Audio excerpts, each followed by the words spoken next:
Good afternoon everybody and welcome to the stream. I'm Robert from the El Magnifico Games channel, and today we're going to continue with a playthrough of Dark Souls 2. Yes, exactly. So, last time we played, I'm trying to remember, I think we had actually finished all of Frozen... Is it Elysium? No, Elium Lois, that was it. I think, had we finished all of Frozen Elium Lois, or did I do that at the beginning of last stream? I'm trying to remember. I think it was last stream that I finished Frozen Elium Lois, and I did so by defeating the Burnt Ivory King. Then we went here to Broom Tower, and we've been making our way down. I have been informed by some viewers that I'm about halfway down the tower, but what's interesting is that we haven't encountered a single boss yet, and I understood that in each of the 3 DLCs for Dark Souls 2, there is 2 mandatory bosses and 1 optional one. So if there's 3 bosses in this area, it's a little surprising we're halfway down and haven't found a 1. But that appears to be the case. Just checking how many souls I have. Okay. So we should probably get into it. One interesting thing. Hang on. Trying to find my way out and do so safely. Oh, this area is going to be teeming with enemies. What I was going to say is that the next area we need to go to is particularly unpleasant. There seem to be a large number of immortal enemies, and to add insult to injury, whenever we step foot into that area, we are cursed repeatedly, over and over and over again. It doesn't seem like we're very welcome there, to be perfectly honest. But I understand that is where we need to go next, and I believe last week someone said something about just needing to run through there and then destroy something or other, and then it will be, and then the place will be less terrible. So that needs investigating. That's the place I'm talking about, across that big chain. So let's get into it.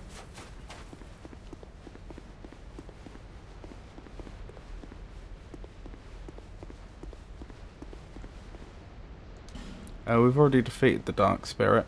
I am fully prepared for us to die here. That's why I was checking my souls a moment ago. I wanted to know... Oh, okay, that's just me being incompetent.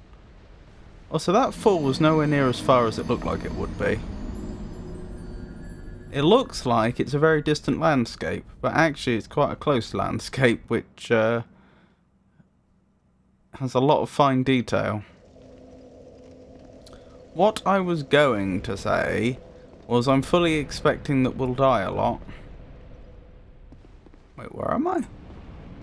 This isn't where we were a moment ago. Have to change bonfire, I think.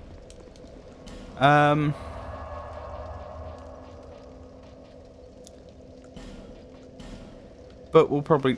that's just the way it is. That's what I'm getting at. Expect lots of deaths along the way.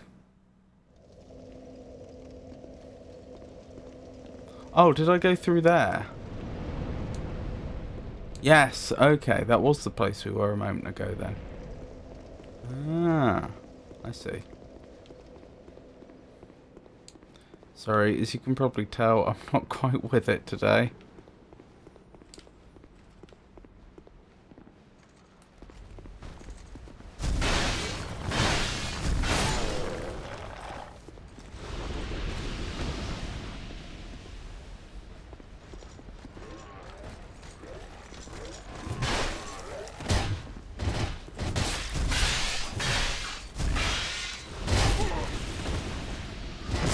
I was thinking before I was going live,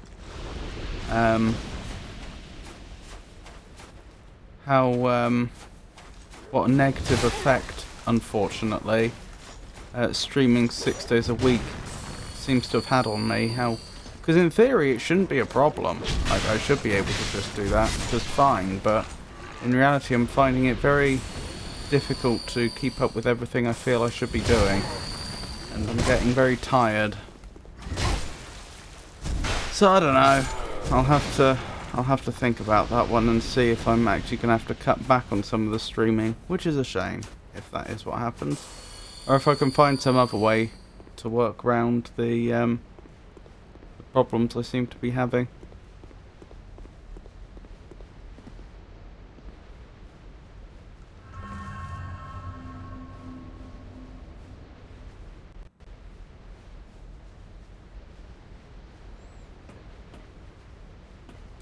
Maybe if I just went for like shorter streams earlier in the day.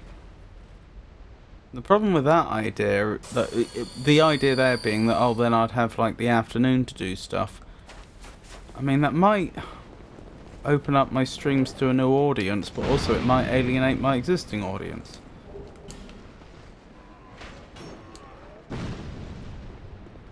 I don't think you're the one I'm supposed to be defeating. are you? Oh dear.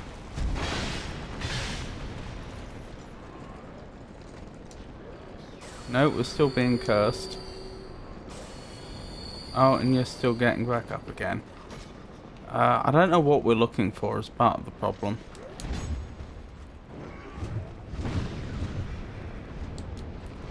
Are you what I'm looking for? Hey Foa, lovely to see you. What, in-game? Or IRL? I'm surviving, if you're asking about IRL. And if you're talking about in-game, I don't know. Right this moment, it doesn't seem to be going too well for our heroine. Oh, they're staying dead now. Right, that was the breakthrough then. That's what we needed to do, take out that one... Oh, read me some facts. Okay, I'll do that in a moment, Art Dad. Lovely to see you.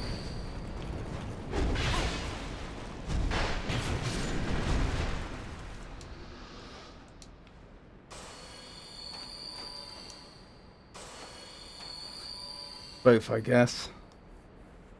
Yeah, in-game we seem to have stabilised. Things seems to have improved significantly.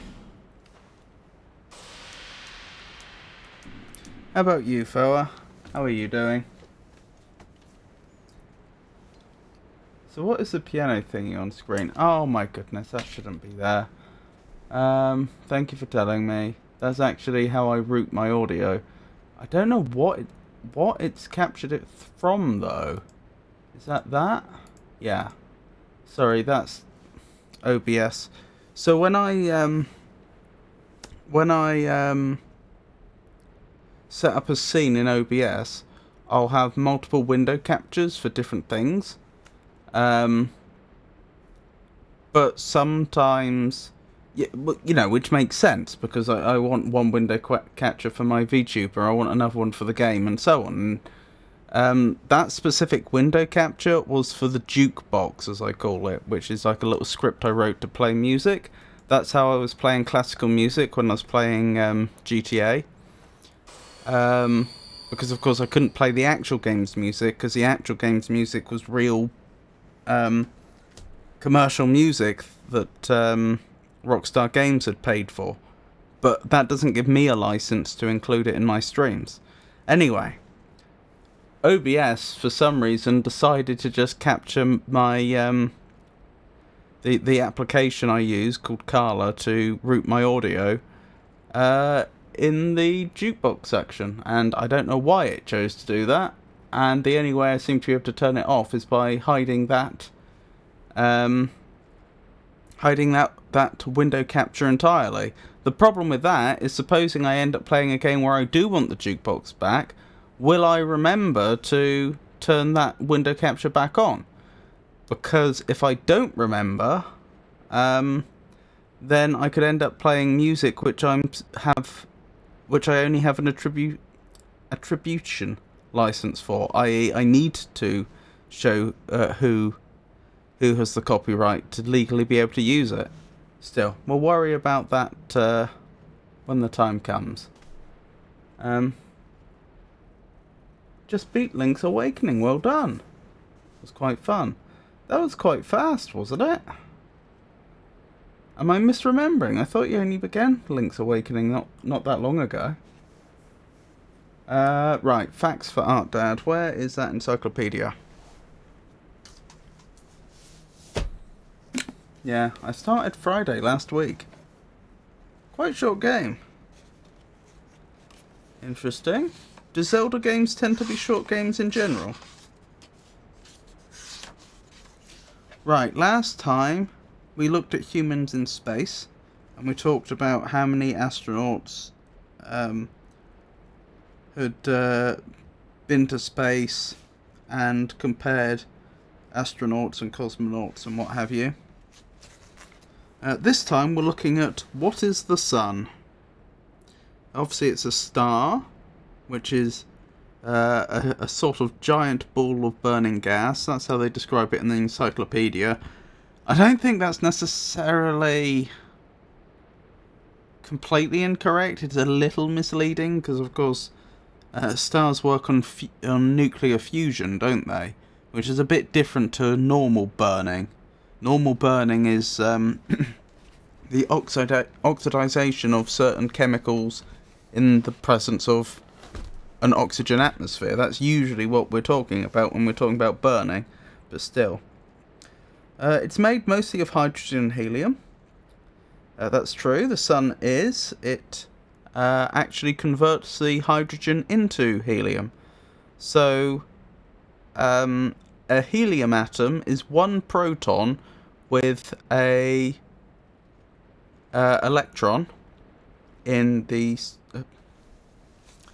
well, here's where it gets interesting. I was going to say orbiting around it, but that's actually a bit misleading. Electrons are weird.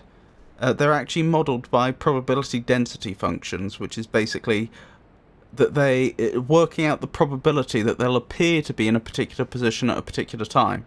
And I don't think it's entirely clear to what extent they actually have... they actually behave like matter as we would understand it. Stuff that's, has a consistent... works according to the normal laws of physics we're used to experiencing on a daily basis. Electrons seem as though they're something quite different. But anyway, one proton, one electron, that's helium. Hydrogen, not helium. I was about to get onto helium. Helium is just if you have 2 protons and 2 electrons. I've forgotten whether, in its most common isotope, whether helium has any neutrons. Which would be an interesting point. Let me check. There is an isotope of hydrogen that does have a neutron, though.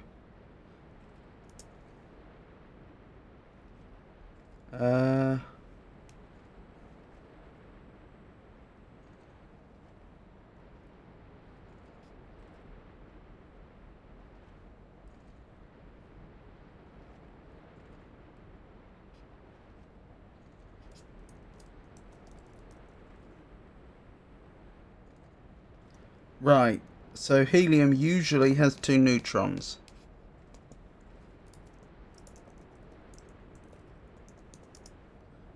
Is it deuterium's the one that has a proton and a neutron? Yes, it is. So I don't remember my nuclear physics very well. I wouldn't have covered it since GCSE, and even then they may not have taught us to it properly.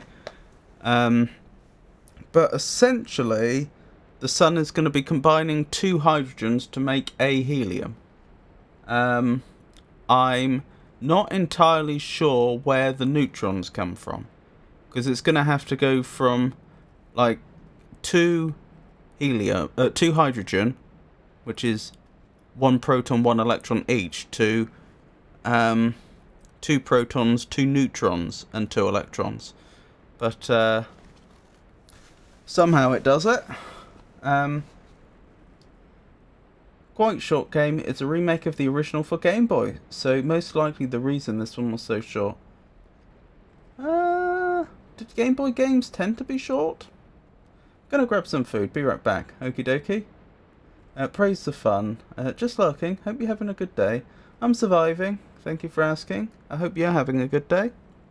And thank you for lurking. I appreciate it. Anyway, let's carry on with these facts for Art Dad. It would be impossible to visit the sun's core in person because the temperature there can reach 15 million degrees. Yes, I agree. That would be an impediment. Well, specifically degrees Celsius, it says. But to be honest, it wouldn't matter whether it was Celsius, Fahrenheit, Kelvin. In any case, that would present a problem.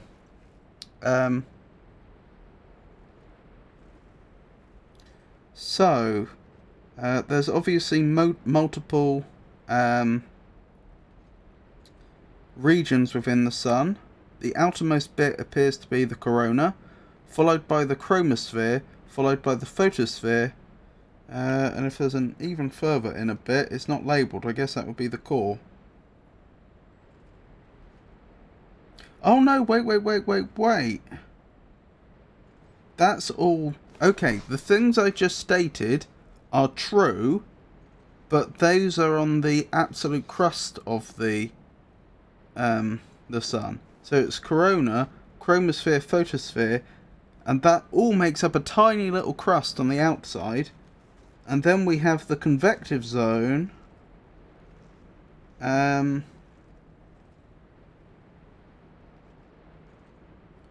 The radiative zone inside that, and then the core inside that. So how about we work our way from the innermost out? 15 million? Sounds like the temperature of the first bite of lasagna.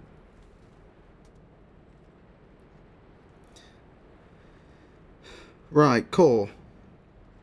The core is the hottest part of the Sun, and it's the site of nuclear reactions, in which hydrogen fuses to form helium, generating the Sun's heat and light. And incidentally, that heat that's produced by the fusion of hydrogen and helium, the fusion of hydrogen to create helium, that heat then provides the energy for more hydrogen to fuse. So it's a self-sustaining process.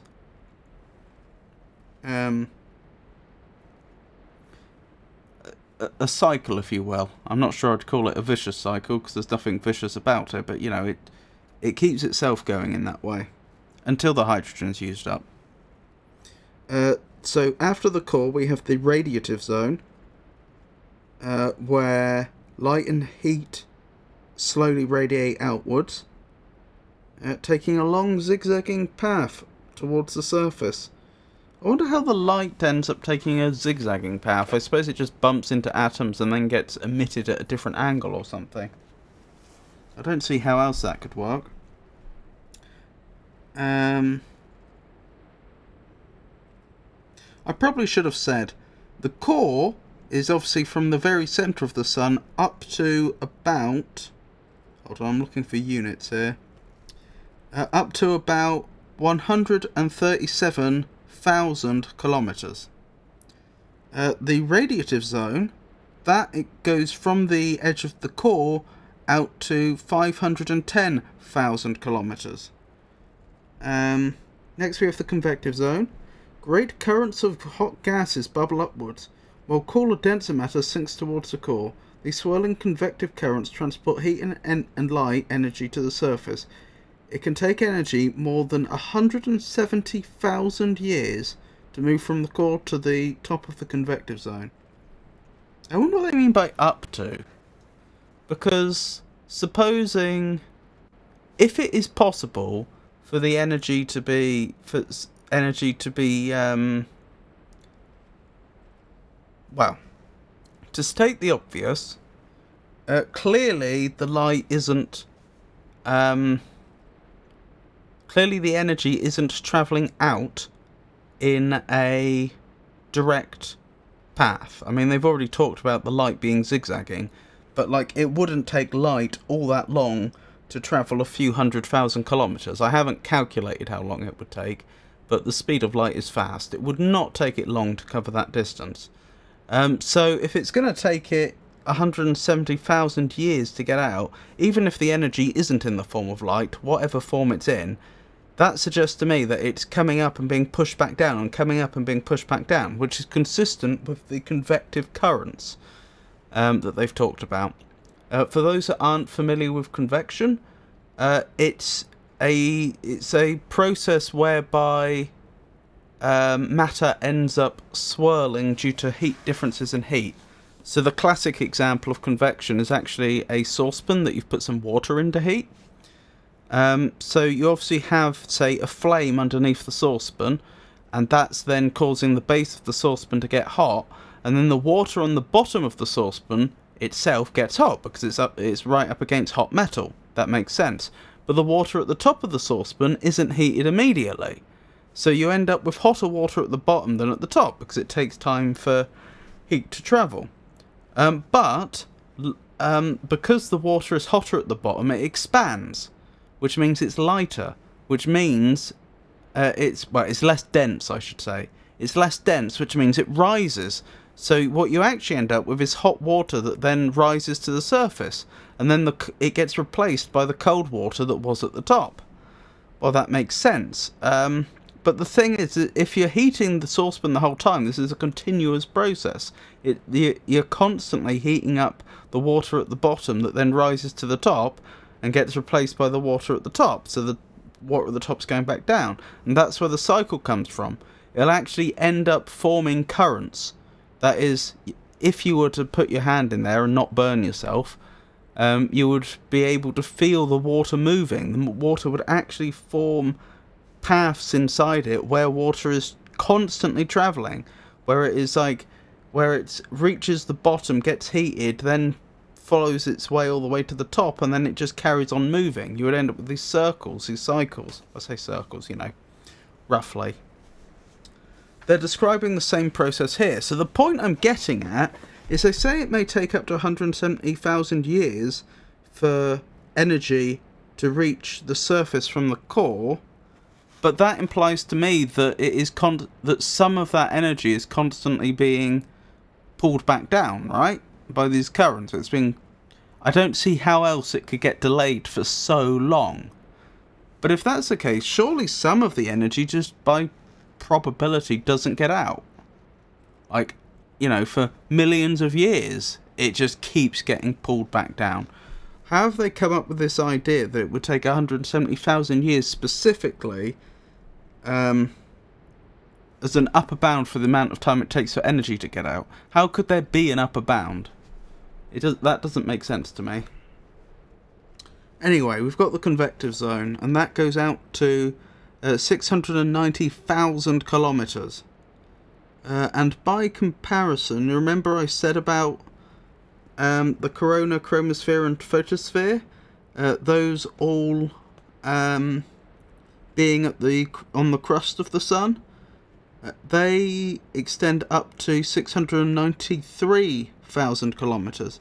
So they exist in a region that's only 2,200 kilometers thick, which actually sounds like a lot, but compared to the hundreds of thousands of kilometers we've been talking about up till now, that's not very large.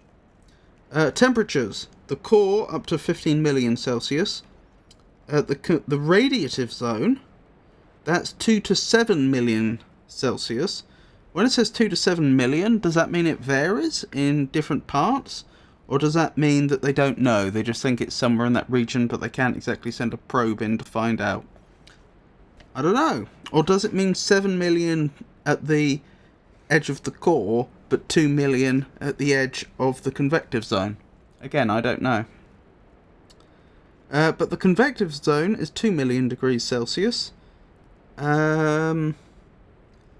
Just below the photosphere, I guess this is at the convective zone photosphere boundary, is only 5,500 degrees Celsius, which is massively less. That's less than 1% of that which we were just talking about.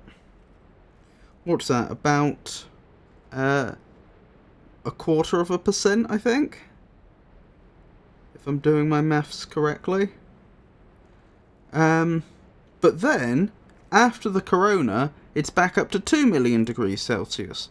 So that's an interesting question. Why would it suddenly get so much colder and then hotter again? I have a sneaking suspicion this encyclopedia is not going to tell us why. But very interesting that is the case.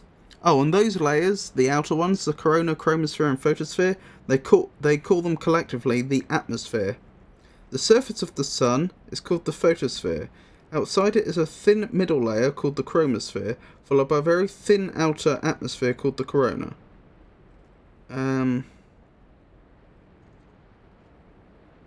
So they consider the photosphere to be the surface, do they? Yet they also consider the chromosphere and corona to be part of the sun. Okay. I think that may be a bit ambiguously written. Life cycle of the sun. The sun is 4.6 billion years old. When they say billion, I think they mean 1,000 million. So 4.6 thousand million years old. From a giant cloud of dust and gas that was pulled together by gravity over thousands of years. It doesn't say that here, but that's most probably as a result of other stars going supernova. That's generally what happens in the universe. A star will go supernova, spread matter all over the place, and then out of those clouds, as it condenses again, due to gravity, new stars will form. Although there is a point there in that if a star goes supernova after it uses up, say, all the hydrogen in its core, then where does the hydrogen come from for another star to form? I don't know the answer to that. Like all stars, the sun then started to develop for a series of stages, each of which has its own name and characteristics. Today, the sun is a main sequence star, which is sometimes called a yellow dwarf. It is about halfway through its 10,000 million year life cycle.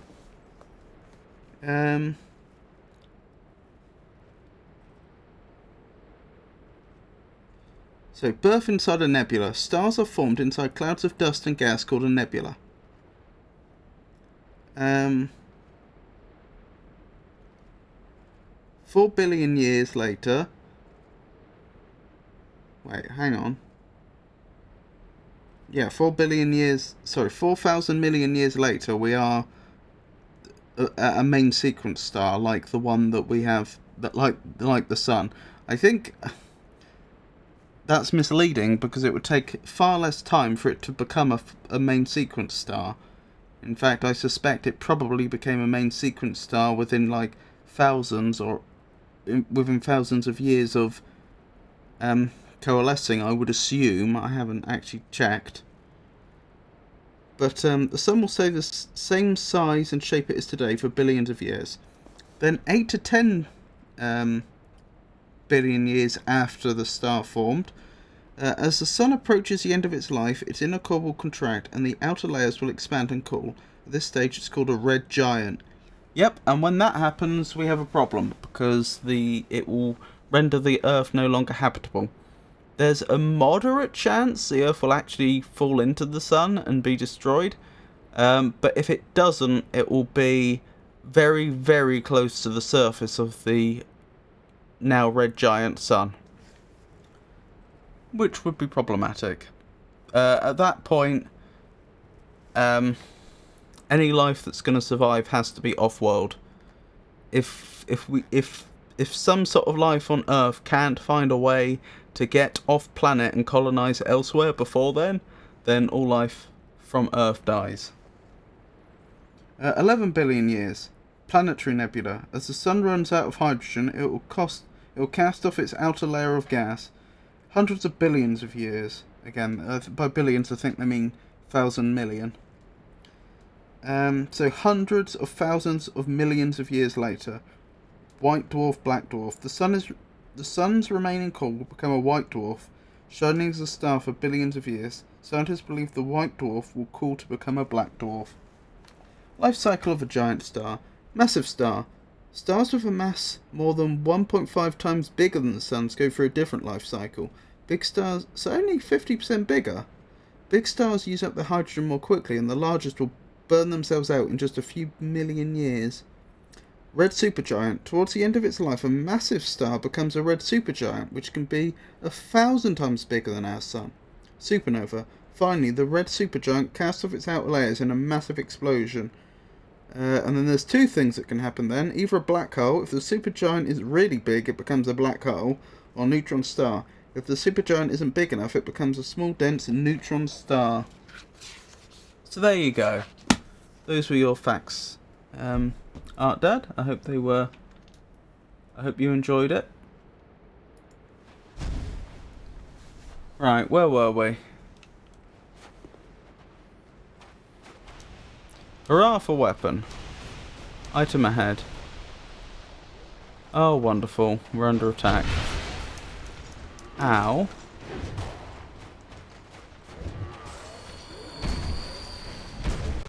Ow. They might actually get me at this rate.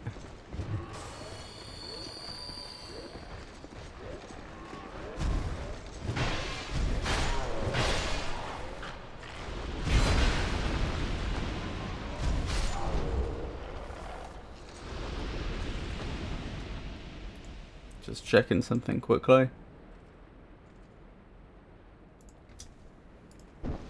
Right, where were we? Safe zone.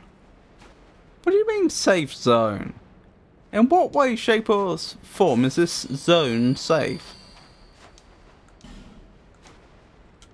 Okay. Right, are you a mimic? You are not a mimic. Are you trapped? You are not trapped. Majestic greatsword, wonderful. Item in here, did you say? Yep.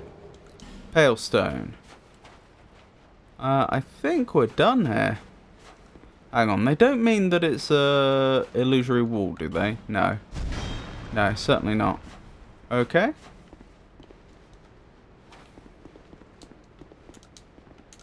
Be wary of trio. Ambush ahead, but try lowering it out. Right, well, we seem to have fully explored this tower. Soul of Nadalia, Bride of Ash.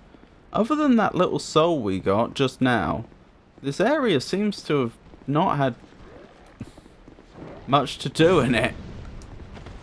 Oh. Oh, I'm alive, just.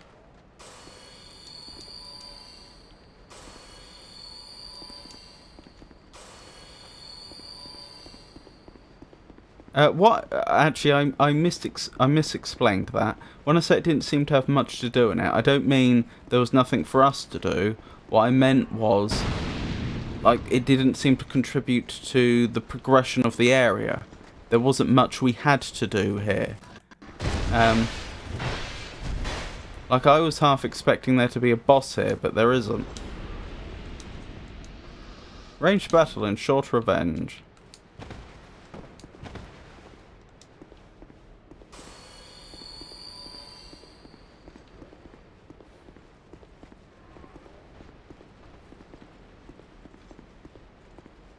Right, I need to be very careful in this upcoming area because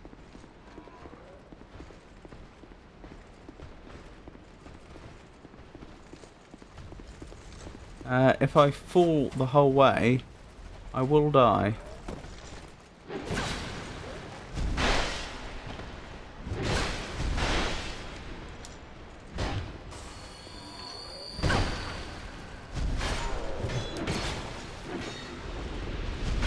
That was a much closer fight than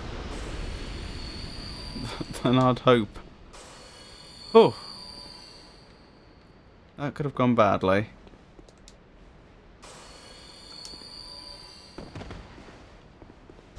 Oops.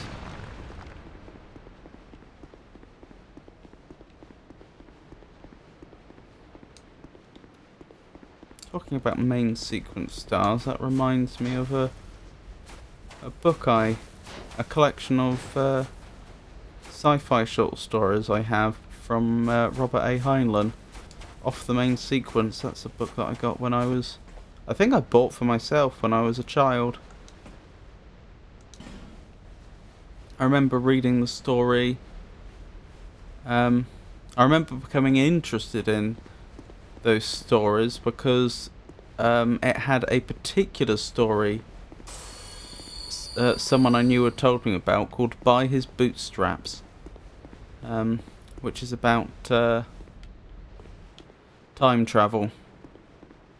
It's very much an American short story of its time. You know, in terms of how the characters behave, social norms and what have you. A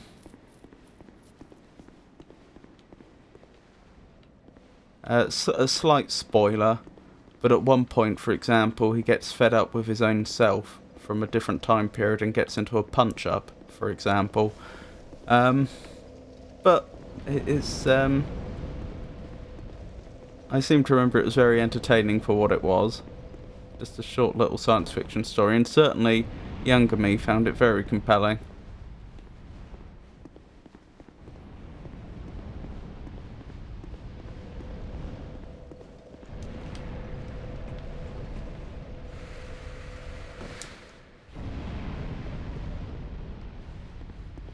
Why do I not feel safe here? Fire required ahead.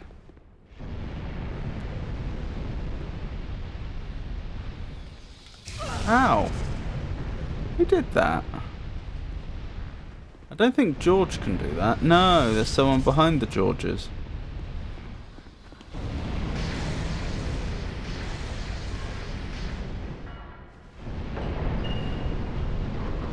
Where is this area?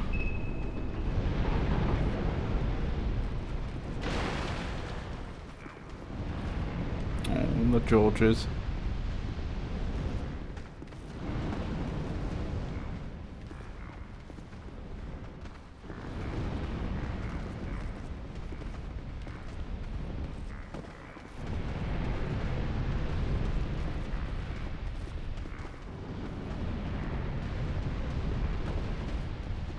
Why do I have access to this room?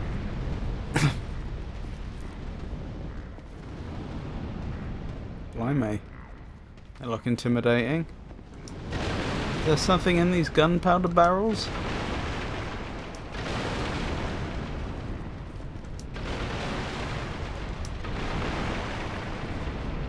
I don't get it. Why give me access to this room? What's the point? It's just a dead end with apparently nothing in it.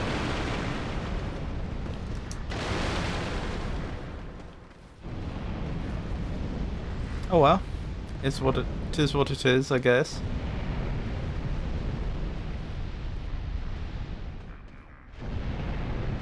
The enemy over there is still over there. Ow.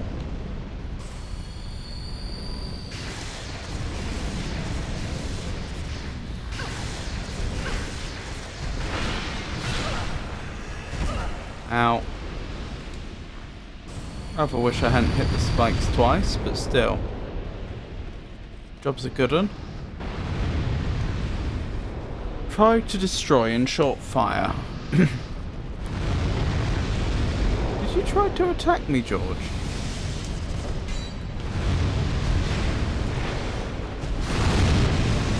Ow. Oh! That appears to have been a very good thing. It's blown a hole in the wall. Oh, that's what it was telling me to try to destroy. Are you a mimic? No. Surprisingly. Petrified dragon bone.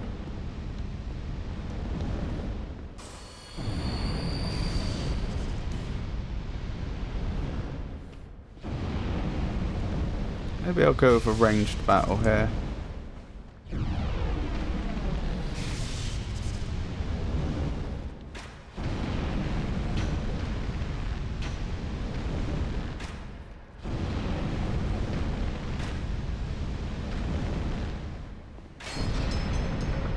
What? That's new.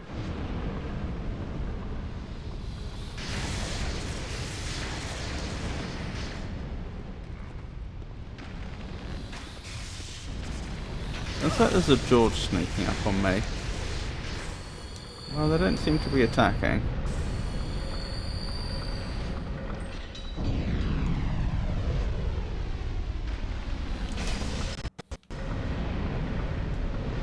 I moved the thing again. I didn't mean to.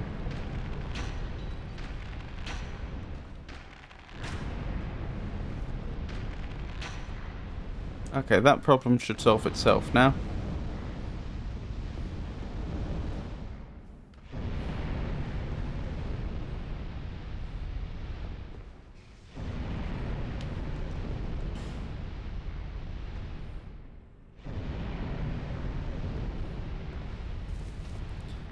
What? Still waiting for the flamethrower to come back though.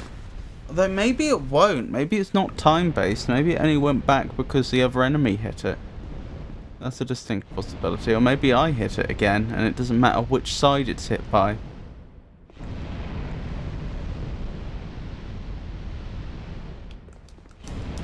Treasure ahead. Okay. So far, so good. Are we near the really large enemy now? Yeah, I think we must be. I don't know how much...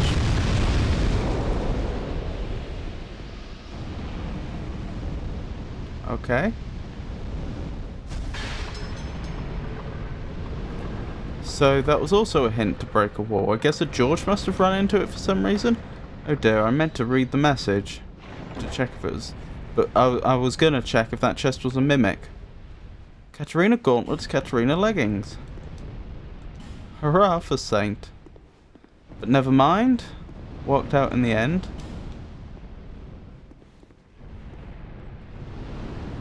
Does intimidate me a bit. I'm not entirely sure whether what the best strategy is going to be here. I guess just get in there.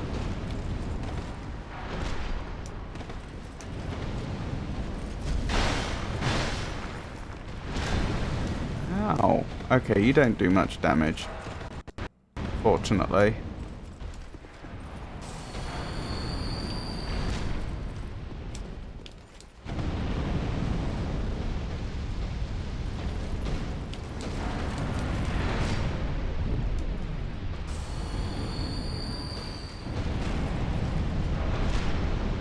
Well, this is working beautifully, isn't it?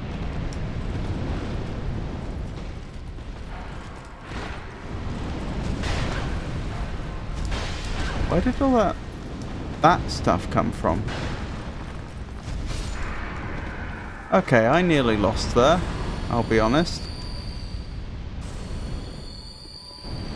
Still, we survived.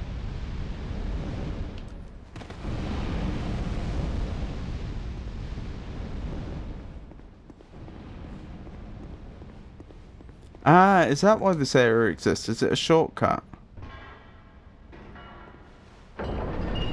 I see, so I don't have to do that again. Right. Okay, that makes sense.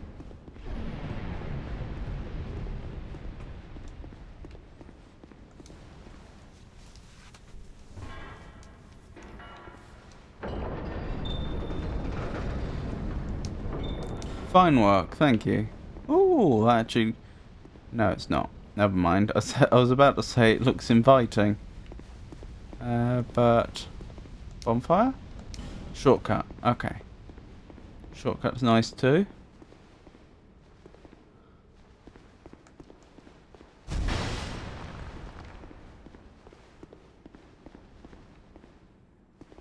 Okay.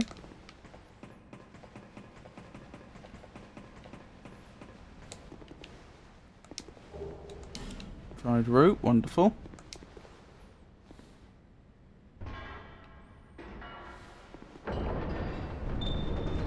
Raise the portcullis. Where am I? Oh, I'm all the way back here. Okay, that's convenient. This is the way we went, isn't it? I see, I see. How am I doing for souls? I still don't have a level's worth. I could pop back to Majula though and grab some more life gems. That's probably a good idea. Let's do that. And repair my equipment. Oh no, I don't need to, do I? Not in Dark Souls. Not in Dark Souls 2, rather.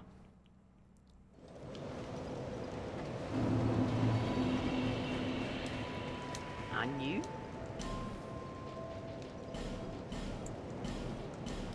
There we go. Thank you, kind.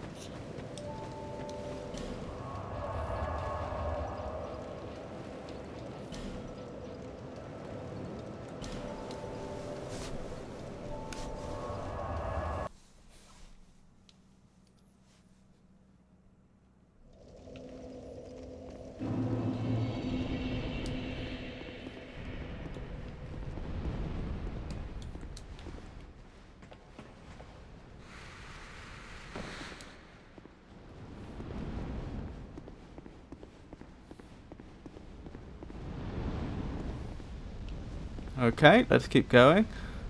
Moderate probability this will actually be our first boss in this area. But I don't know. Won't know till I've been through.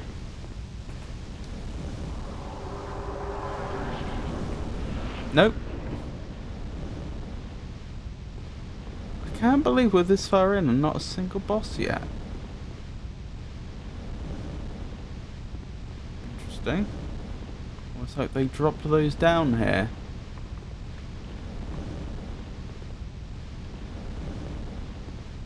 These metal crates.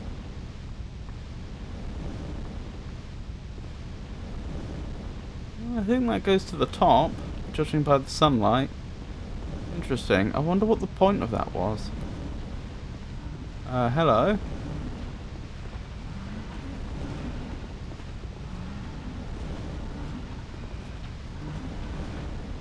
You remind me of Lawrence in his final stage.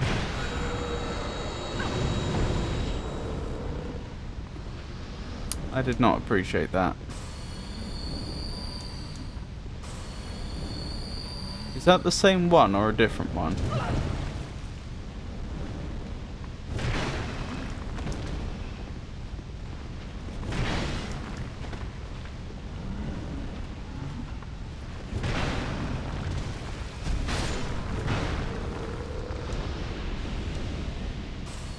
What are we dealing with here? Interesting. Is that a sconce to be lit? Possibly.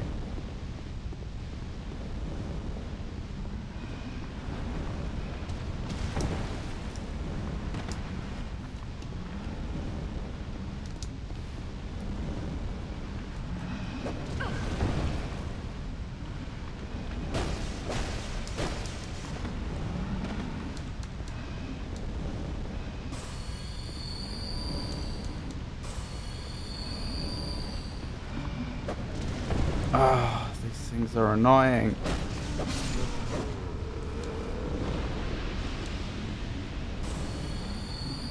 There's two there, isn't there? Yes. Which is going to make things harder.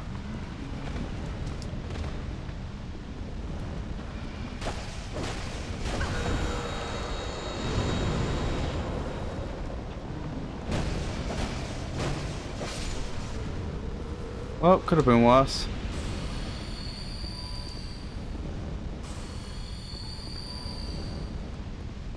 I'm gonna light these, I think. I should have some flame butterflies left over.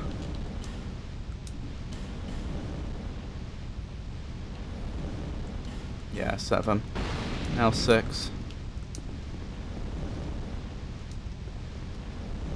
Now that I've got one lit though, I won't have to worry. Because I can always light my torch off of the previous ones I've lit.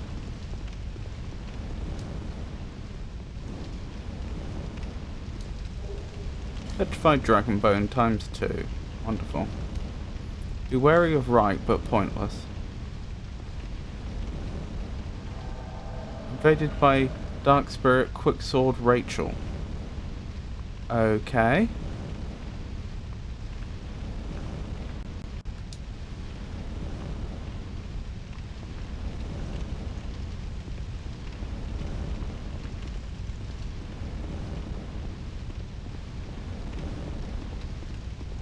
Where is she?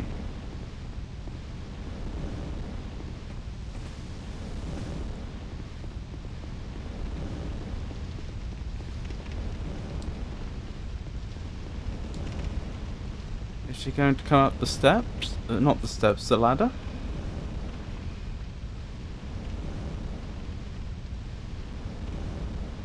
Well, she's either going to appear at the bottom of the ladder or she's going to appear behind me. She's probably down here waiting for me to trigger her. If I had to guess. That'll be what the right but pointless was about.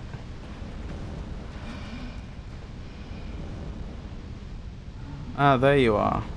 So you're an NPC.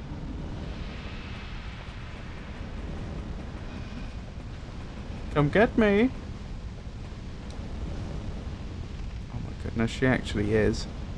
Oh no. No, she knows better. I was gonna say.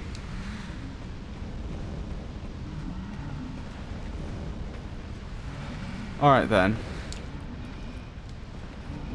Clearly you're not gonna fall for that one.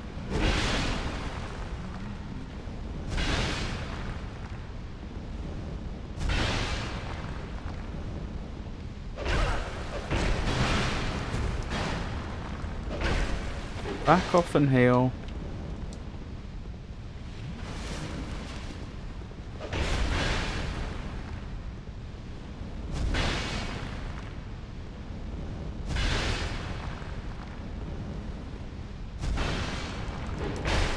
Ow.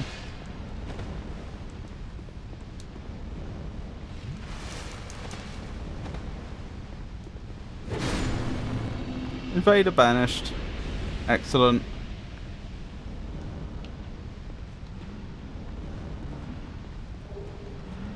I got a human effigy for my trouble. You don't mind that. Where's the ladder gone? There it is. I was worried for a second.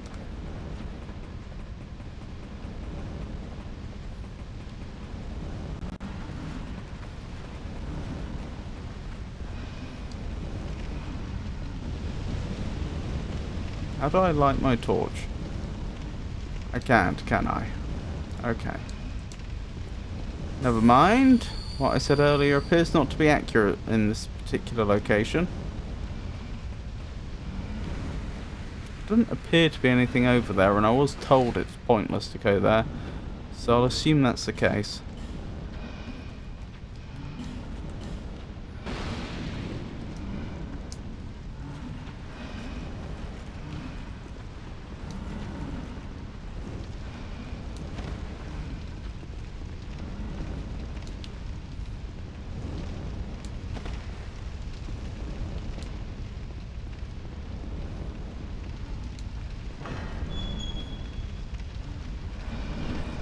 Wonderful. Come on, commit to an attack.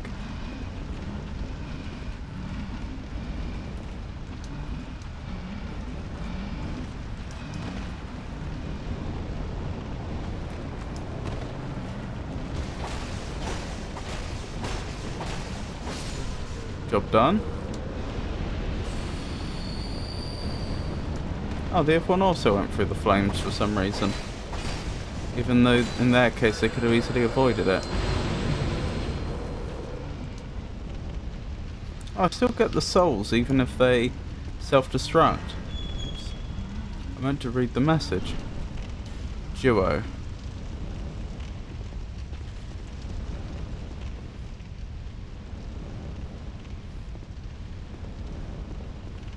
Ah, so these two doors make a pair, I see. Treasure ahead, but wary of back. Interesting. Rotund fellow ahead.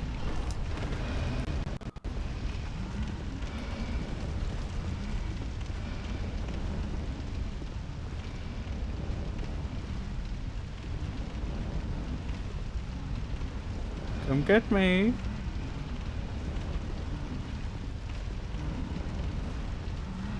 Yes, that's it.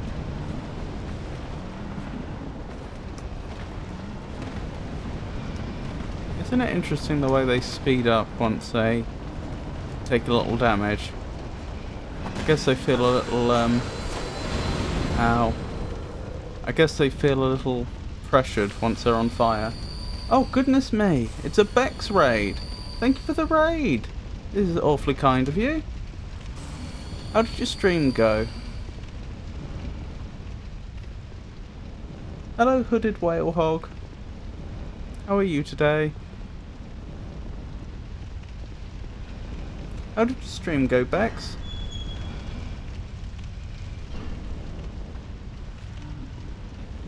I was warned to check my back, wasn't I? Ah, that'll be why. We'll be having none of that, thank you. Ow.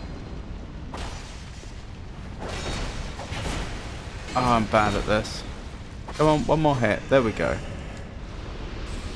Job's a good one. Oh, hey Pikachu, lovely to see you. Stream was really good. We were playing some games and demos. How are you? I'm surviving. Thank you for asking.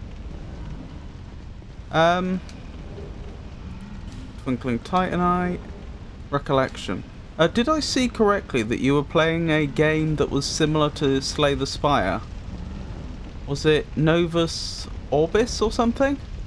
I hadn't heard of the game before, but I think you posted something about playing that. Or have I made that up? Have I just got confused?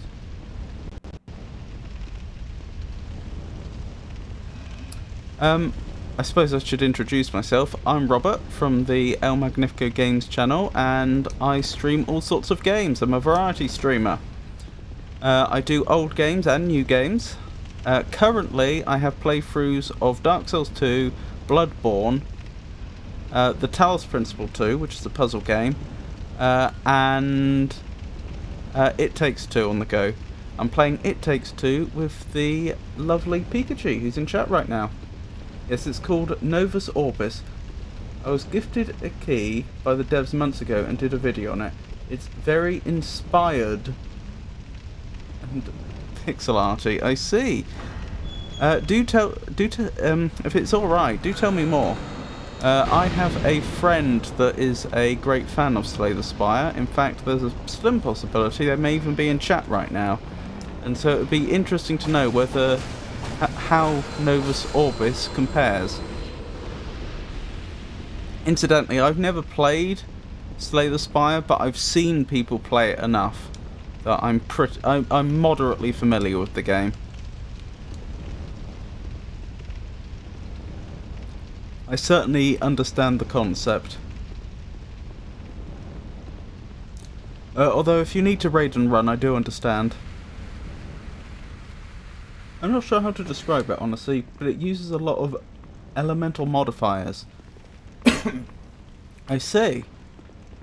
Interesting. So you're building a deck into a given elements, I guess? There's a lot of strategy involved, I see. Interesting. Be wary of laggard, therefore eliminating one at a time required ahead. Something ahead. There doesn't appear to be anything here. I think I may have just been trolled. Anything else for me to light with my torch? I don't think so. You get elemental cards, and they add elements as modifiers to be able to use other cards. It was very tricky to actually try and get it to balance out. I see. That does sound very interesting. Is it a roguelike like Slay the Spire? So you just do run after run after run. Are these enemies? Well, I can target them, so yes, most probably. I don't like attacking non-combatants, so... Ah! You are actually a non-combatant. Good thing I double-checked. So, I was told before that as a general rule of thumb, if you can lock onto someone, they're an enemy. But as you can see, that doesn't work 100% of the time. It's a good thing I checked. Oh, okay, now they're all attacking. Never mind.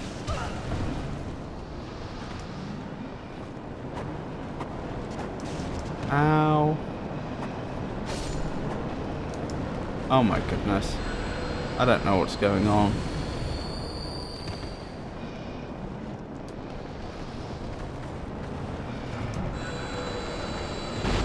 Ow. Good thing for invincibility frames.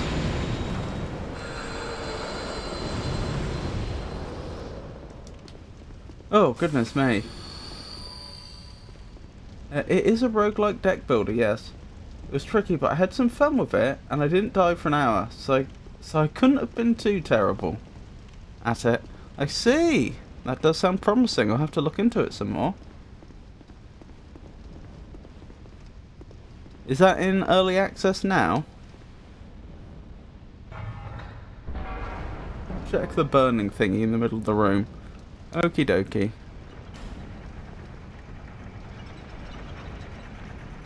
I'll do so in a moment, I haven't forgotten. Right.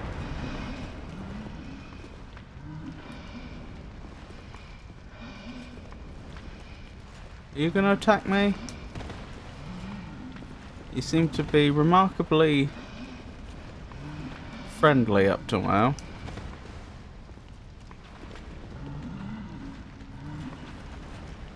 Yep, you're gonna attack me. Job done. Right, let's grab the burning thing. There's a demo available, and yeah, it's still in early access. I see. Very interesting. Scorching Iron Scepter. What does one do with a... Hang on, am I under attack? No. What does one do with a Scorching Iron Scepter? And is it a weapon or a key item?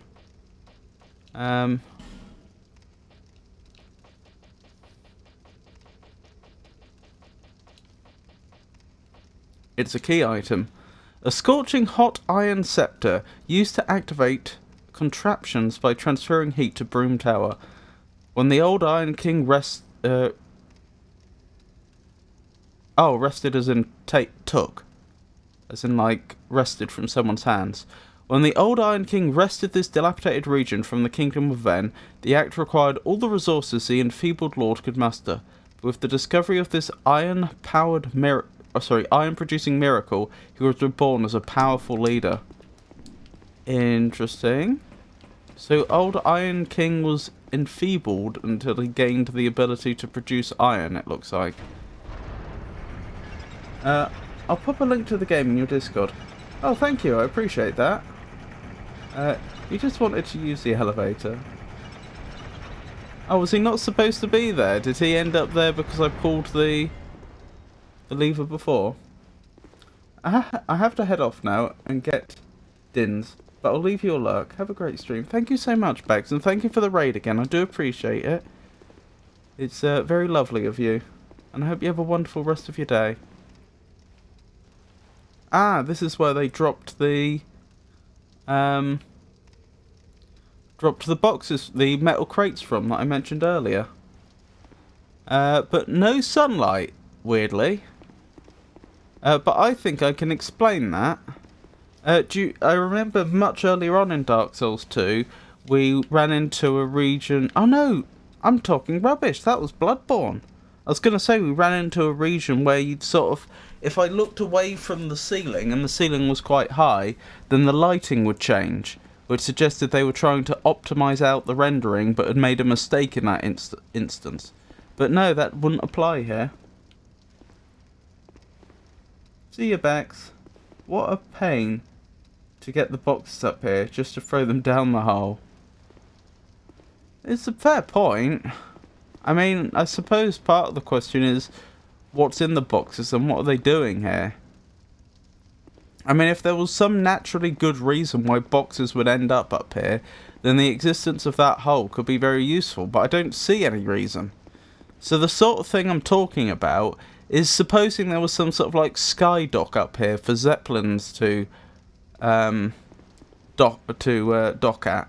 Well, then you could understand that they'd have a load of heavy metal crates arriving at the top, and then they'd need to get them down quickly, and what quicker way than through a hole? But that doesn't appear to be what's happening here. Very strange. I did it. Well, that's another job done. Guess we should head back now. I should try hard not to fall off.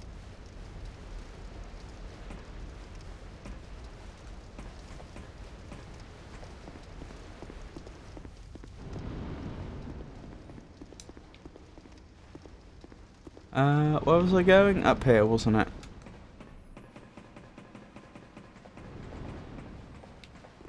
Yes. Right, wasn't there something that I had to activate in the room next to the bonfire? Let's just rest here quickly. There we go. All rested up. Was it this? Yes, I bet this is... this looks a lot like the tablet in the other room, which was on fire. Somehow.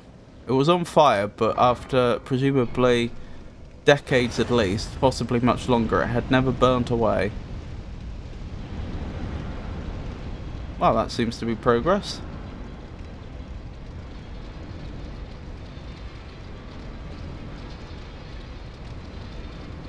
Okay.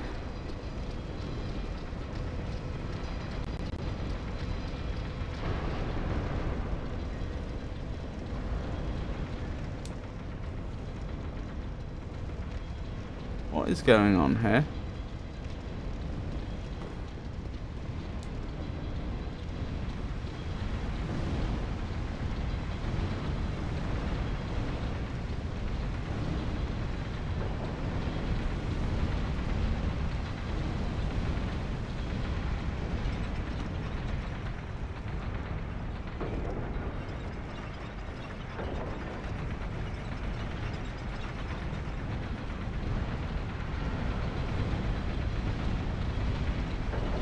It seems to be a series of lifts, as far as I can tell. Right. Where did the other... There was a lift down, which appeared over here, I think? Yep, so I guess this is the way we're going, probably. It's just guesswork, but it would make some sense. Key required ahead, therefore left. Okay, fair enough. Key ahead. By the way, be wary of giant.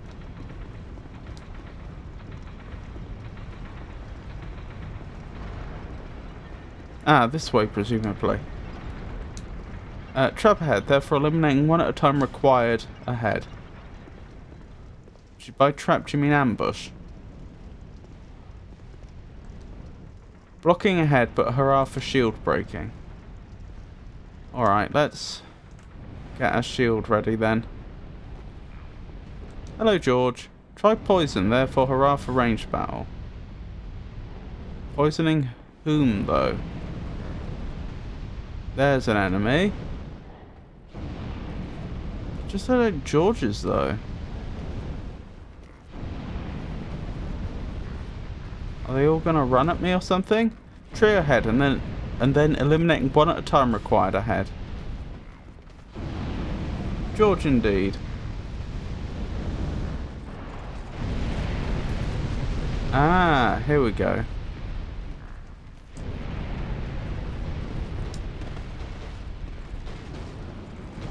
Can I poison them?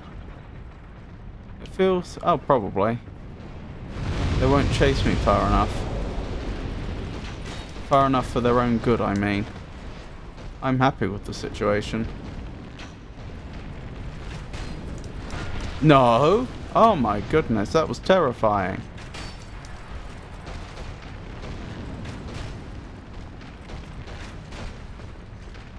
Oh, poisoned. Good.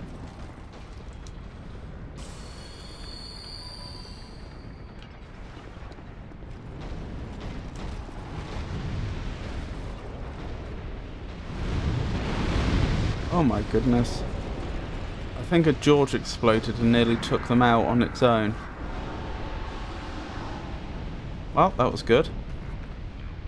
Let's keep going, I guess.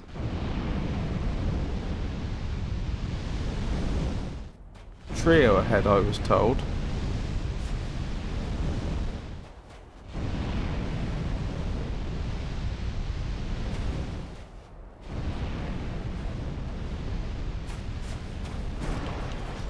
Yeah.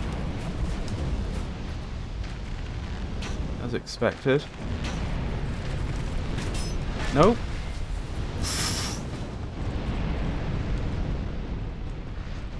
Oh, you're going back already? They've really hobbled these enemies by reducing the range at which they're willing to travel. So where does that, like, fire or magma or whatever it is keep coming from? Are these like some sort of iron golems that have molten iron inside them? Is that what I'm looking at? If so, how am I poisoning them? Oh, they're poisoned already. Good.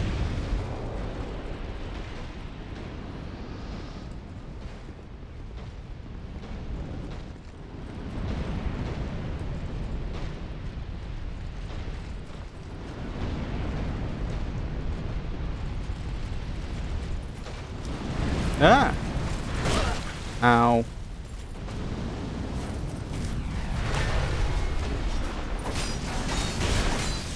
Time to leave and heal.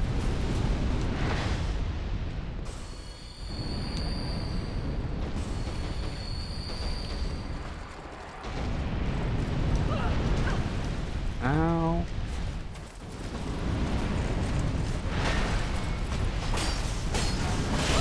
Ow. Got him. Hey Tato, lovely to see you. How are you today? Oh, I still need to read you many facts, don't I? ArtDad redeemed some facts earlier, that's what reminded me. Titanite chunk ×2. Watered dusk herb. Skeptic spice. Bright spot? Key? I haven't forgotten there's supposed to be a third one of those.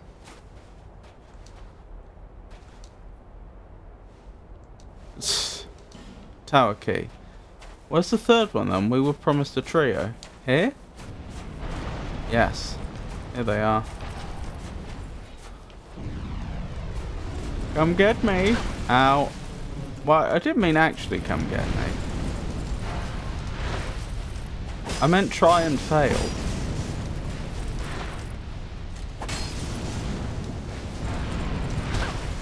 Ow. Okay, time to go. Try and survive. Whew. That could have gone better. Indeed. We were learning about the life cycle of stars earlier when I was reading out facts for ArtDad, with a particular emphasis on the sun. And I was using Notebook Im by Google, and it could very well be the future of education. What's Notebook Im? I've not heard of this. Let's destroy all the archaeology, because sometimes there's items underneath. Like there. Large soul of a nameless soldier.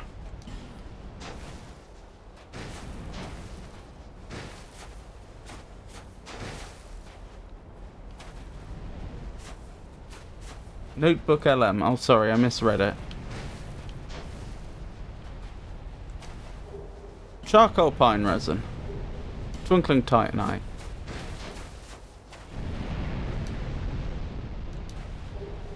Human effigy ×2. Yes, tell me about Notebook LM. This is new to me.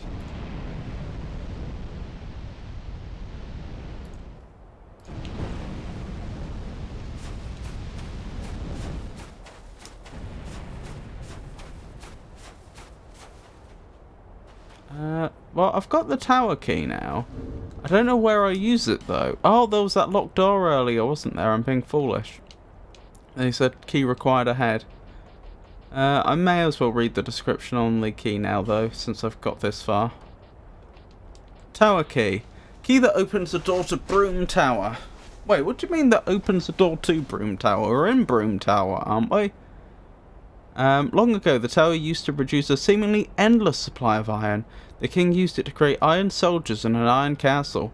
Legend has it that he even tried his hand at forging a dragon out of iron. Oh, I see where this is going. Wonderful.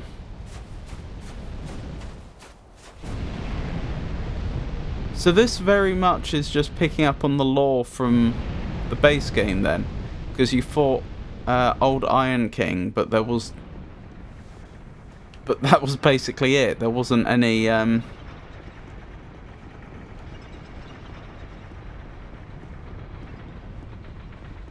there wasn't much lore to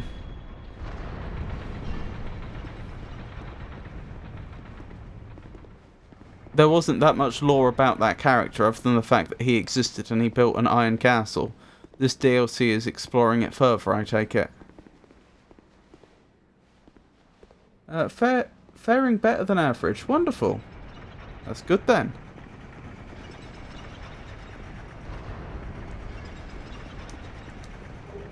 Twilight Herb.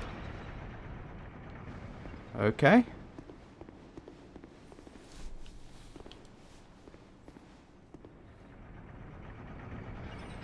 Are we going down the bottom now?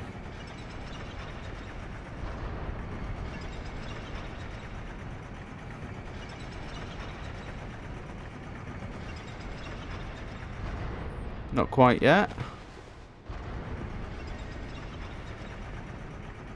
Okay, a mysterious cave. You can upload a PDF or any other document and, well, watch the magic. It will create some sort of a podcast including everything. The book I uploaded was 290 pages and it created a summary of 36 minutes with realistic voice. It also creates a mind map and answers any questions you ask in chat. That is very impressive. Huh.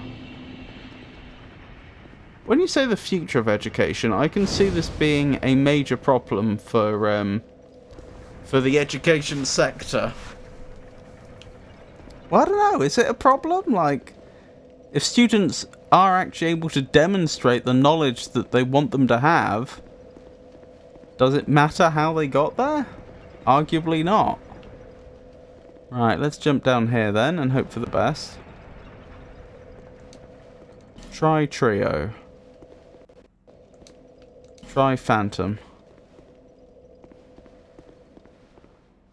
Well, there's 3 summoning signs here. Ah, this place. Should I be worried, Foa? I feel like using this to learn is better than using ChatGPT to generate answers and copy-paste. I see what you mean. Yeah.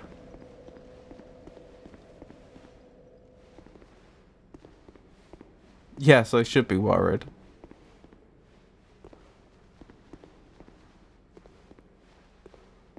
I'm not pulling that lever yet. Is this ground dangerous? No, it's just very colourful.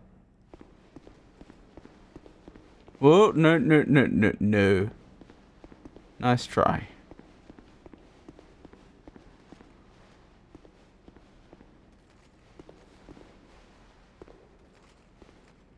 I thought I heard movement that wasn't me.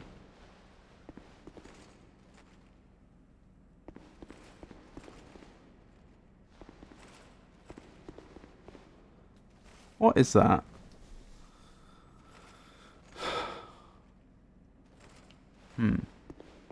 Okay. It's just spaghetti on the ground. I've not been here, I think.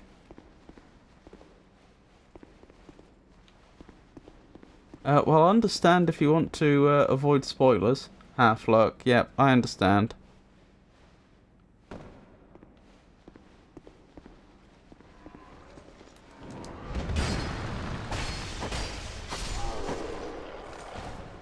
Ah! Nice try.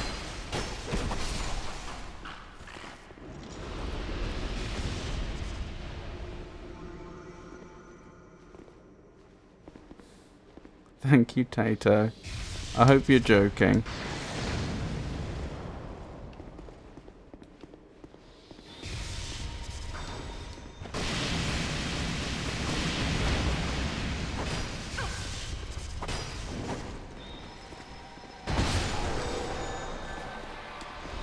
Leave before you die.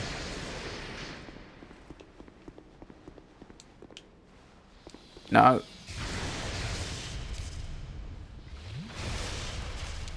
Well, we survived at least. Whoa!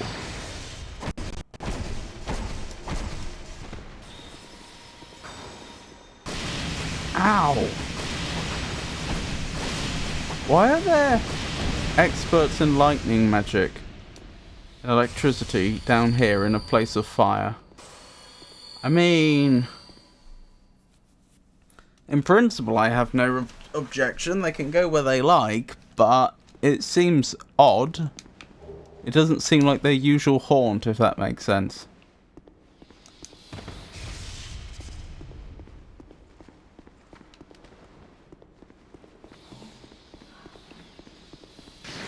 I think I'm going to need to use a ranged approach here.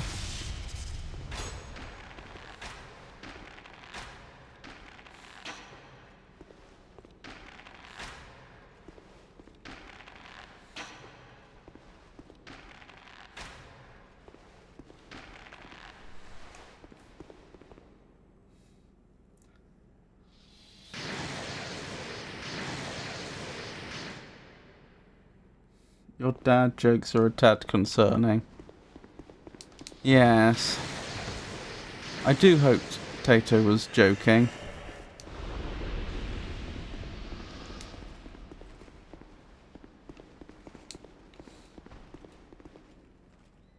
I guess we keep going.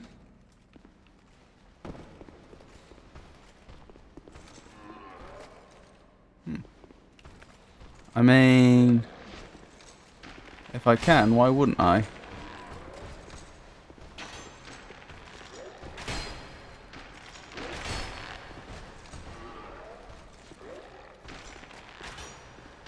Come here. Come here, you.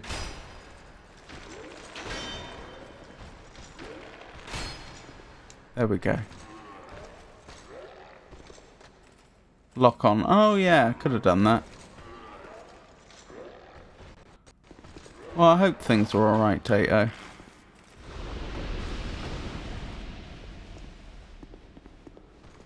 Oh.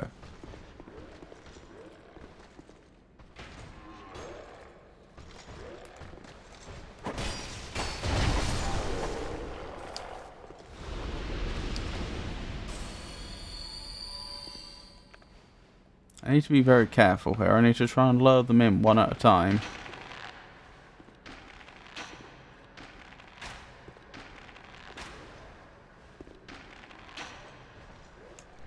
Right, it takes 5 in quick succession to poison them. Hey Olivia, it's lovely to see you. How are you today? Is there a reason to not dual wield that rapier? Laziness.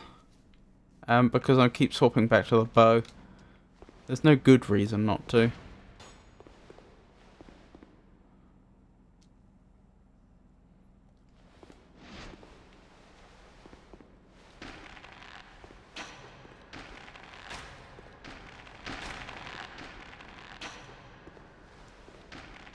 Are they having trouble pathing to me?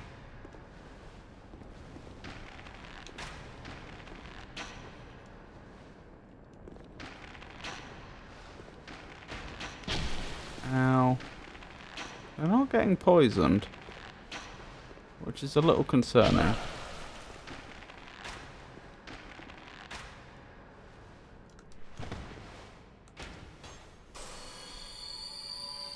Oh, thank you for giving Olivia a shout out. Oh, Beck should have a shout out too. Sorry, I am bad at this. Since she raided me after all.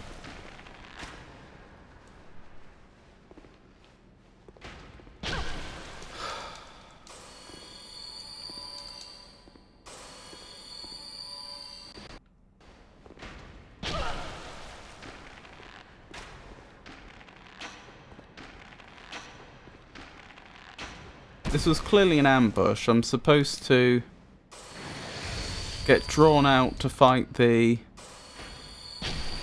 bow wielding enemy, and then the magic enemy sneaks up on me. Sorry, not sneaks up on me, it attacks me from above is what I meant to say, but didn't say.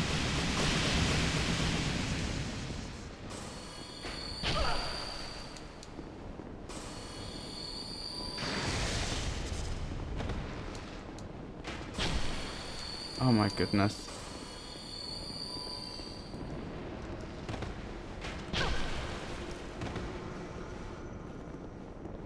I'm not sure what to do here.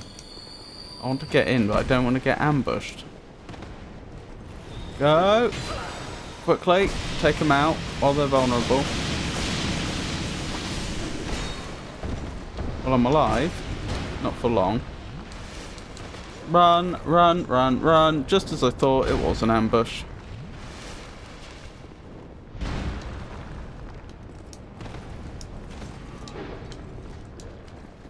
Okay, we've recovered our health. That's the most important thing.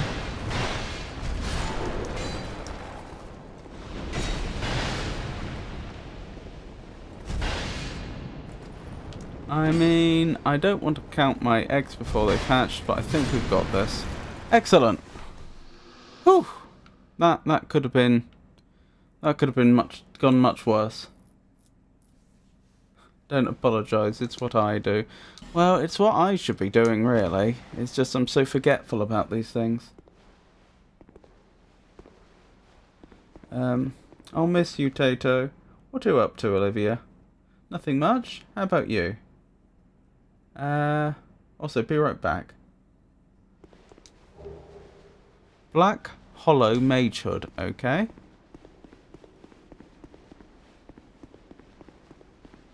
Still no way over there. Like, there's been an area on the right-hand side a couple of times now that we can't get to, which is interesting. I guess we keep going down. I mean, I don't see an alternative. No, we don't seem to be able to jump up there.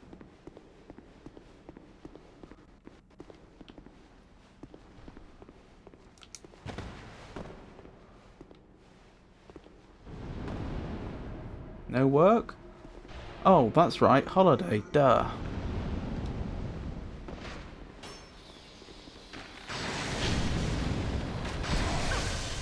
That really hurts.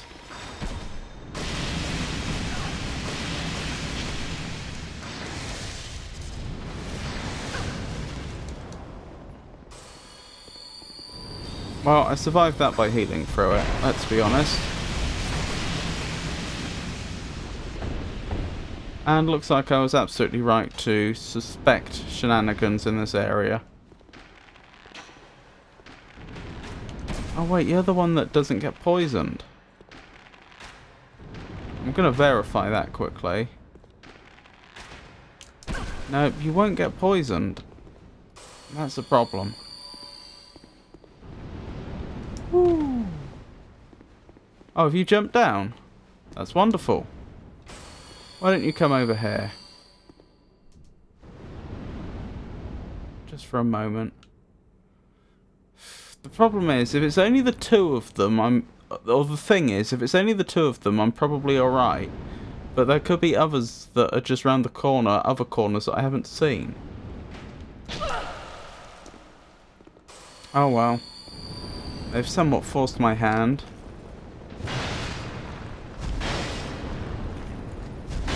Let's hope the ambushing is light.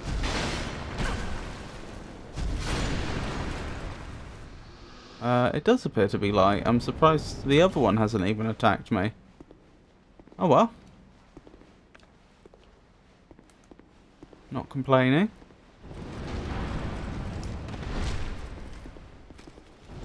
Ow. That hurt.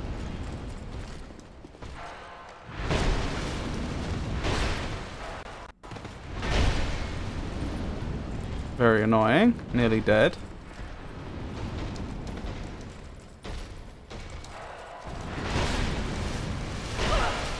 Oh my goodness. Alright, focus. There's no reason I shouldn't be winning this.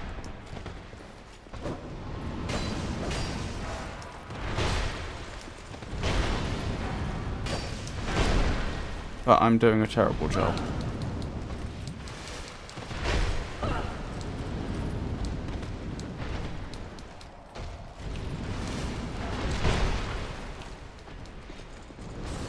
I'm more than a little concerned that there's a boss fight, I suspect, around that, on the other side of that fog, and yet I've just used up all my Estus flasks.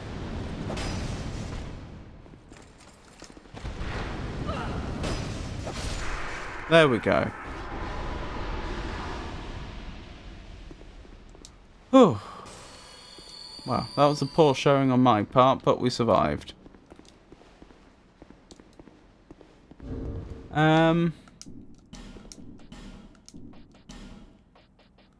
Right, I have a flame quartz ring on. That's good, because I suspect I'm going to need it.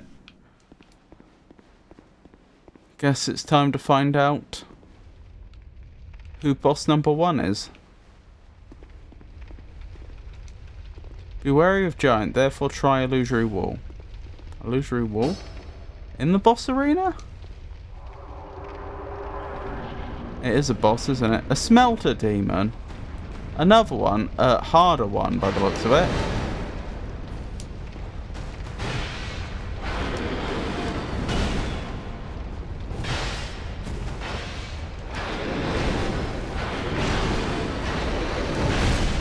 Yeah, I'm gonna die.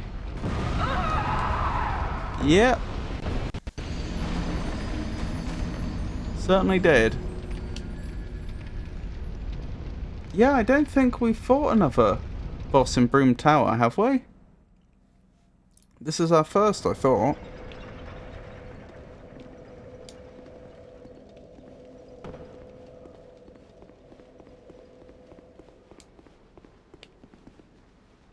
It is tempting to use an effigy and summon all those people. Even though I don't usually use summons.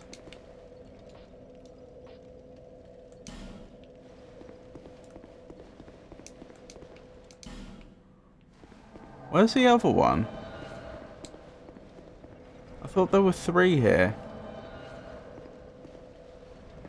This is not the boss I'm stuck on. Seriously, I hate Smelter Demon. Are these players? I think they may be.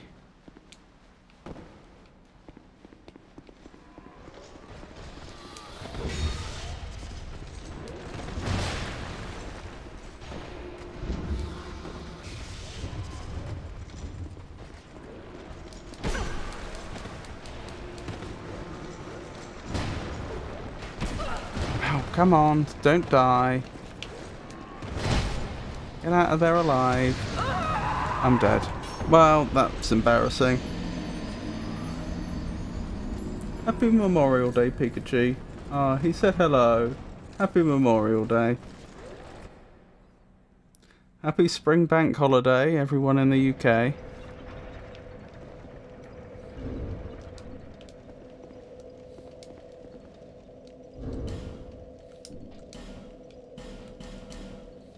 Alright, I need to work out what I'm doing.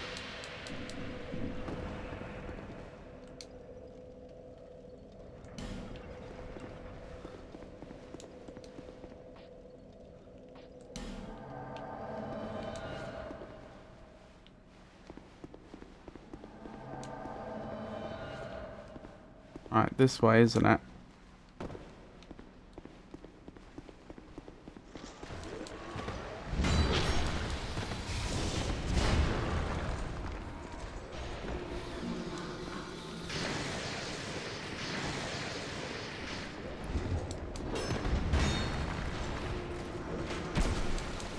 Ow, I could have done without that. Why am I so slow all of a sudden?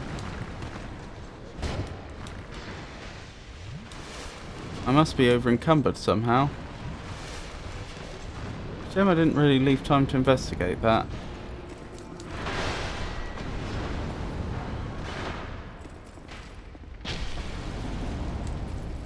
Right, hopefully the others, NPCs or otherwise, make their way here. Sure be a shame if they don't. Oh, one of them has.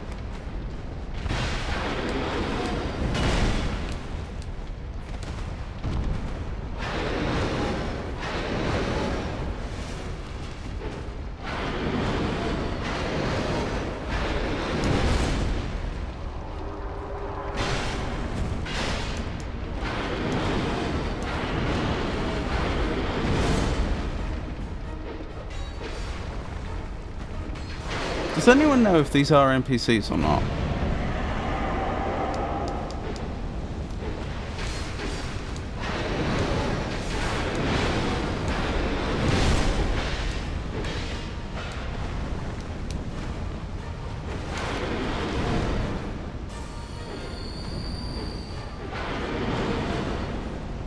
Sorry, I'll have a proper read of chat in a moment.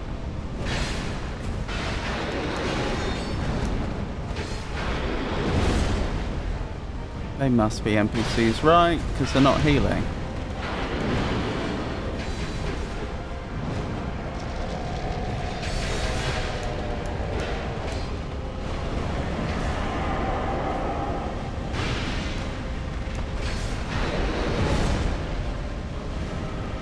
And they have 1 billion health.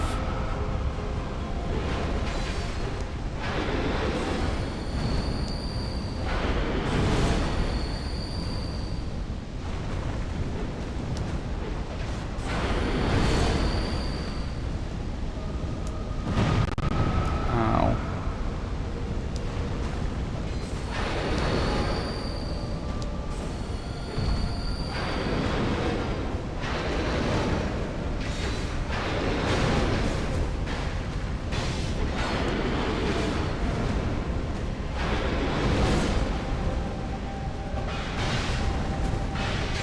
Stillworld Glory's not long for this world. Nope, they're gone. It's just me and Adel now. Adel and I should say.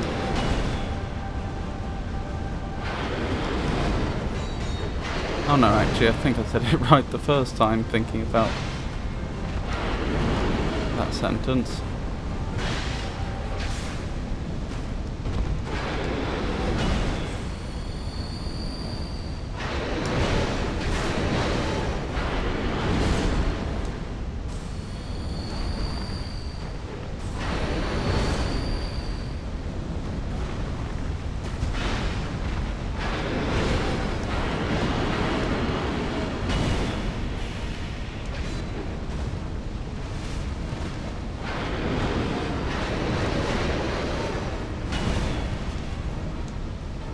It's about to be me and just a smelter demon. I'm not really prepared for this.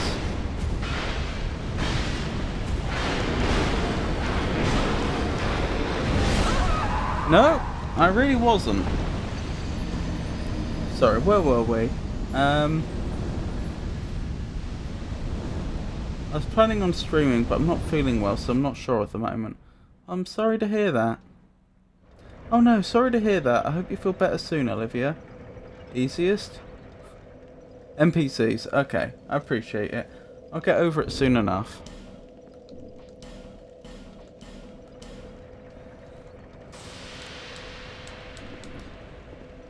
That's typical bad luck though, isn't it?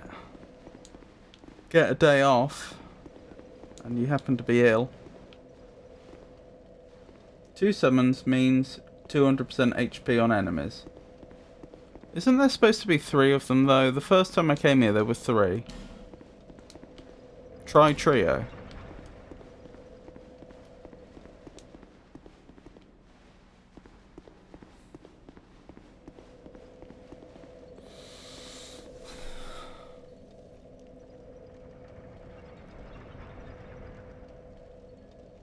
I could try that again, I just don't know what I'd do differently is the only problem.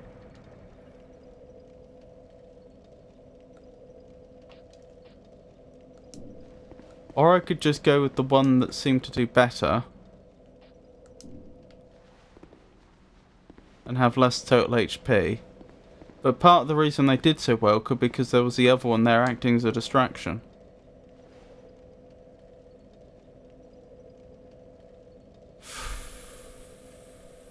Decisions. Let's go with both of them again. It's a shame I don't have a way to heal them.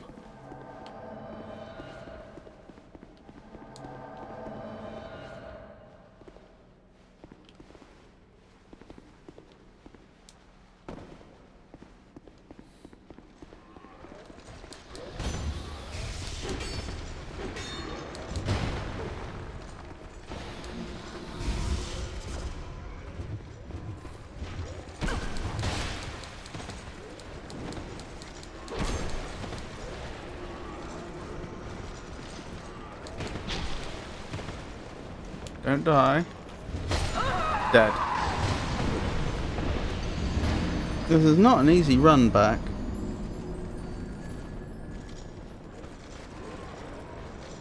As I think Foa said earlier, I don't want to run out of human effigies either. Unfortunately, I think that is just the way it is. I'm going to have to not bring them with me most attempts, because I can't afford to use up a human effigy, not even a human effigy each attempt, every time I attempt the run back.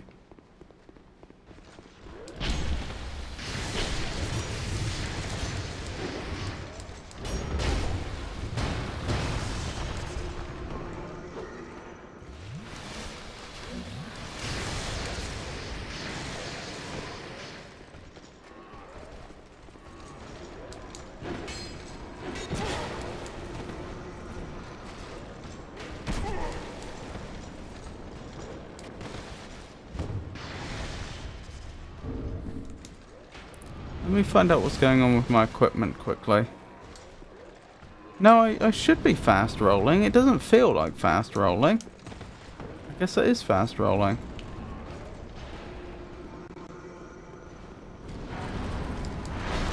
When the boss was at 45% HP, meaning the fight would have started HP wise if you're alone, both summons were dead. And you spent a lot on healing. That's true.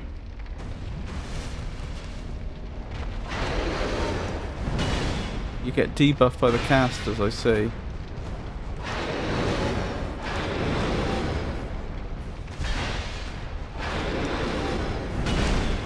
Ow.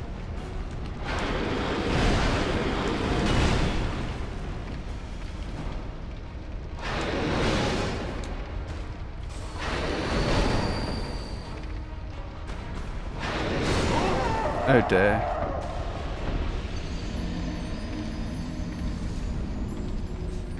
So it's the casters that are slowing me, I see.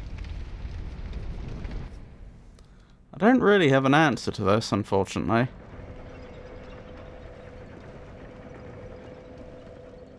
He does look fancier than the red smelter demon. Indeed he does.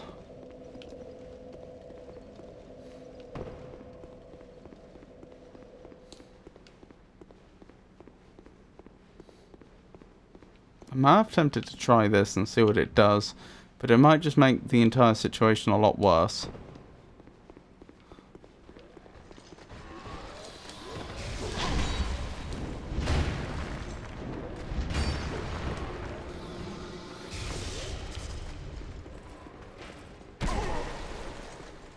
Let me live.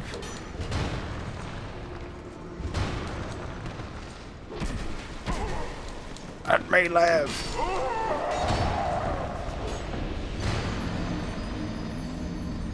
Is there a closer bonfire?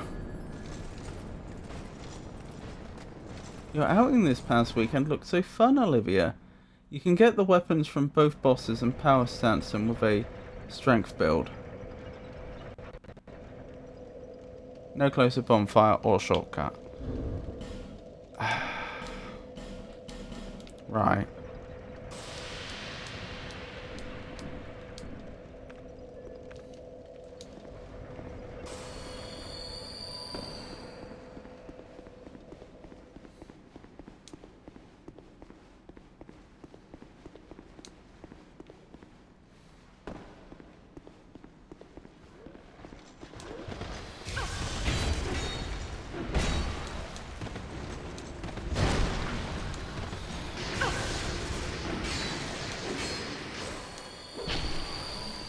Go away.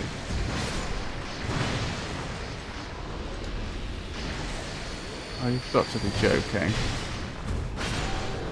Let me heal.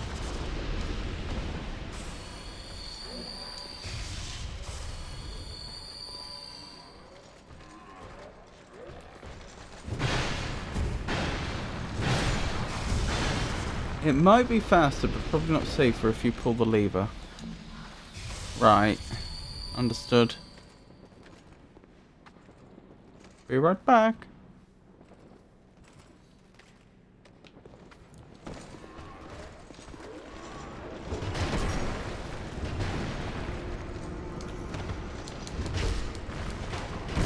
No, get through there. Don't die. I'm sorry, I'm really struggling with this. I'm struggling with the boss and I'm struggling with the run back, which is not a great combination.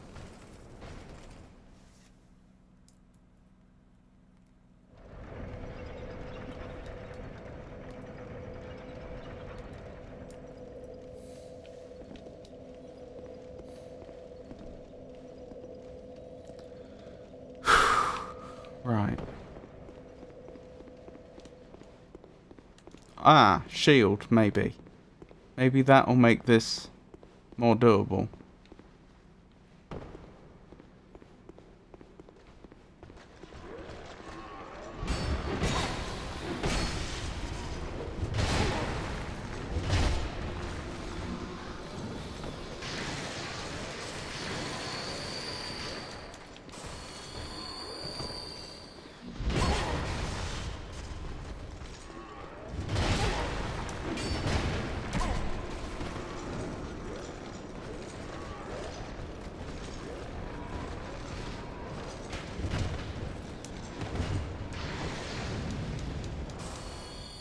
Oh, I made it. It very much was.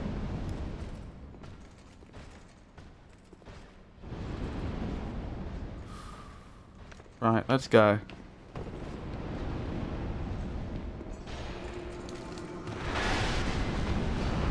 Ow. Ow.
Very annoying. Dead.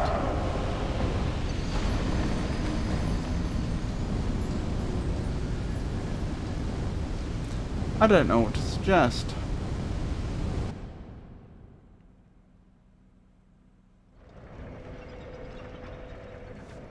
I seem to be being utterly outclassed right now.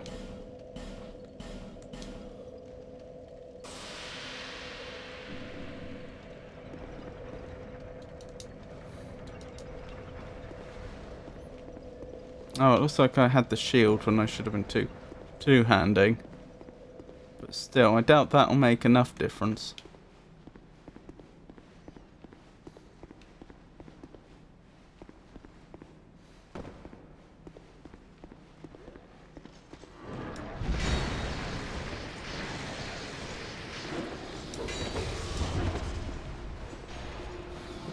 That went weirdly well.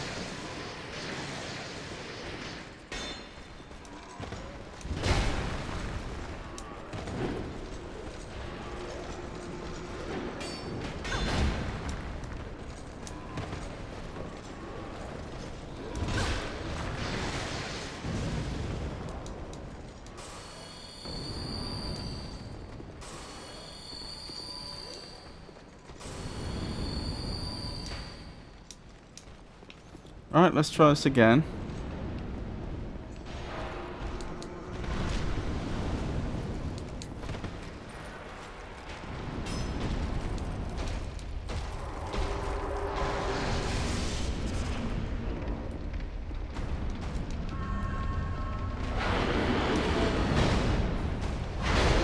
Ah!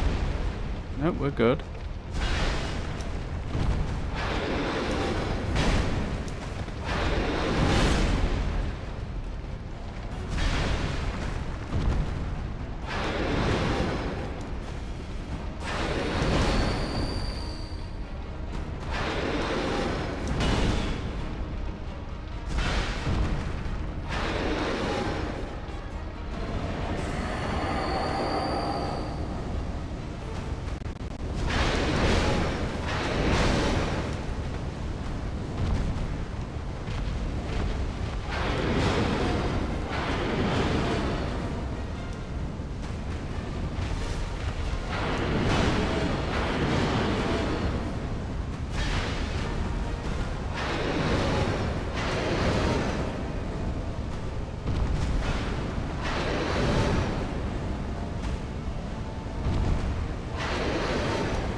Can't we all be friends?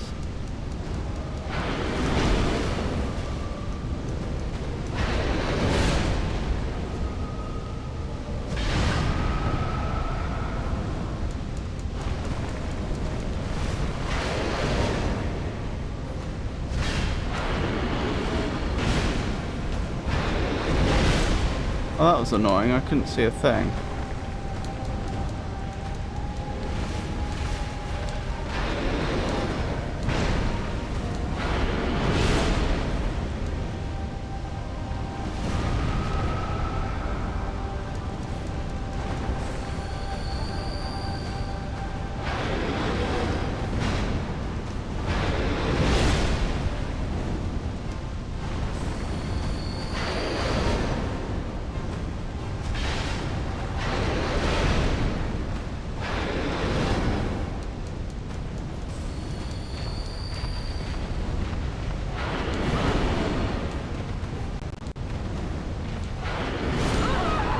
I hate to say it, we may be getting near the limit of what I can do.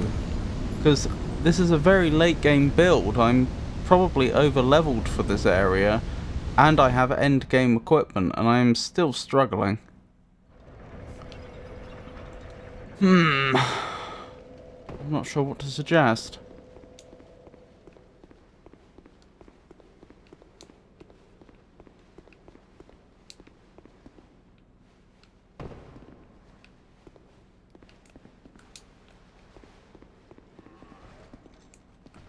I know what to suggest. Although you won't like it.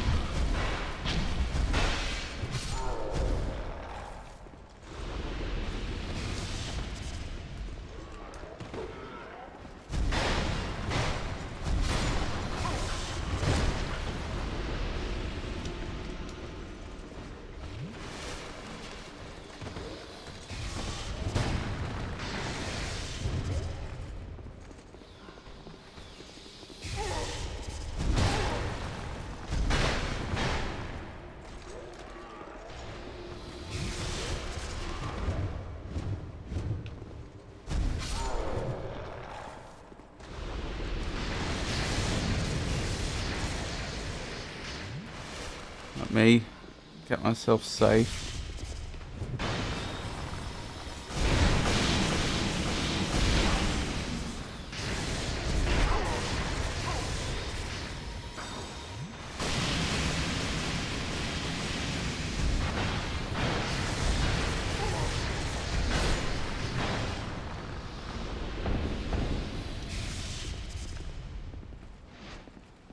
So I've given it some thought. And the only way I see myself doing this is if we clear the area of enemies so that the run back is easy, and I use the XP I gain to level with. I mean, the second part isn't necessary, but it's just good sense, isn't it?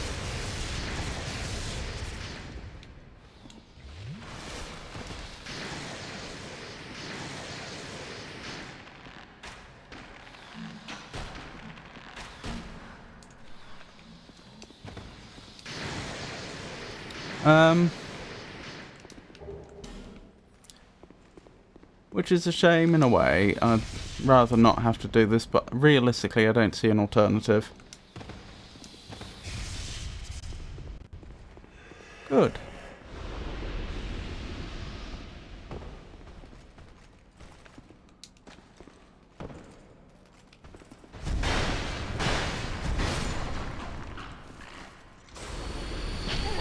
Ow, what?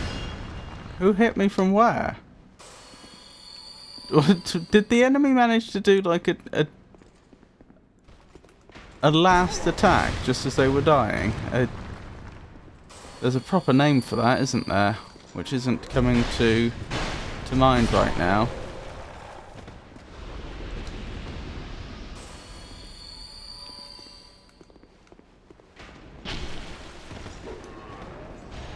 An attack that's performed in the act of dying.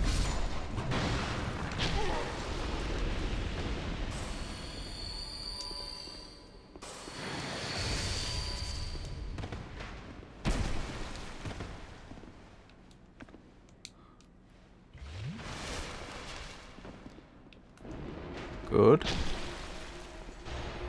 That's right. Abandon your position of safety. Ow.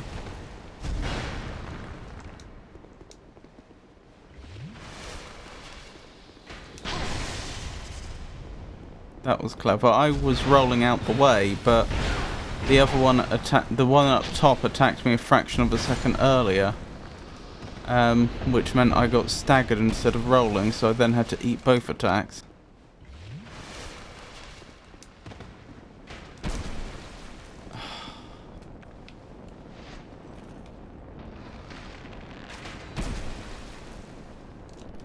You're gonna have to come down. I can't poison you.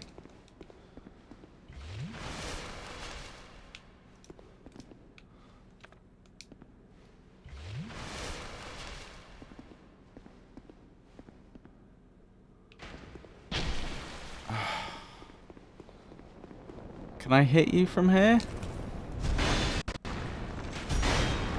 There we go. Oh, another enemy's trying to sneak up behind me.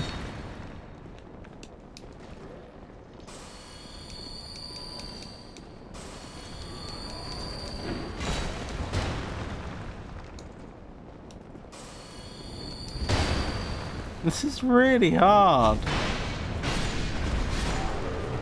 Good. This area is secured again.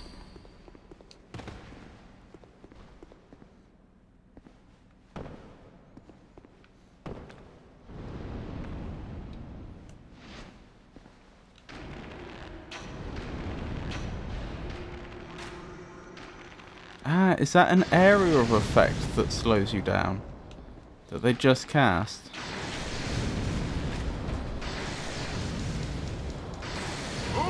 And I'm dead.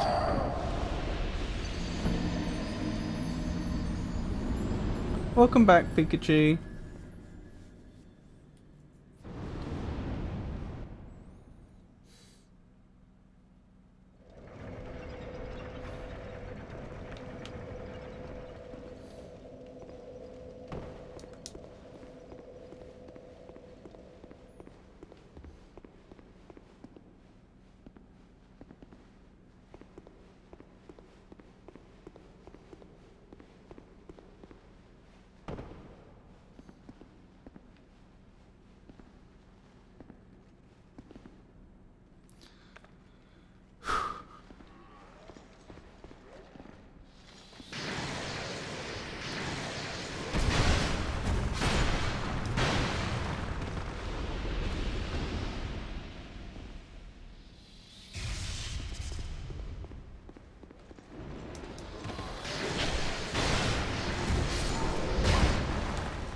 Ow.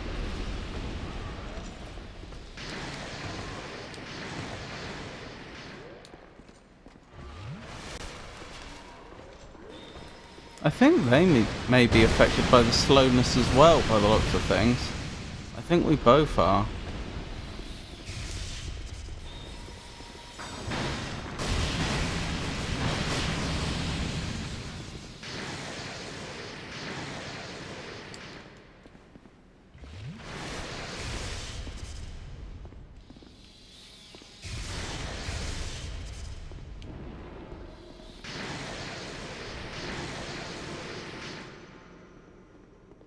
Yes, drop down. Thank you.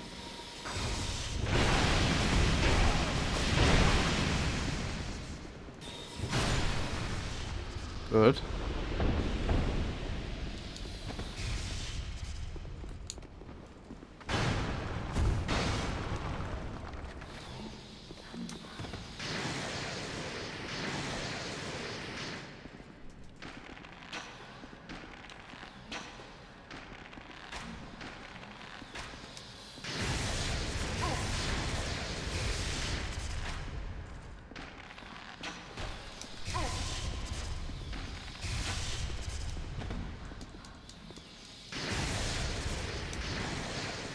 Run! No!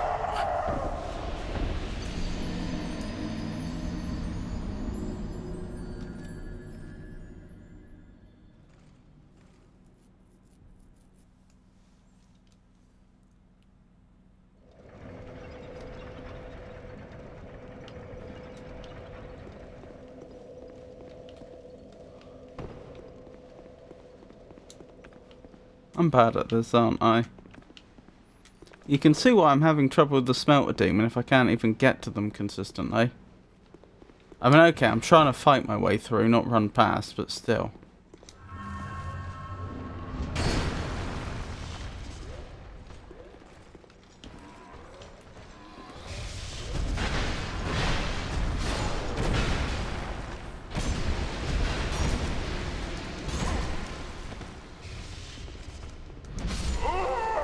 This is getting ridiculous.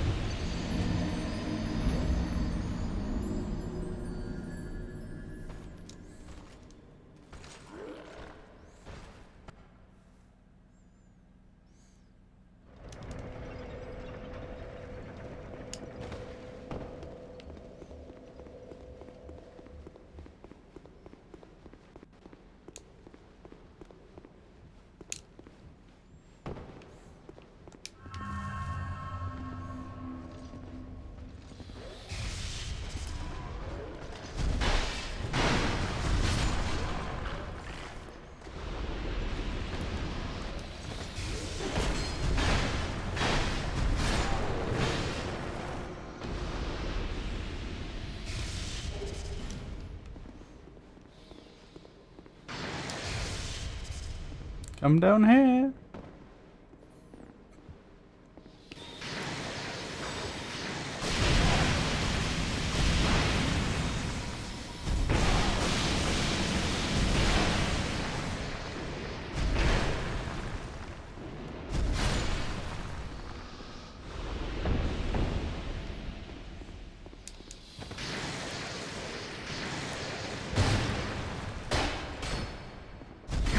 That went well.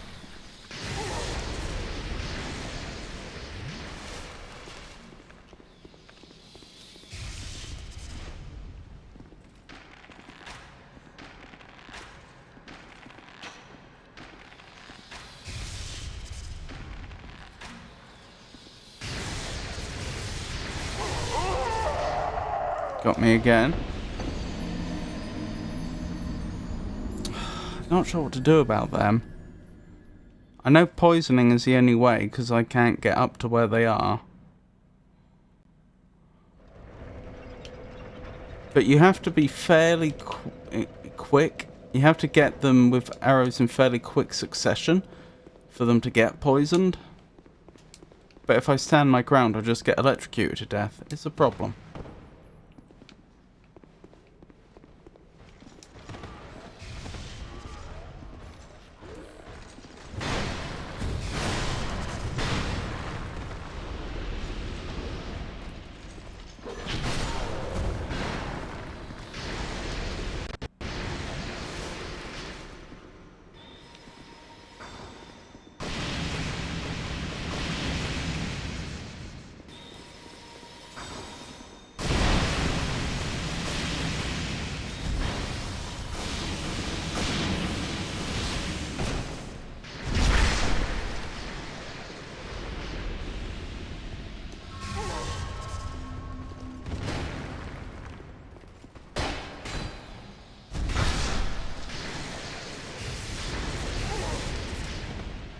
Alright, get to safety and heal.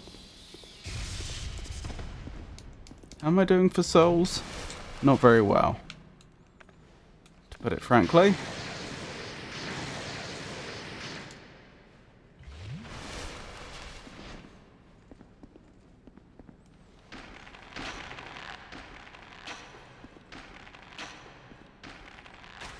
I think the souls we earn are going to end up not going on levels at all, but on life gems and poison arrows, I think.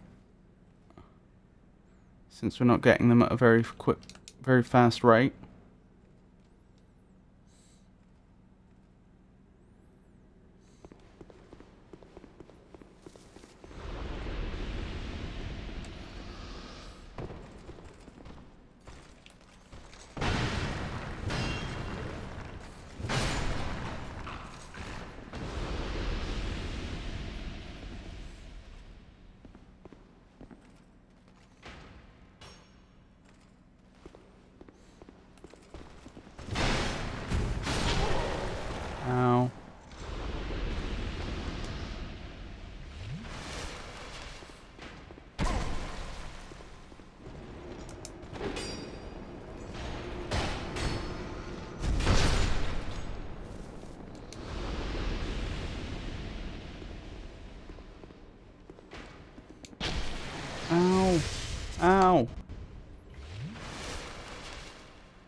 Good.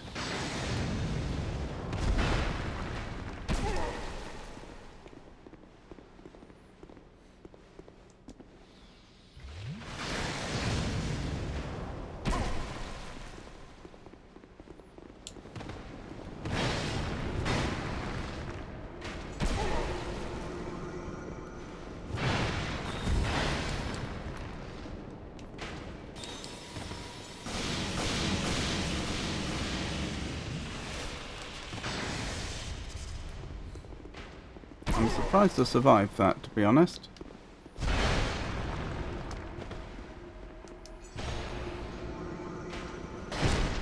Got ya.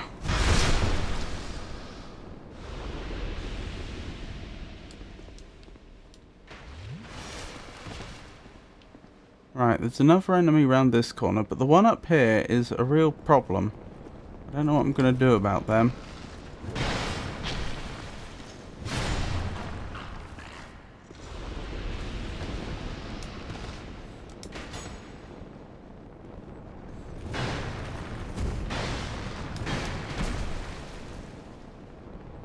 I really don't.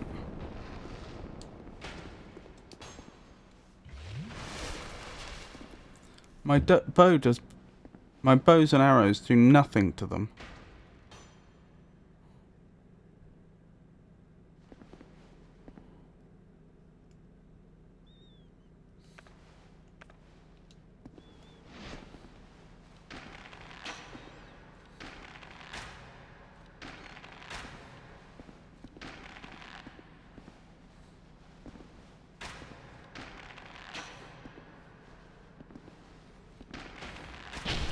Ow.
I'm going to have to leave him alive this time. I have no alternative.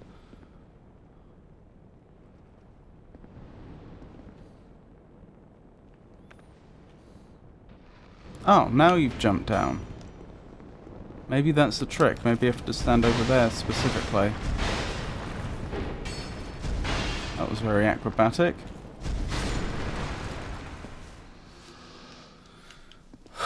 Good. That robe is extremely rigid, isn't it? They must have washed it in an absolutely absurd amount of starch.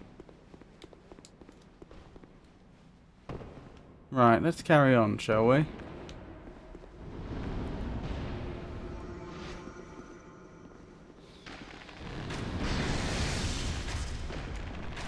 Okay. Fine.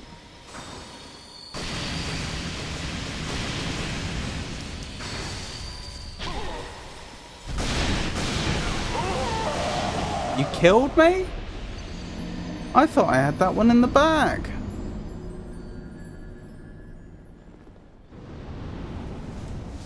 Because I was close to full health and I had 2 life gems on the go and they were in melee range. I didn't realise they could do damage to me that rapidly. Blimey.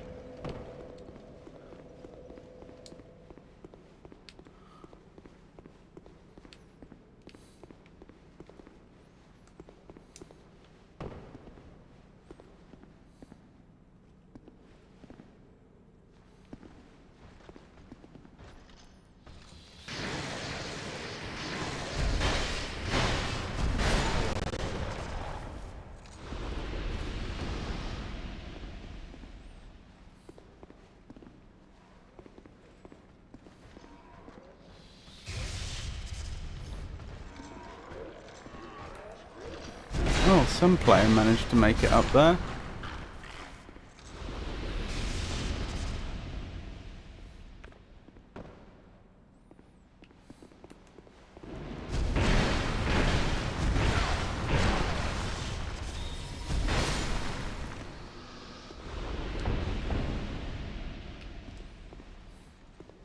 I wonder if that's where you can get to if you use the lever.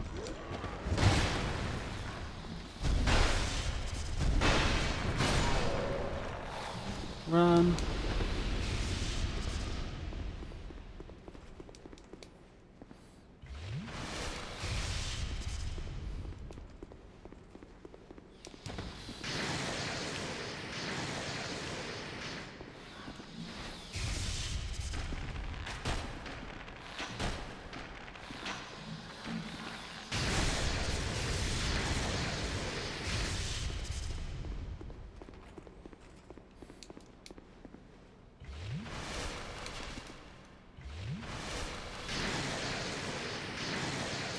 Very May.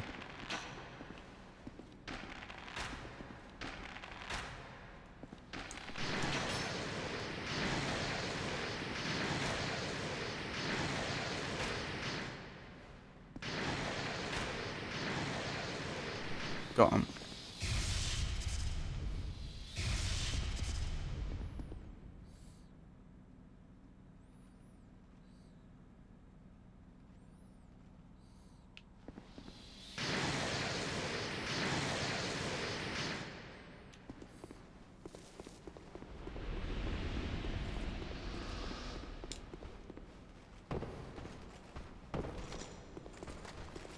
Ooh. Ah, I forgot about you. Ow.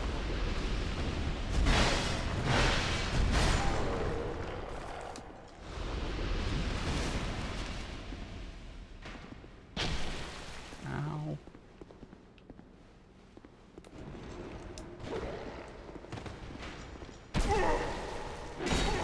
This is getting out of hand.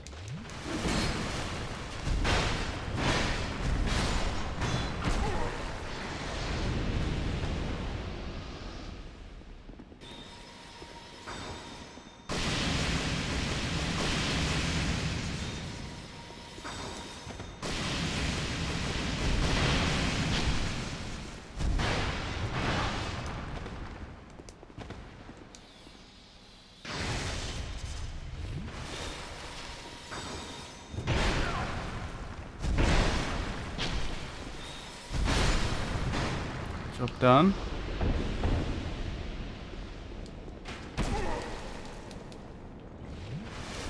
Right, there's another one round here, isn't there?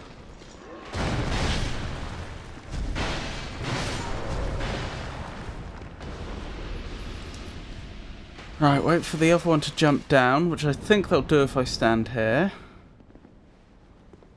Because they did before.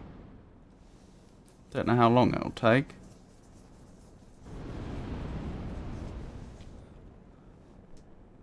Come on down.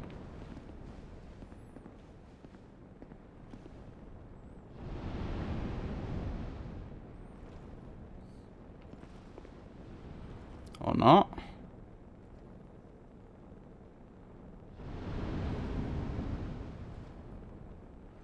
What are they doing? Left and right.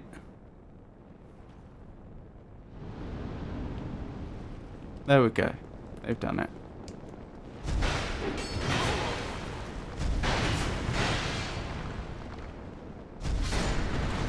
There we go. Right, one area left.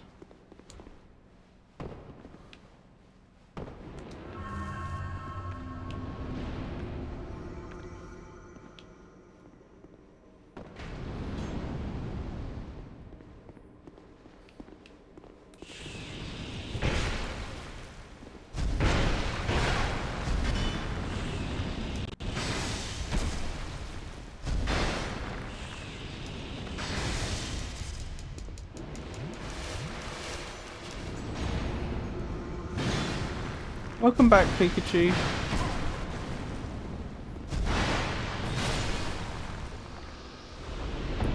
Not a lot. Pikachu, just me dying over and over again. Ow.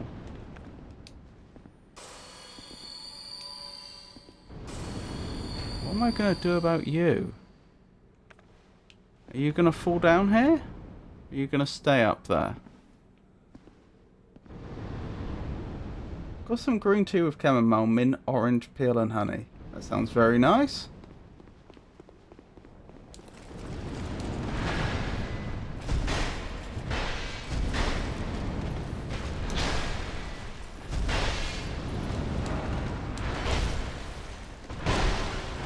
Stay alive, stay alive. Nope, dead.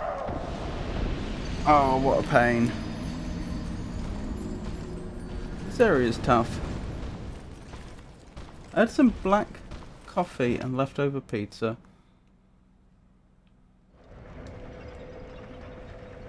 I had black coffee earlier. No pizza, sadly.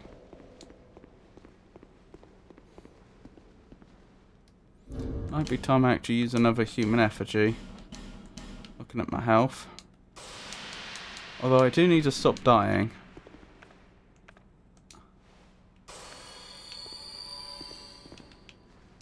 I keep thinking, let me just clear the area in its entirety once, and then I'll grab my souls and I'll go back and buy some more life gems. But then I keep dying before I do that, which just makes the situation worse.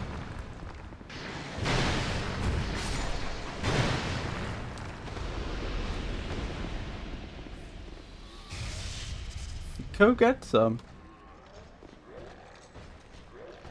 No pizza is sad, go get some.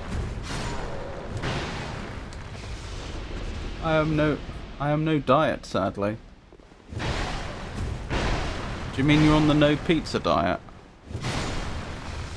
No diet? On diet, I see.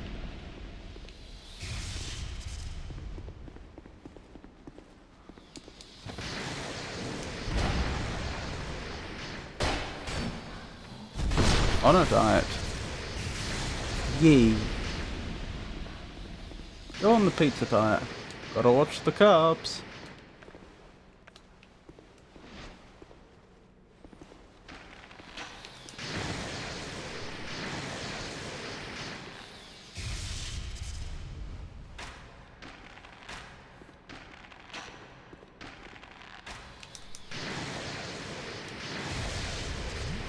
Oh wow, they're not poisoned yet.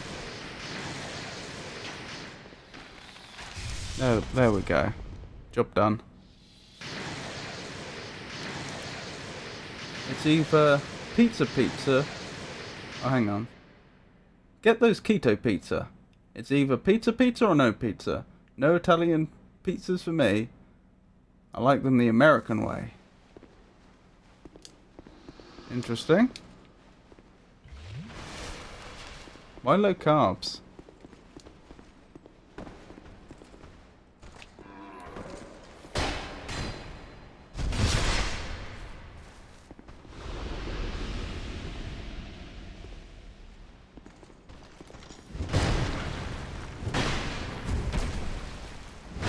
Getting fit and healthy?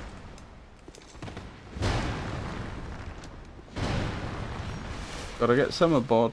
I like both style pizza. I actually found that going low carb sabotaged my diets, and I only started losing weight once I started making sure I had a good amount of carbs in my diet, even if I was ultra low calorie.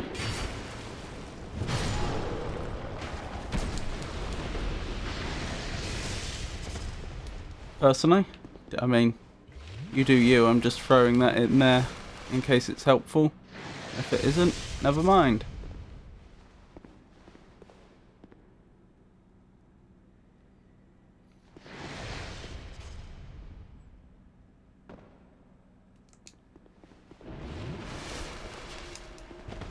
Who cares about summer bod? Just stay in the water.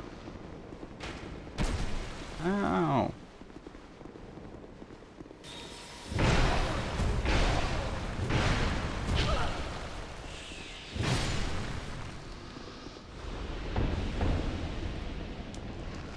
Stop killing me. Ow.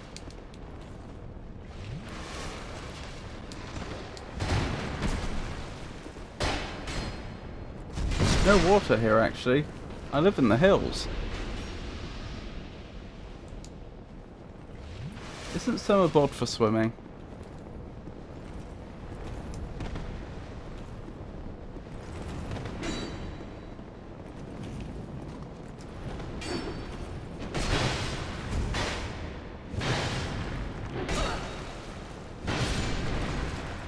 It's just for summer. Gotta look good in the swimming clothes.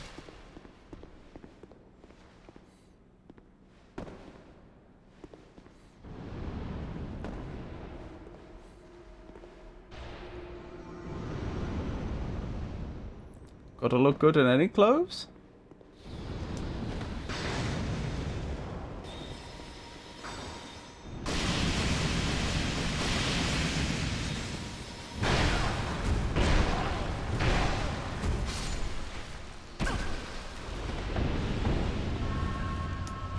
Then what's the difference between summer bod and winter bod?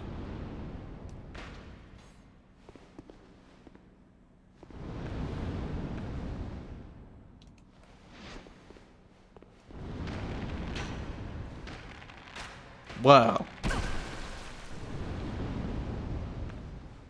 in summer I build it. In winter I build it too. What part of role did you not understand, character? Oh my goodness, I'm gonna die again. I don't wanna die again. I'm actually gonna feather out, if I can find the feather in time. I need to get more life gems at this point. I can't afford not to. Medulla. Yeah, it never ends. So, every day you have a diet. Well, not on Sundays. Alternate Sundays. That sounds very similar to the dieting I was doing and need to get back to, where I was on 600 calories a day, except for Sundays when I could eat what I liked within reason. Thank you, kind.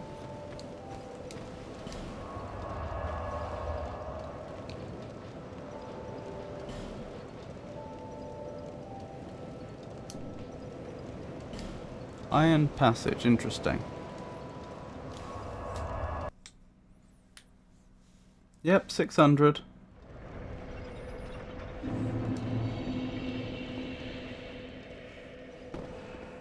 I don't even count calories. Just eat lightest when hungry.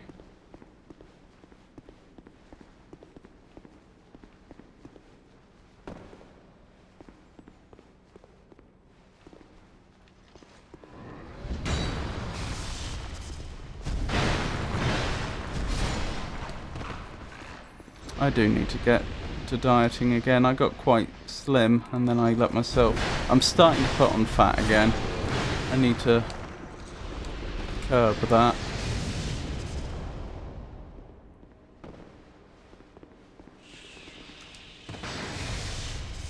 I do the same, I do the same, Tato. I don't think leftover pizza counts.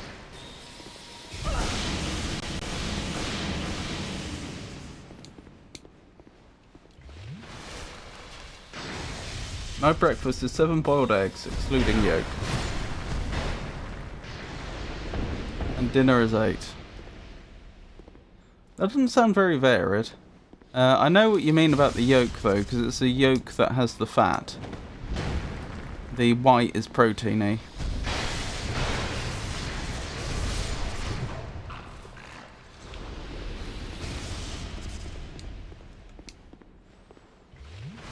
Eggs? Fats ain't bad. Well, you need all the food groups really, but I would say that egg fats aren't particularly good for you. They're certainly much worse.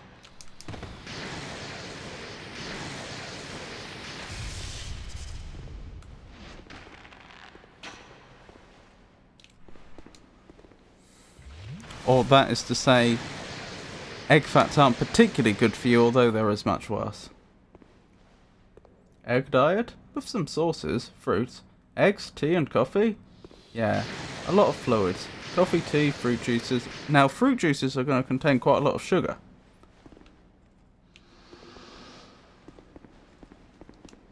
You need to be careful with fruit juices. And beer?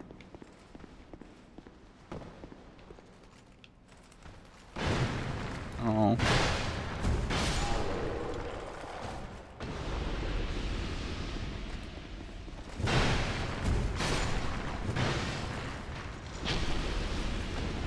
Ow.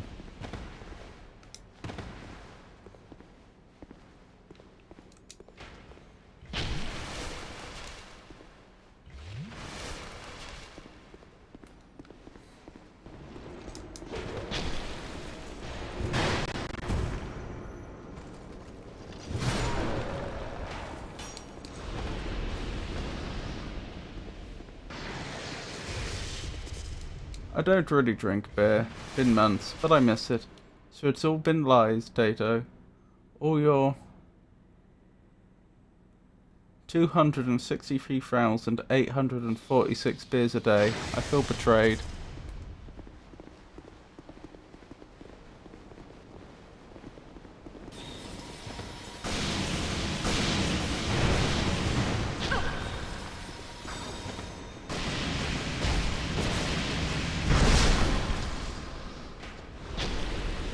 That reminds me a bit of when they localize anime to the West and all the beer becomes apple juice.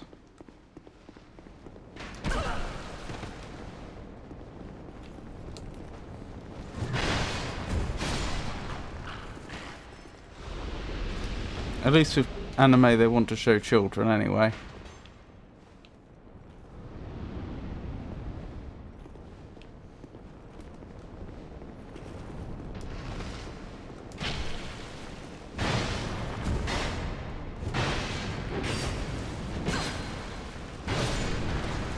Wow. I'll drink 21 beers for you, Pikachu, this weekend.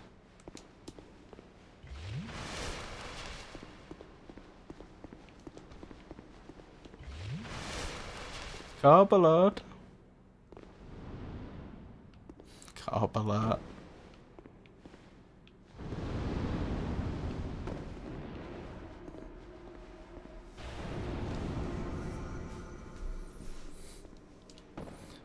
Well, he said he doesn't do it on Sunday, doesn't he? So as long as he has all 21 on Sunday, that's within the rules.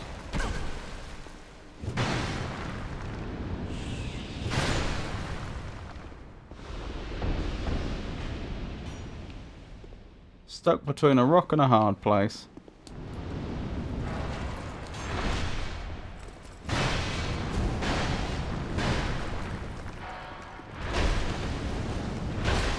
Ah, don't kill me. I didn't mean to drink all three.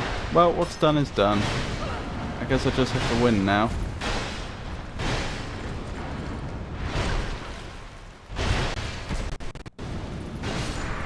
Which I did, somehow.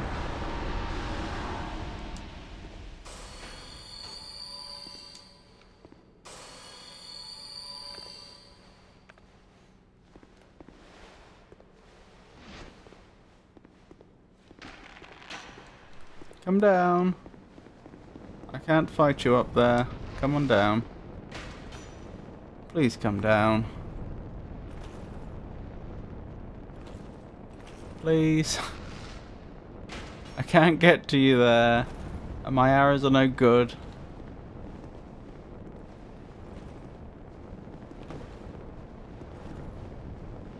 Jump down, please.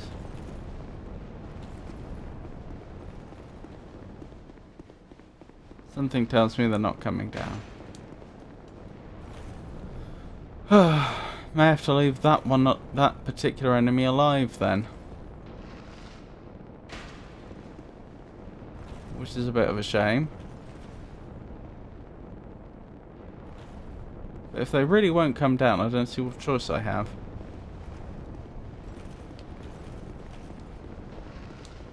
I stand here, will they jump down?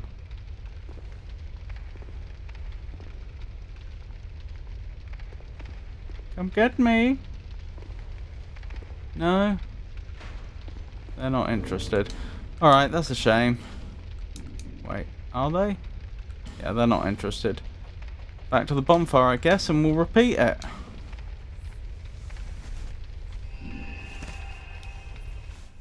As you can see, the plan is that I'm just clearing the way. It's long, it's boring, it's tedious, but it has to be done. If I'm going to stand any realistic chance of doing this. I can't be doing that ridiculous boss run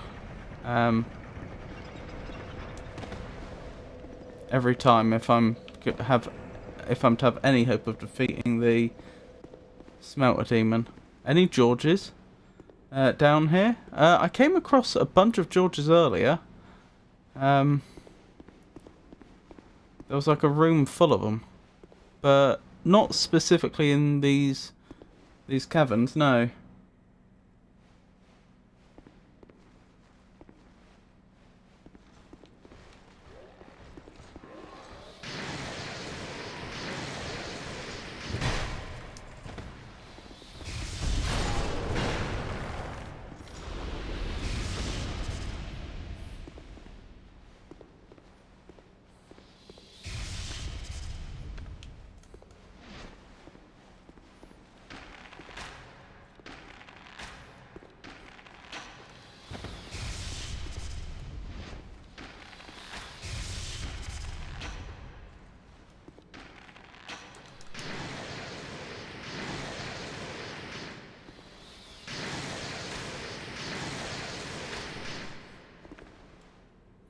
Because you said about the possibility of doing some Dark Souls 2 multiplayer, but it would have to be on console, I was thinking about the possibility of grabbing Dark Souls 2 on PlayStation and then trying to speedrun just the main game to get to New Game Plus.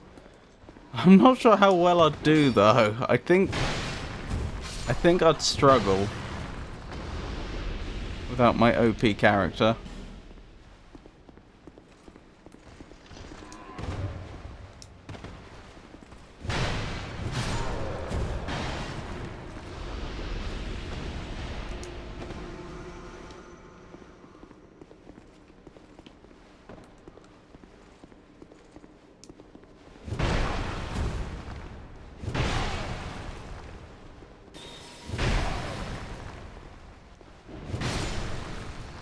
Excellent.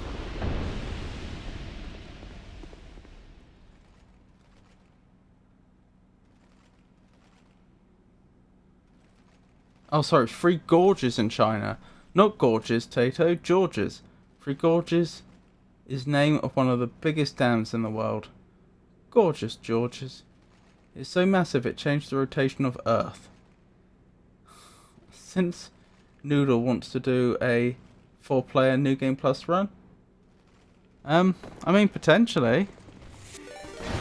Any chance to,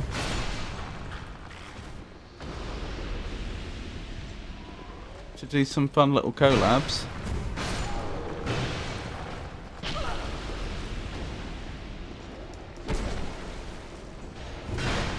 Oh, hey, Avon. Thank you for the raid. That's jolly nice of you.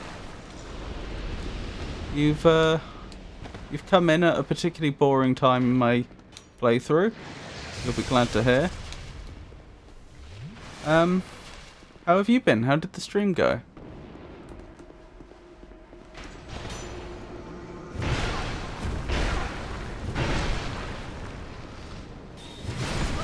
Did you beat Grim boss, Avon the Raven? Yes, good question. Have you beat Grim? Have you played Hollow Knight, Pikachu? Oh wait, I'm doing this wrong. I remember what to do here.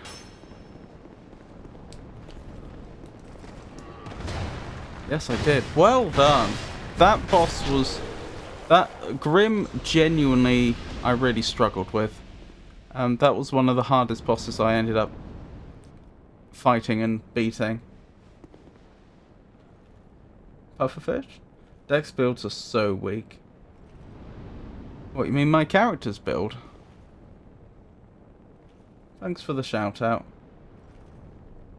Yep, thank you for giving Avon the shout out, Pikachu. Just a tiny bit. Oh, okay. But you knew about Grim?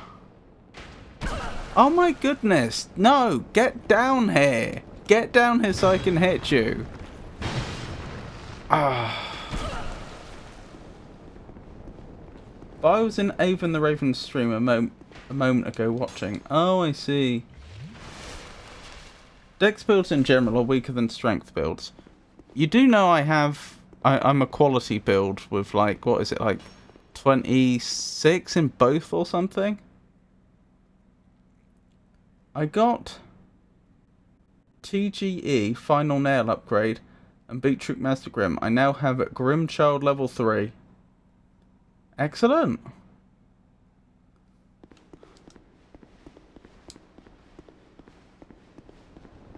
Will you please come down here?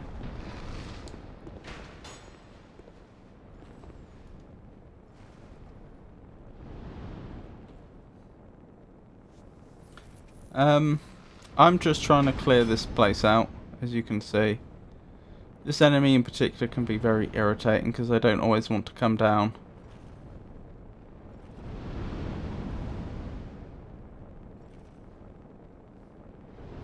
Dex builds do less damage per hit, but you generally get more hits per.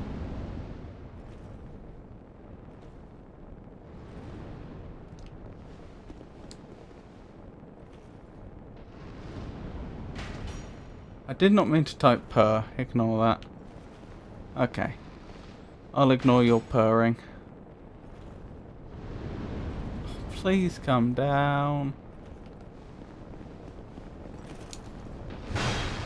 Or stay right there. Either. It's fine by me.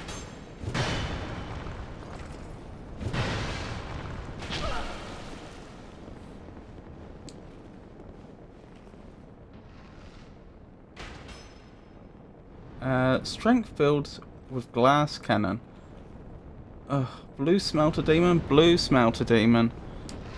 The blue smelter demon was convincingly beating me, and I was struggling with the run back. Like, I was dying more times on the run back than I was actually getting through, and the smelter demon was really, really challenging me.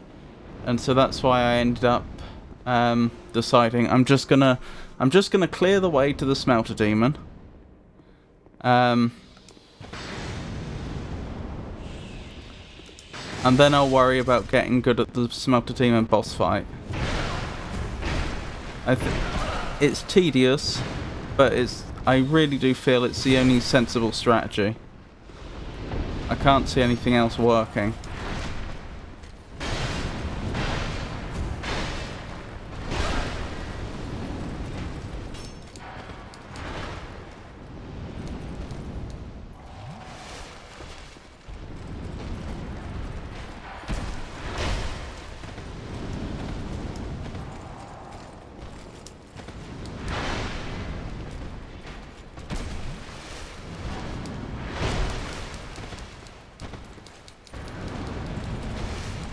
Right, there we go. Ow, that hurt. I think I'll win this battle of attrition though. There we go. Right, cleared the way again, which is lovely. This one enemy up here I haven't found a way to attack. It's unfortunate, but they will not drop down reliably. I don't know how to get up to them. I've just had to accept that that enemy is beyond my reach right now. Oh, my bow does nothing to them. Oh, have a lovely lurk, Avon. I'm glad to know I'm not the only one that... Oh, hang on. Let's go back. We both get one hit. First one to hit wins.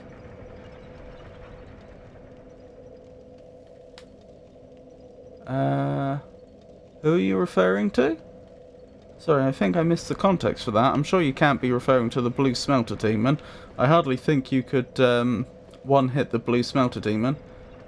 Phone auto-inserts words on my side too, Avon. Am I doing the strength build correctly, Tato? Glad to know I'm not the only one that happens to.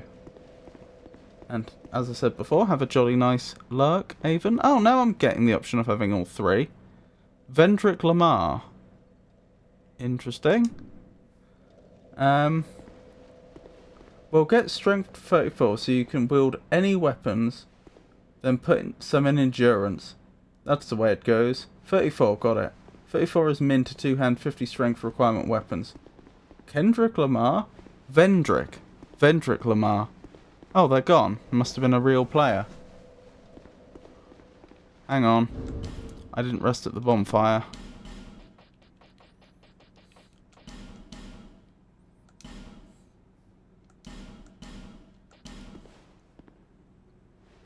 Which I obviously meant to do.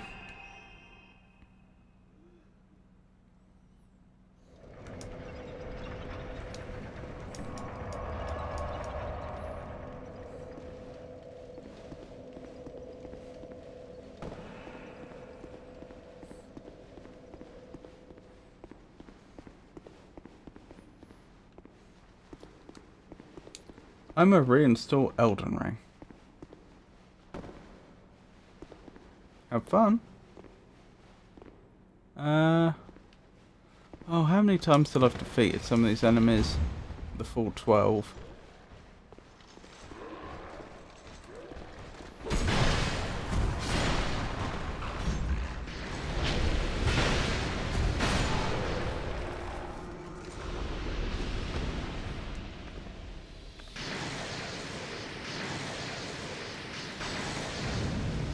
Oh, hello. You've come down to face me. Very brave of you.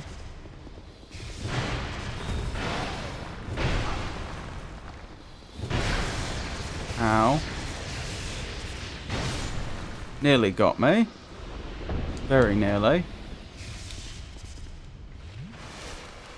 Night Rain, Tato? Sadly no. I may or may not buy it. My buddy might want to play with me this summer, so I'm starting to lean towards getting it. PS4 though.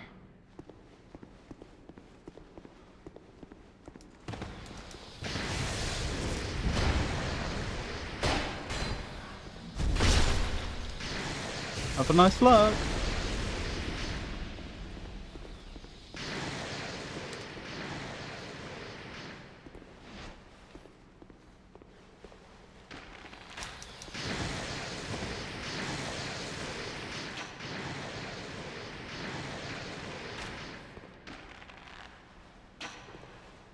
Oh dear. There we go. Ow.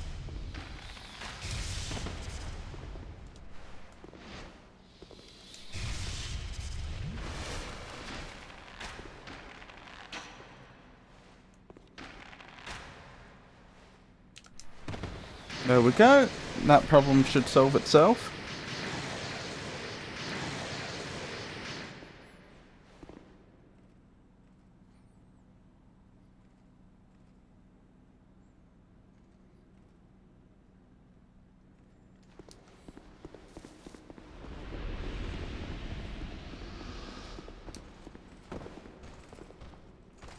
Hello there.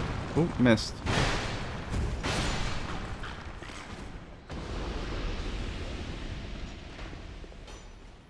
Steam keeps putting every game on sale except the ones I wish listed.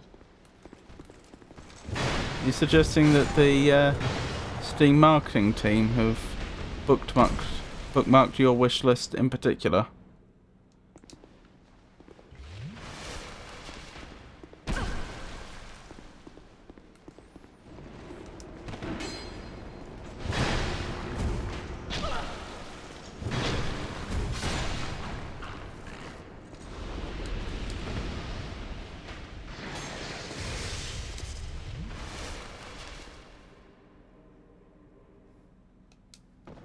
Gaben hates me.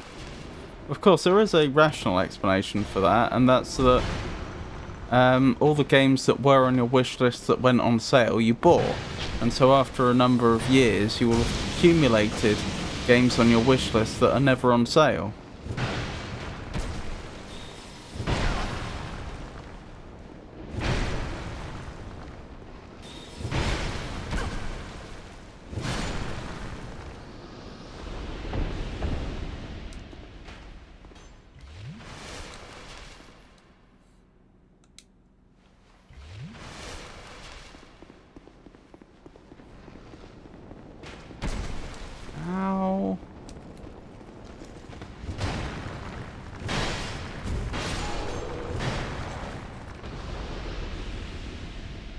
PS games are never cheap on Steam.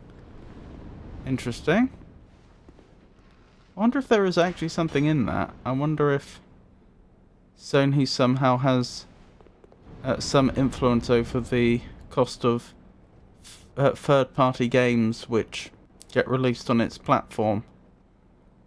You know, licenses that say, okay, you can sell through the PlayStation Store, but you're not allowed to provide the game cheaper at other vendors, and oh, by the way, we can you can only reduce the price with our permission or something.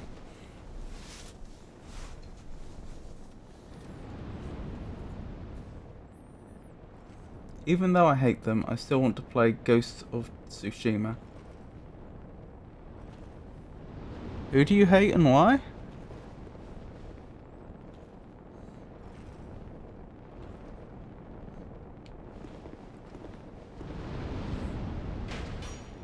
You hate Sony?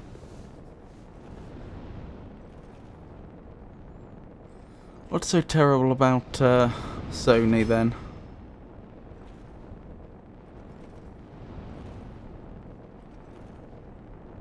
Hey Scottbot, lovely to see you. It's going very mediocre.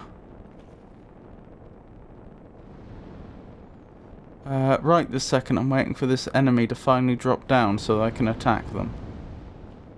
Which I probably will do eventually. More generally, I'm clearing out the path to a boss.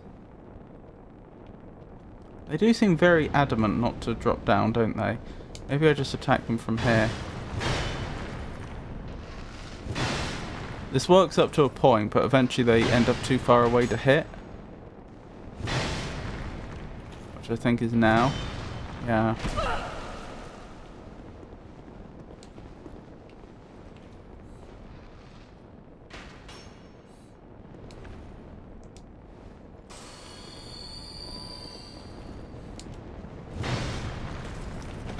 Oh, you made a mistake.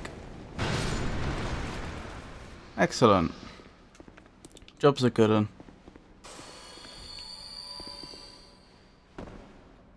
Sony used to make good games, but now they are trash. They ruined what God of War stood for. Oh, do you not like the new God of War? I've heard nothing but really good things about the new God of War, and people suggesting I should go play it. So I find it very interesting that you seem to have had a very different experience with the franchise.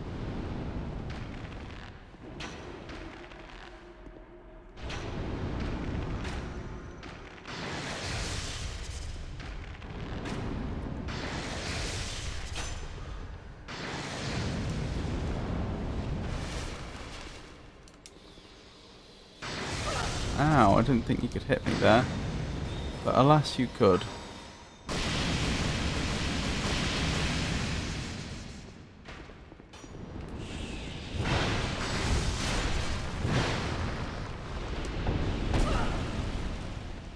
I'm taking it easy today.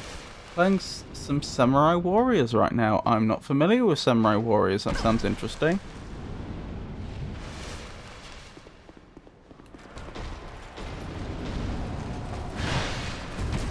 Ow.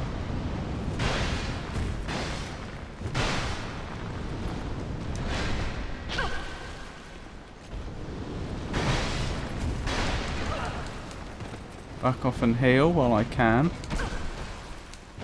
It may be too late. It is too late. That's a shame.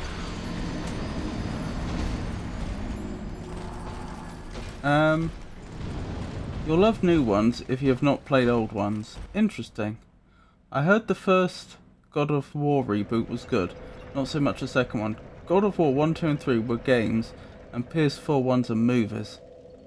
Have you heard about Dynasty Warriors or Hyrule Warriors? Dynasty Warriors rings a bell. Hyrule is obviously from the Zelda universe, although I don't recognise the name Hyrule Warriors.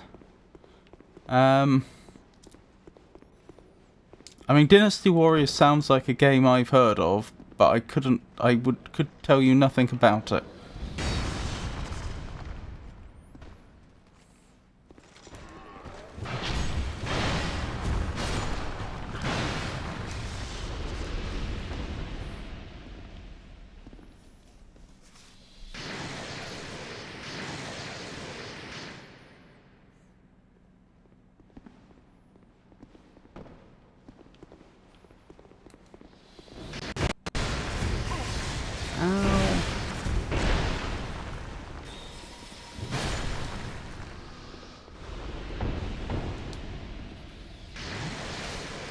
Might as well do 8 hours podcast on why Sony is so bad now. Couldn't you get Google to do that for you? With that new AI technology you were talking about.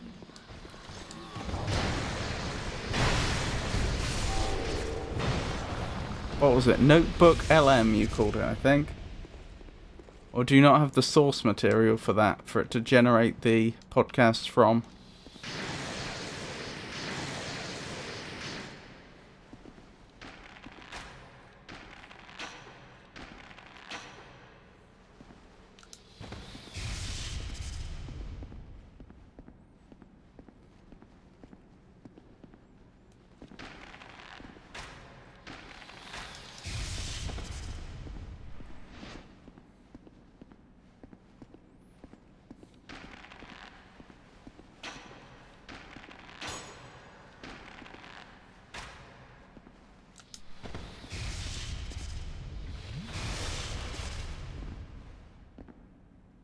They're hack and slash games. One man versus thousands of enemies. I see.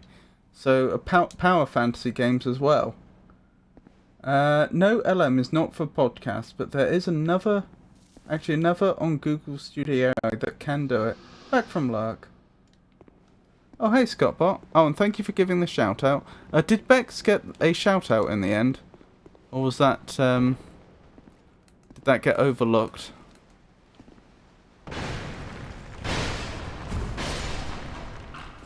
Yes, at the beginning during the raid.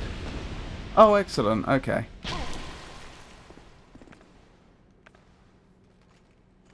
Oh, yeah. Wait.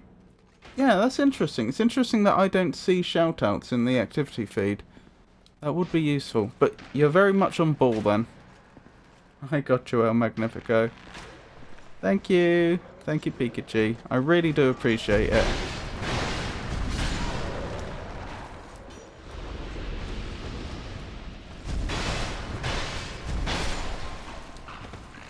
But yeah, they're big on power fantasy.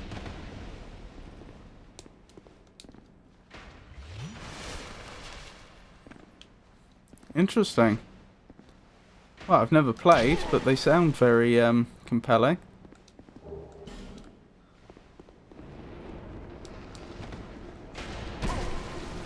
Ow.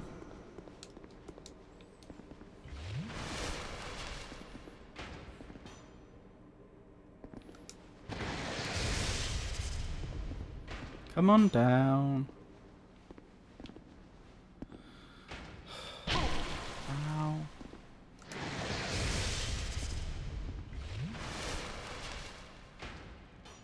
The lightning mage is actually coming down now, which is what I wanted.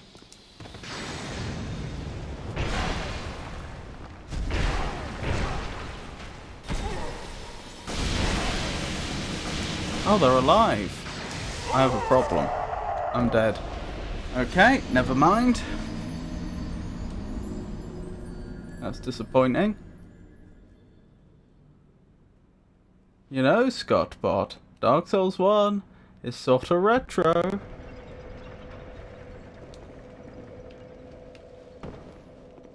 What about Demon Souls? I can easily recommend the first Hyrule Warriors. There's so much content in the game that you've got hundreds of hours you can put into it, assuming you like the gameplay in the first place. I'll add it to the list.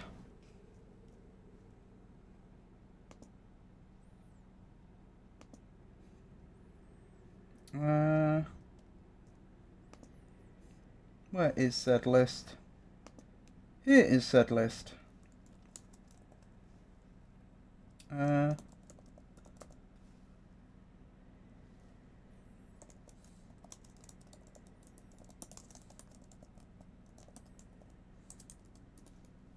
It's on the list. Probably, when did it come out? Oh, I have that one, never finished it though. 1914.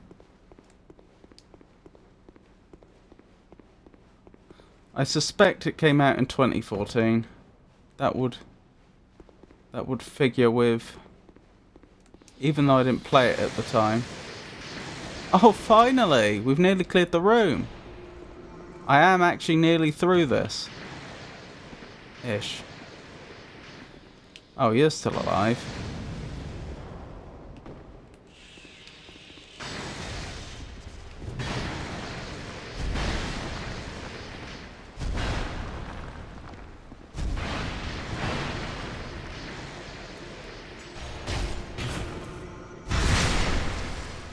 That's not retro, that's antique.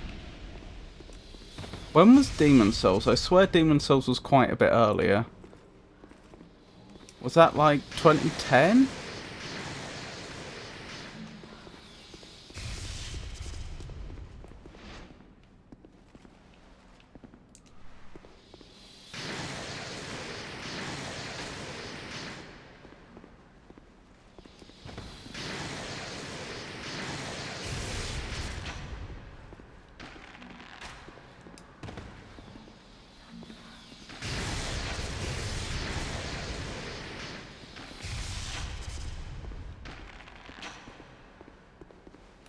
Right, poisoned, which is what we wanted. I wonder what sort of games were played in 1914. Hopscotch? A lot of word games, I'd have thought, and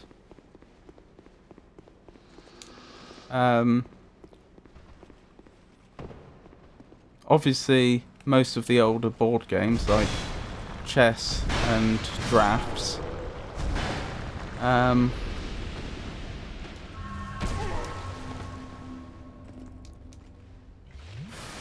But a lot of word games and games of wit, card games especially.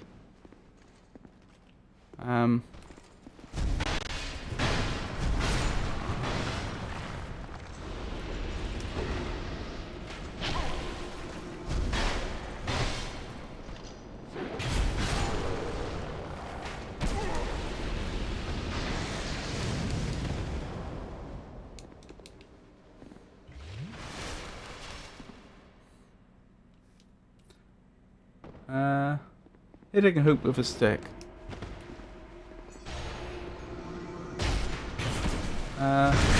Realistic COD. Yes, COD was World War II, wasn't it? I've played that one, Scott. It's actually quite hard too. Yeah, I don't think it's as fun. What, the realistic COD?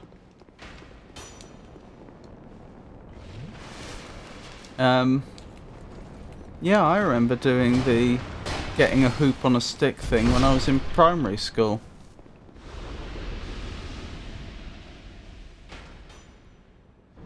At playtime. It started pretty fun. I remember me and my buddy Eric back in the days.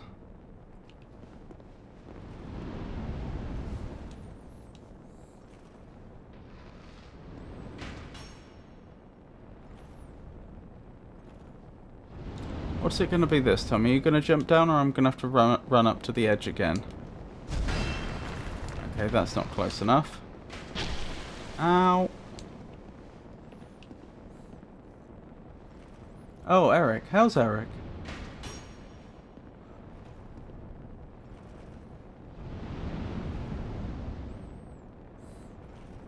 There we go, you've fallen down. Ow, you've done a lot of damage quickly. That's actually a problem for me. And now it isn't. Your opportunity has passed. But thanks for playing. Possessed Armor Great Bow, so that must be what they're called. Possessed Armors.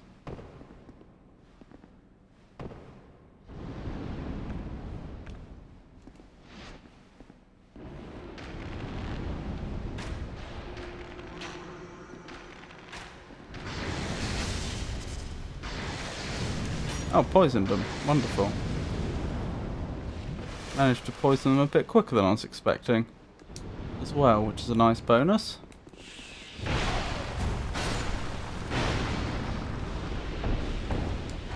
Hello there. Ow.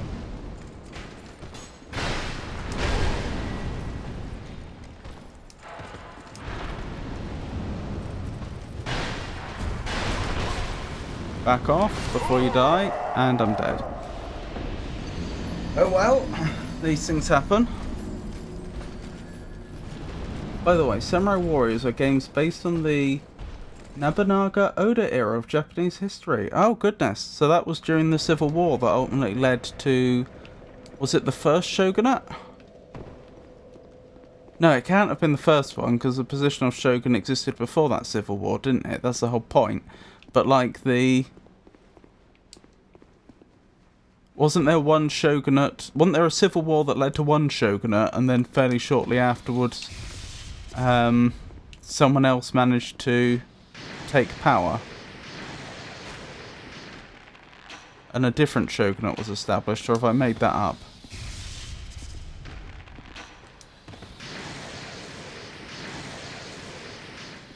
They do a lot of games based on that historical period.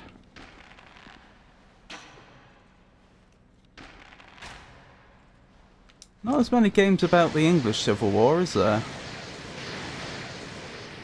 The recent Yakuza games was set in that period, I thought. What are Yakuza games even about? Aren't they like the Japanese version of GTA? Or have I made that up? A super cool guy.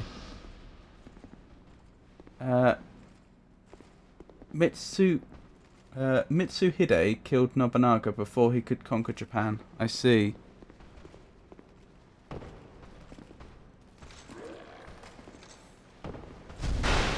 John Yakuza?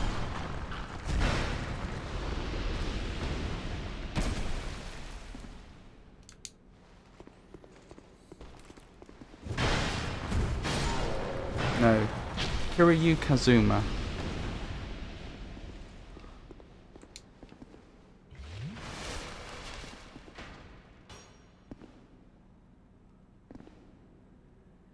Yes, but you can get points for helping old ladies and picking up litter. I see.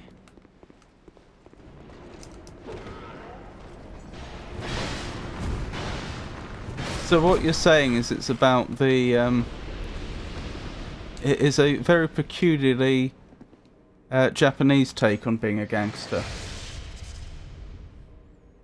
I've seen worse things in clips.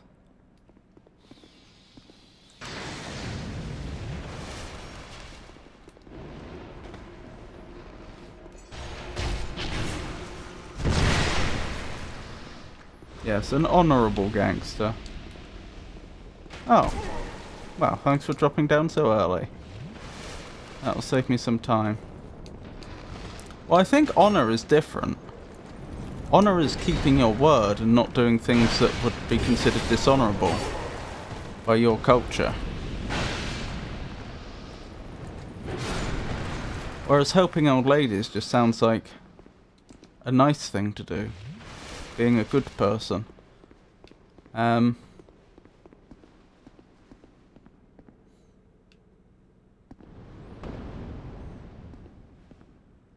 suppose if there's a cultural expectation, there could be some overlap with manners there as well.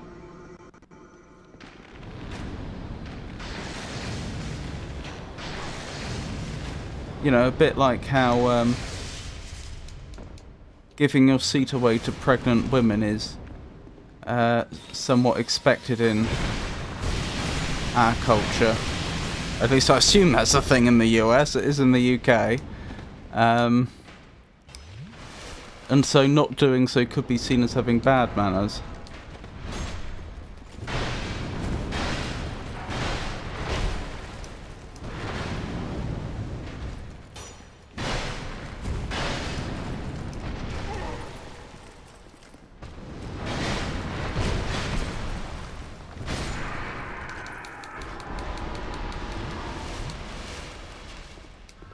Thank you.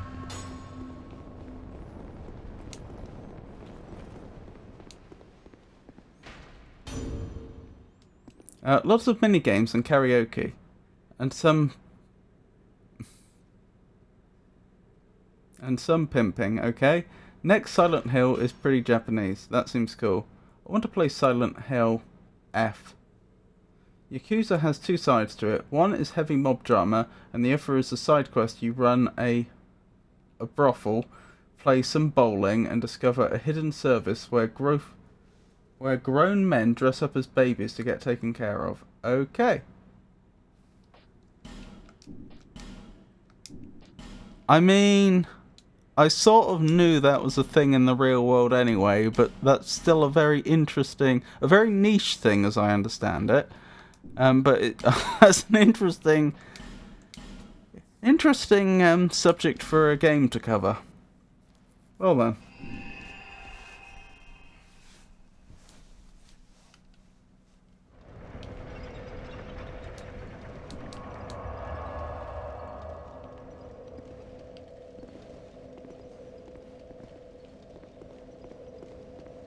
Yakuza get weird.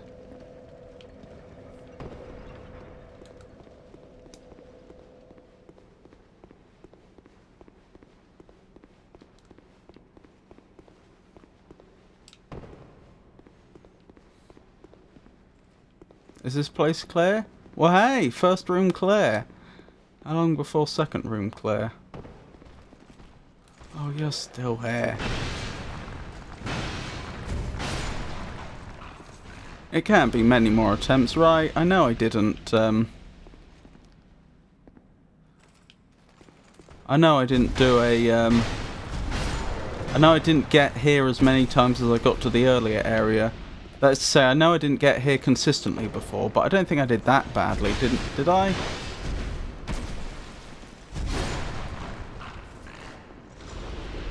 I feel like I cleared this room almost every time I cleared the room above. Ow. Grown wealthy businessman too. Well, that actually makes more sense.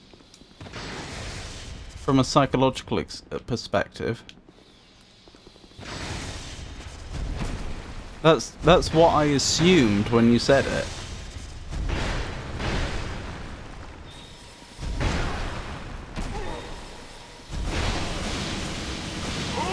And I'm dead.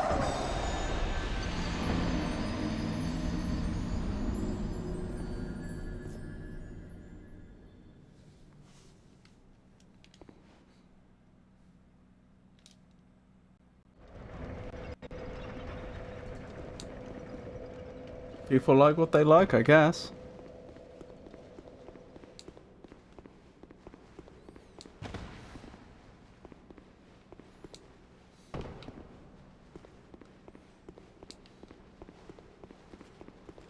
I mean, yeah, I mean, as long as everything is consensual and everyone's having fun, I see no problem with it.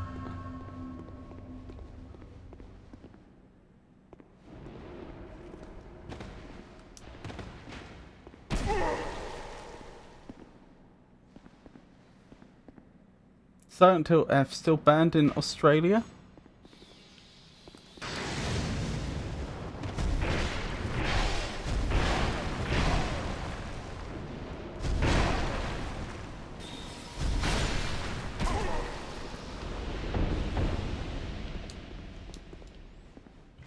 I hope it gets released soon. That game I'll buy. Care to share a little more? Silent Hill games are horror games, aren't they? Was that the one I was recommended? Oh, what was it? There was a game a while ago that I had put some serious thought to playing that was supposed to be a horror puzzler. I don't think that was Silent Hill.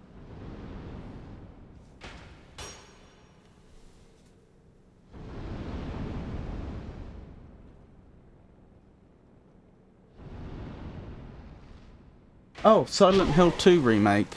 Recommended by Tato. I think that is it.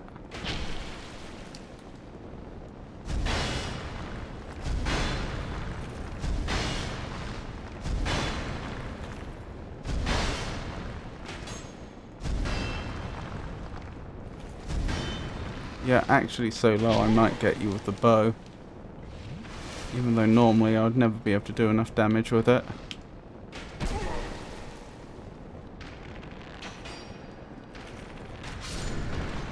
There we go. Probably Silent Hill 2 remake. I'm in queue for 2 in the library. I loved Silent Hill 2. Oh my goodness, so much. I'm number 8. I know a funny video that talks about one of the Yakuza games if you're interested in looking into it. I mean, Yakuza games are one of those series where I feel like at some point I'm going to end up playing all of them. I just don't like I'm doing the FromSoft games at the moment. The FromSoft Souls-likes. But I don't know when that's going to be. I mean, assuming the video doesn't contain like massive spoilers or anything, then yeah, I'm happy to look at it. Drink, drink, drink, drink, drink.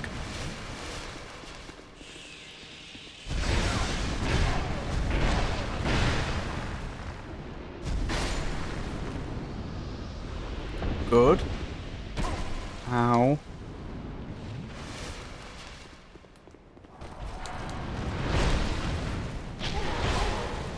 Ow. Oh my goodness. Silent Hill 2 original?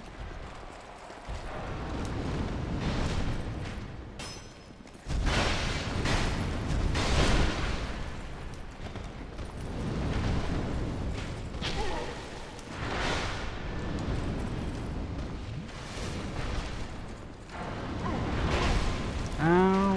Stop killing me!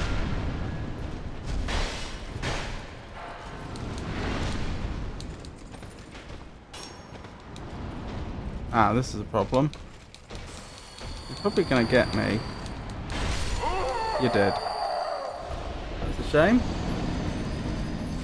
It talks about what happens in one of the games, but if you think you're playing them, then you can just play them yourself and find out. Okay. Yeah, I mean, like I say, I've got some of the games. I've got at least Yakuza 0. I think I might have some of the other games in the Yakuza series. In fact, can I check? Where's Steam? Which Yakuza games do I have? Is it just Yakuza 0? Yakuza 0, Yakuza Kiwami, and Yakuza Kiwami 2. Apparently I have. And yes, I know my pronunciation was dreadful.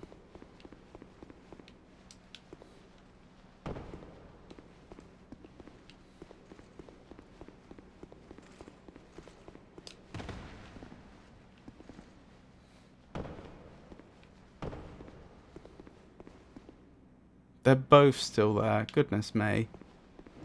Both the ones at the top. I guess I shouldn't be that surprised.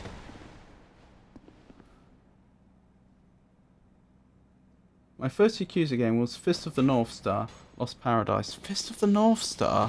Wasn't that like an old anime film, which I'm pretty sure I've seen? Where the protagonist is a martial artist and their catchphrase is something along the lines of, you're already dead, or something like that, because he delivers a series of blows to his adversary, and then they just stand there bemused, sometimes even belittling him, suggesting he's done nothing, and then he says, "Ah, but you're already dead," and then they explode, or something like that.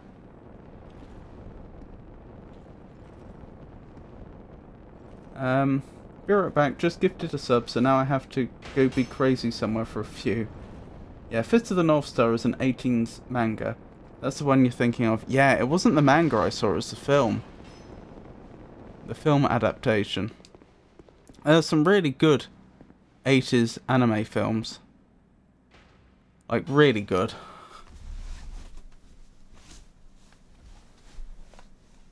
Fist of the North Star was alright. Very entertaining for what it was. But at the end of the day, it wasn't a masterpiece.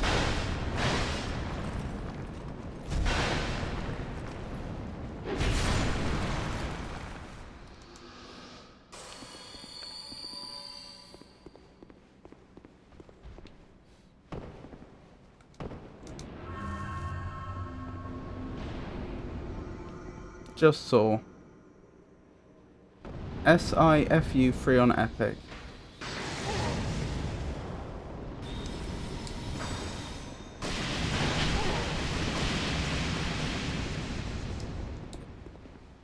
S-I-F-U.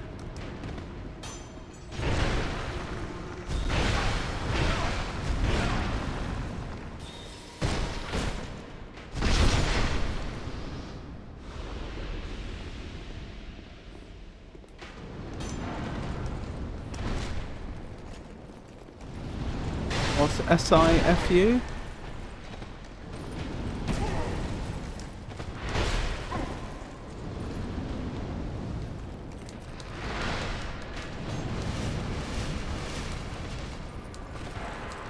Oh, it's a fighting game, okay. Ow. Someone applied bleed to me.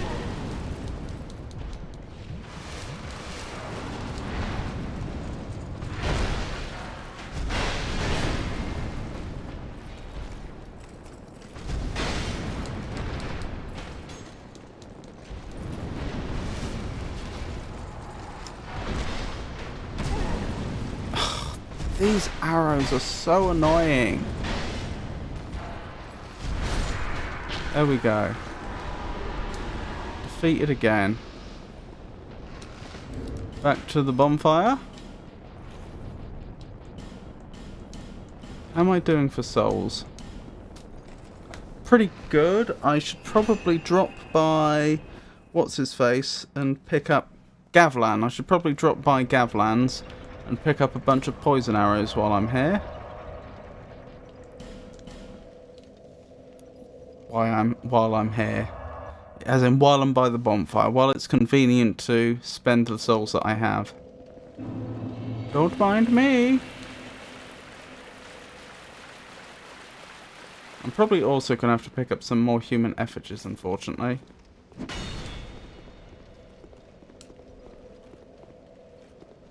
Which is a shame, because that means pushing an area even further into New Game Plus. Right.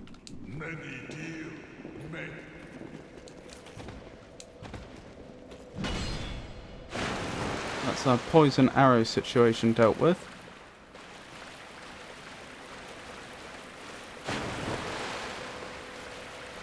Back? I see.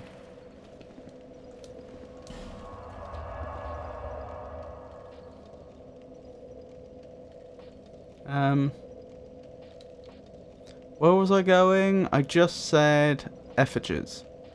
So that's where I'm going. Oh, this is going into New Game Plus 6, is it? So that I can get some more human effigies.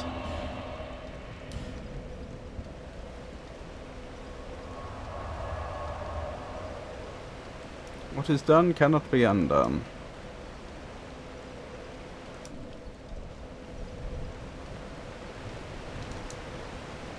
Hello there, are you... No, you're not monstrous. Still don't want you hitting me though. That hippo monster's probably terrifying at this level though.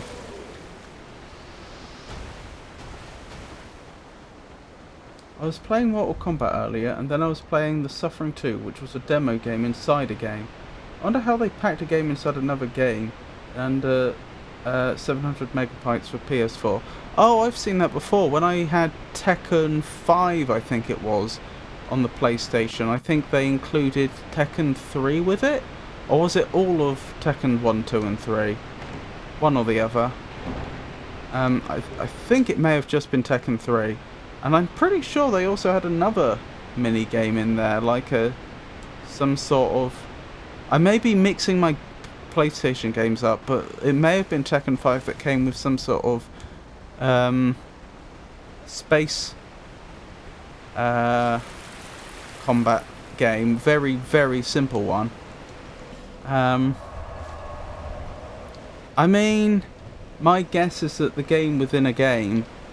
well, what's going to take up a lot of space? Is the code for the game going to take up a lot of space? No. It's graphics and sounds that are going to take up a lot of space. And so when you say you played a game within the game, I would suggest either the graphics were quite simple, or maybe they were reusing graphics from the main game, and sounds and what have you. I'm guessing that's how they kept it small. Like, In the case of like Tekken 3 and Tekken 5, yeah, like having a whole nother fighting game inside the fighting game seems surprising, until you think, yeah, but how big is Tekken 3? Like, all the textures compressed well, and all the sounds and so on, is not going to take up much space.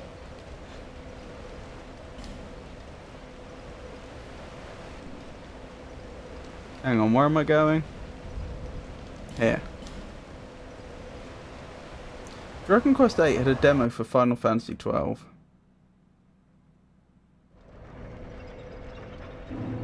Interesting. No, it was a completely different game. But was it like an old game? One that, one where the total,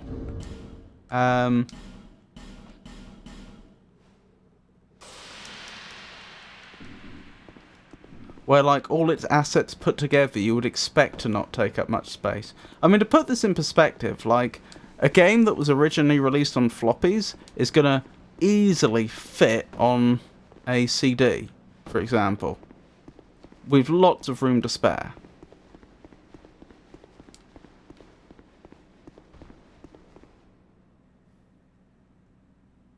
When you say Tekken 3 and Tekken 5, Tekken 3 is PS1 game included in Tekken 5. Interesting, I didn't realise that's how they did it. Hang on, let me go back up the top.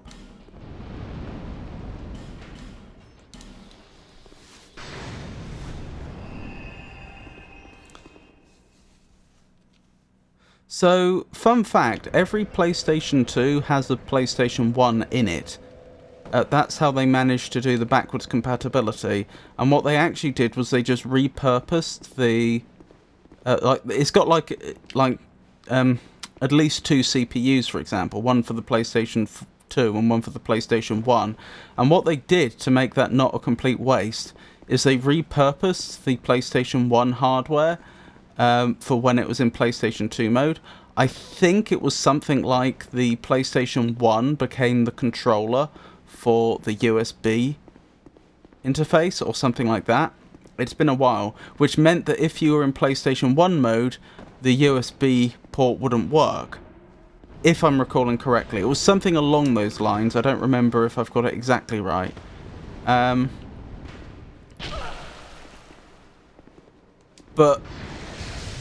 PlayStation 1s didn't have USB ports, so that wasn't a problem.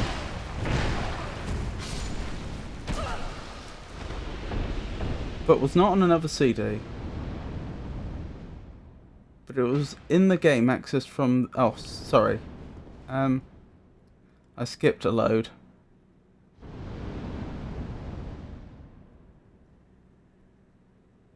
No, Final Fantasy XII didn't come out yet and was on a separate disc. I see. Mortal Kombat Shaolin Monks was a PlayStation 2 game, and The Suffering 2 was also a PlayStation 2 game. I see. Which was a game that the same studio was working on. And it was a demo. It was not on another CD.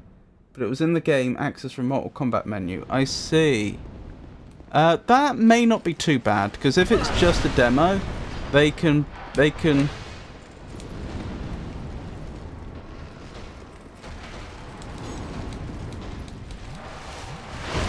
be really economical in what textures they use and stuff. Like they can make sure that you're only accessing an area of the game that doesn't have a lot of textures, for example.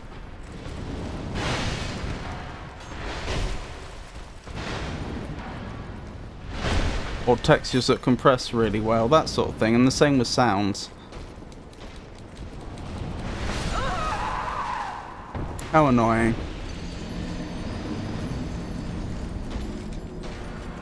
But also, Yakuza games will have playable arcade games like Afterburner. Yes! Right, that is definitely in line with what I was talking about. Because those arcade games would be tiny. They would take up almost no storage at all.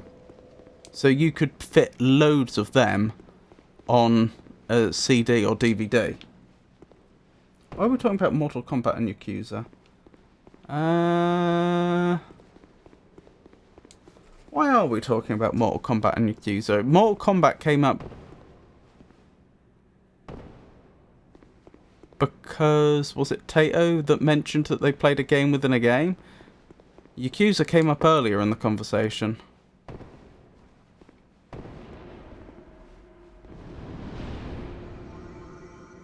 Why not talk about those games? I just want context. One game with so many games inside.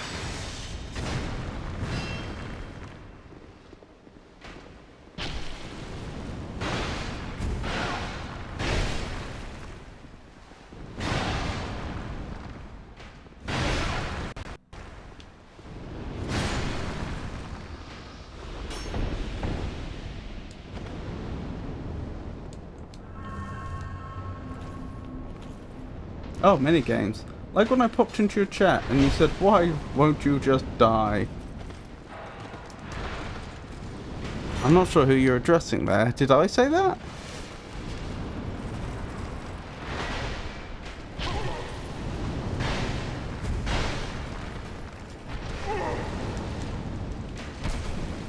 No context fun.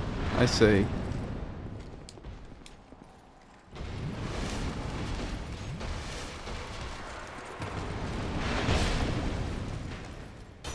Ah, even the Raven, I see.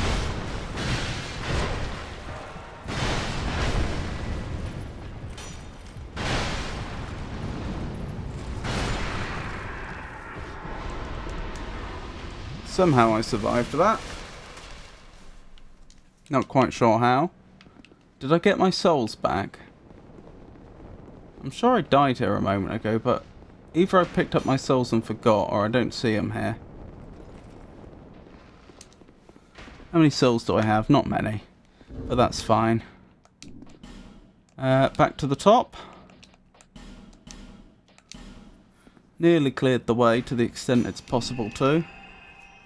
It's such a shame about that one enemy up the top that I can't deal with.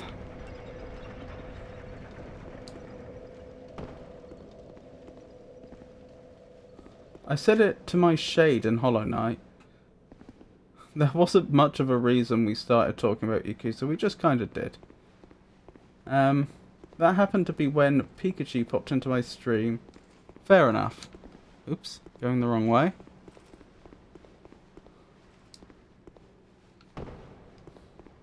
Poor Pikachu.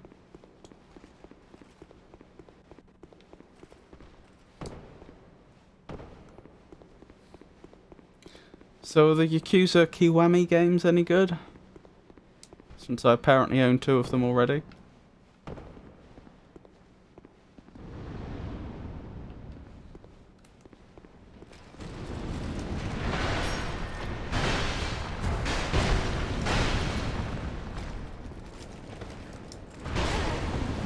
Ow.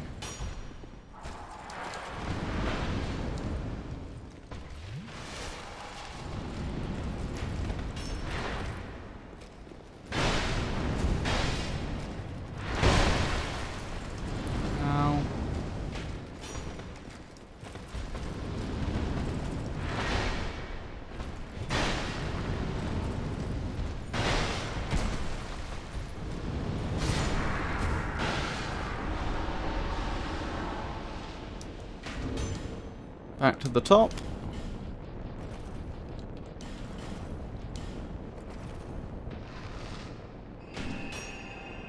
Fair enough. You technically can deal with the up top enemies, but it's not worth it. I don't know if there's a bad Yakuza game. I hear people say 3 is, but I think it's more that the mini games are not as good.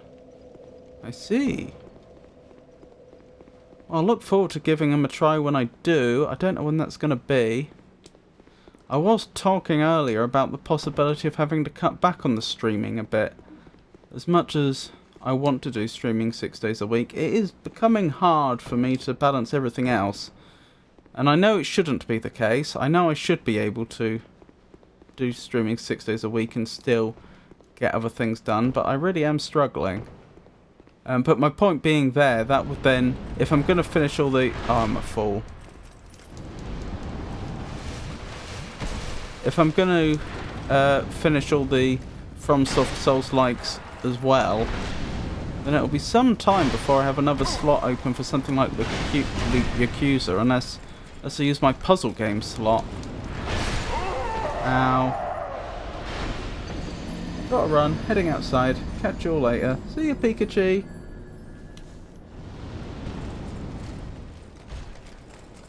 Thank you for dropping by, I do appreciate it. And I hope you have a wonderful time.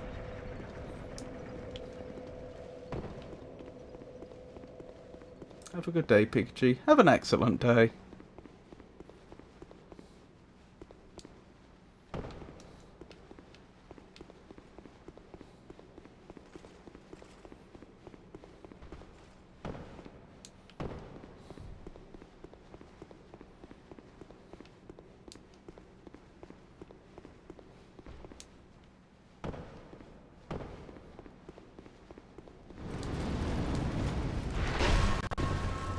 Ow.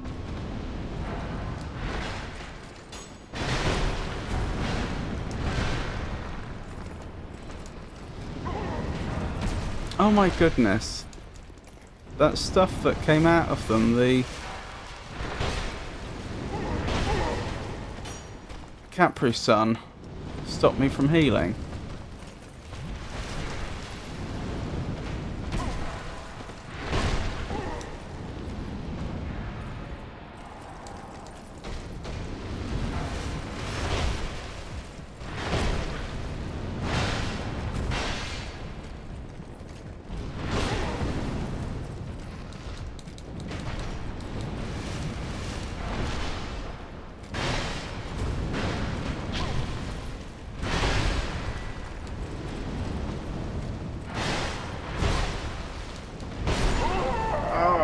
This last guy's pretty easy to dodge.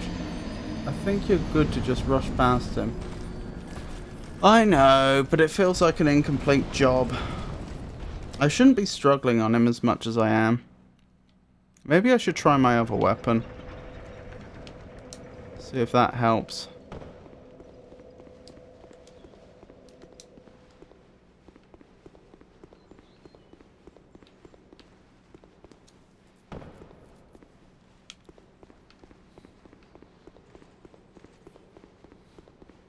In theory, defeating this enemy 12 times should not take long as I can do it, you know, relatively consistently.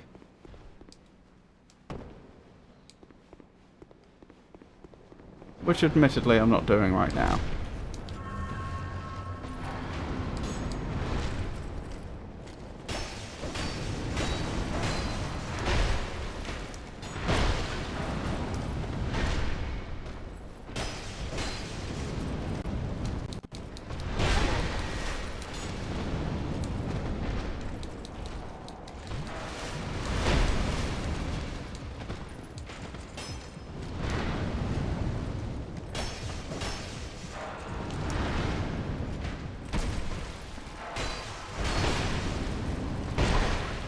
Attack!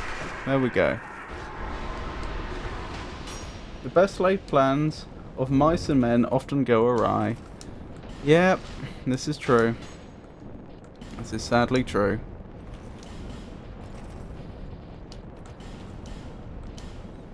Still, I think I had a bet. I did a... Oh, you came down. I wish you'd done that all those other times. What was I going to say?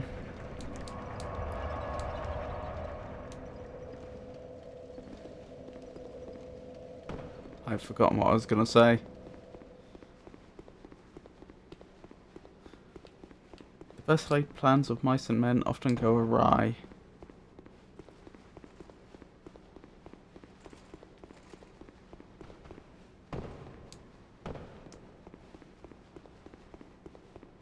Yep, I don't recall.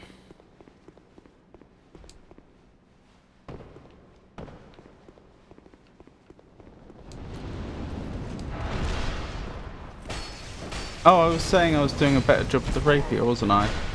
That's all I was going to say, I think.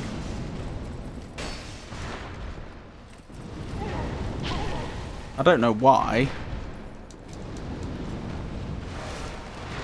I just note that I seem to do.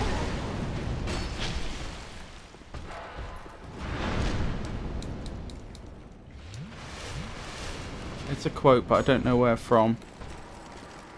Yeah, obviously there's the Book of Mice and Men, but I thought the Book of Mice and Men was named after that.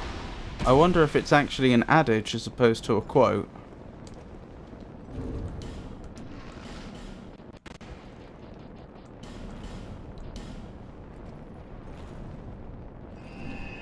Are you familiar with the sort of symbology there? Why specifically of mice and men? Of course, what I'm about to tell you may in fact not be true, but this is what I seem to remember hearing years ago.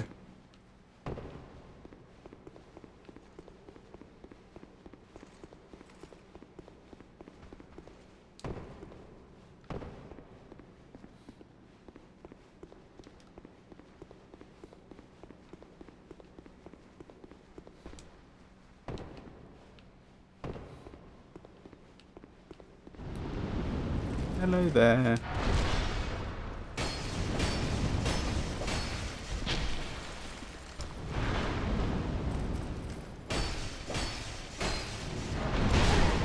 Ow. No, I'm not aware of the symbolism. I just thought it was the same because it flowed well. I haven't independently verified this, but I remember being told, I think at school, that the idea is that a mouse might spend its life putting together plans for what it's going to do, just to have them completely destroyed when the farmer goes through with the tractor. And I suppose before if this is true and it's an old adage, it would have to predate tractors. When the farmer goes through and cuts a field, suddenly all their plans have gone awry, and the idea is the same thing happens to people in the wake of God's plans.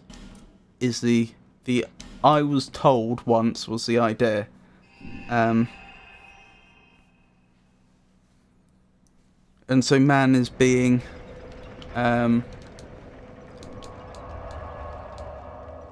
there's an analogy there between the lives of men and the lives of mice.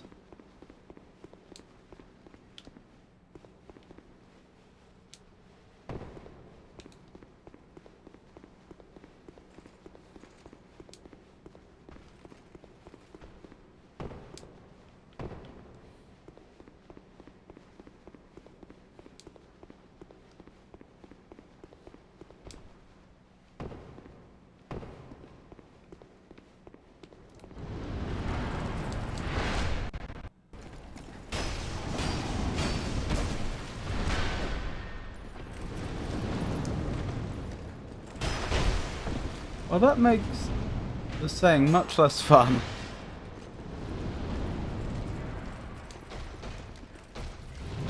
I don't think it is supposed to be a fun saying, although obviously people can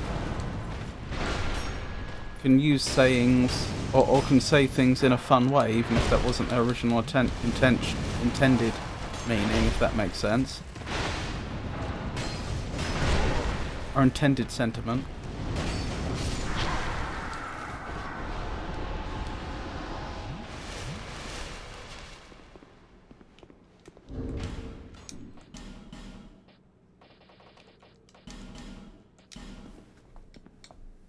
I'll tell you what, farming this one enemy in particular is actually pretty good for souls. I have a dark sense of humour.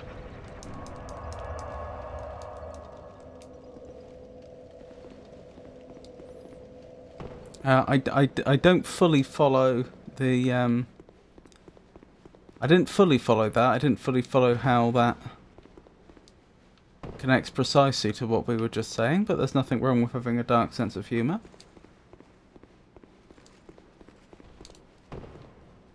I'm not sure I'd say I have a dark sense of humour overall, but I certainly will find some dark humour quite entertaining, and black comedies and what have you.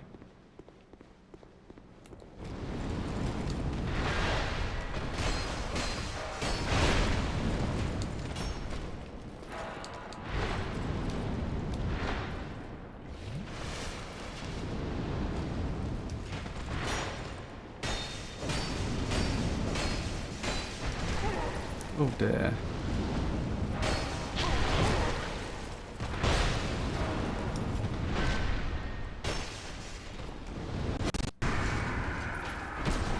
Ow.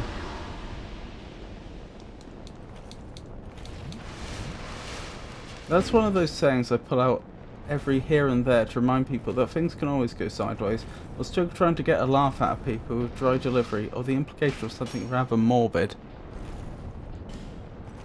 I see. I mean, that sounds perfectly appropriate to the saying. Oh, okay. We're doing this now.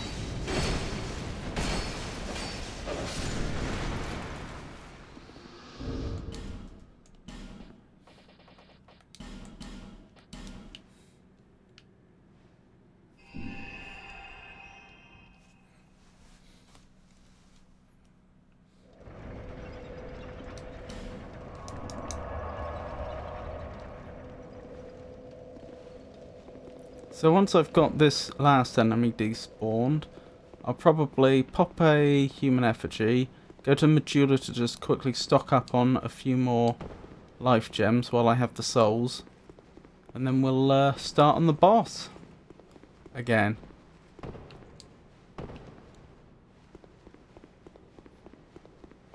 It is nice not to have any enemies in the way.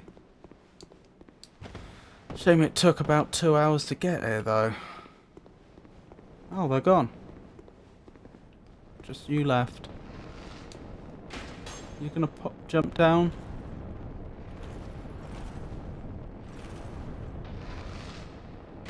Nah. Alright. Back to the bonfire.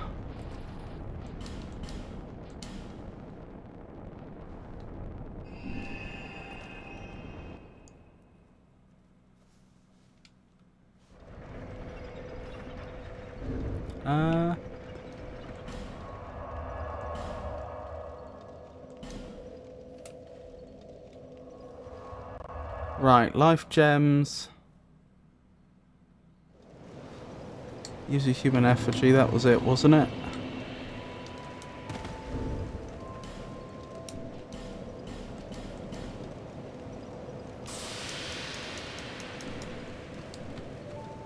And wish me luck.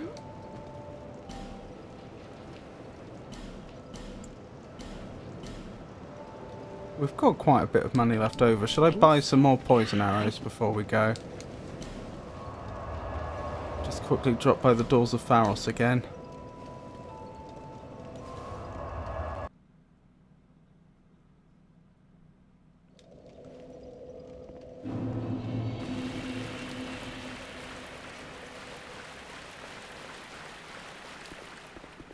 Hello there. Goodbye.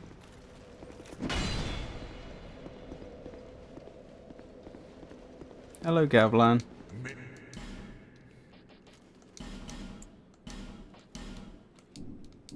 Many deal, many thanks.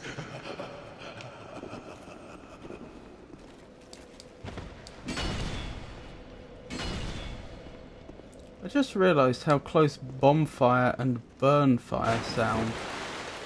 I get that the word bonfire probably came from some other language, but it's still a humorous similarity. I wonder if that's not a coincidence.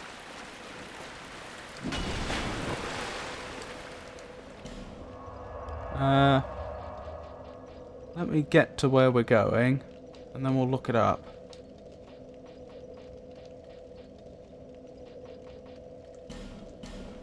Right, back to the Iron Passage.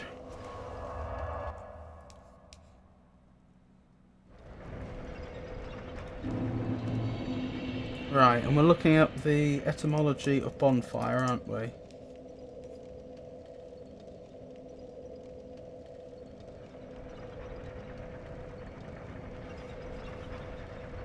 The noun is derived from late Middle English. I don't know how that's pronounced, but it looks a lot like bonfire. Fire in which bones are burnt, bonfire, and other forms apparently from bon, bone. Series of connected bones regarded as a unit, bone-like, part of the body such as a piece of cartilage, tooth, tusk, animal's dew claw. Plus Fire. Fire. Huh.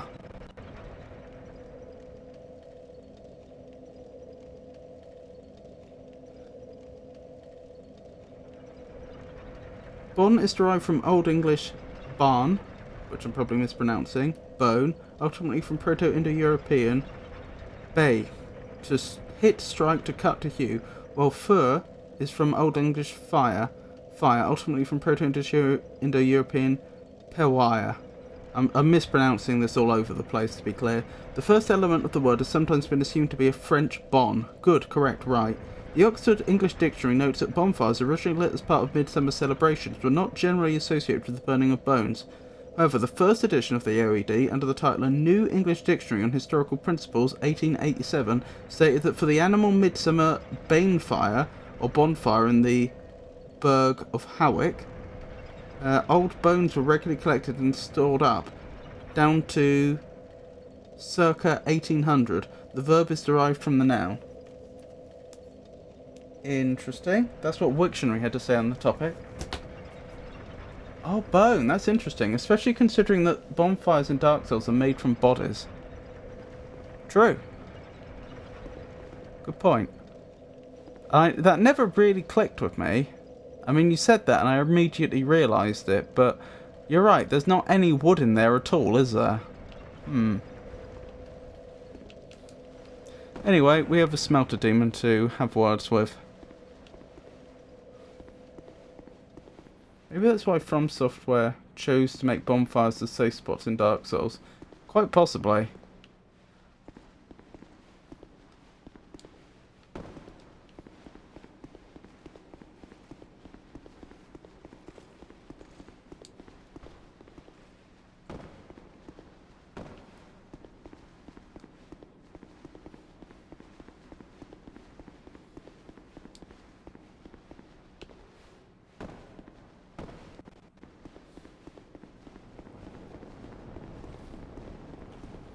Hold on, let me check something quickly before I go through.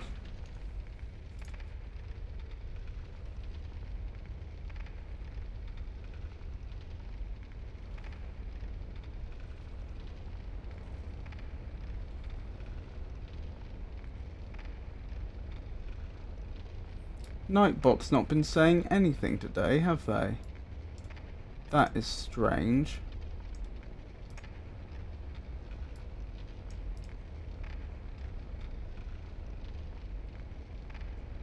Huh. Just a second. I just realised that I hadn't seen Nightbot.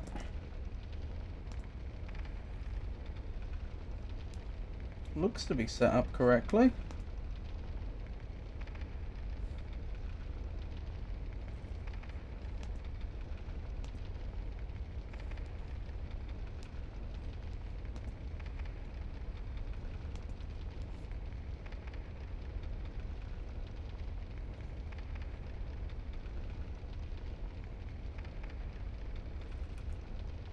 I'll keep an eye on it. I usually have a timer set up for to go off every hour. Anyway, we have a smelter demon to have words with.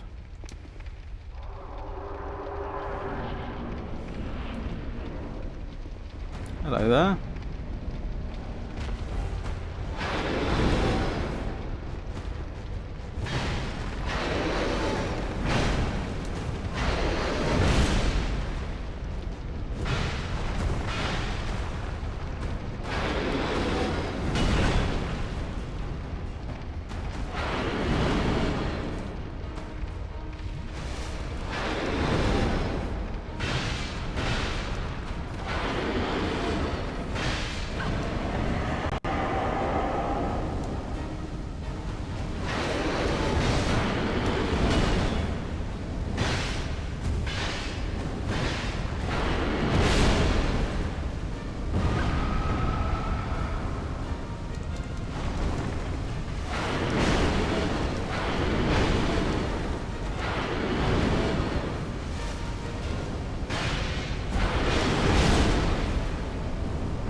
Did Nightbot go night-night?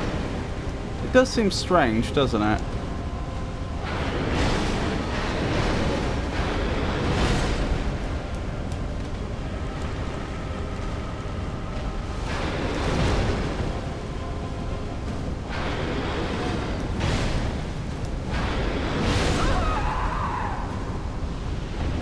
Maybe if I disable it and re-enable it.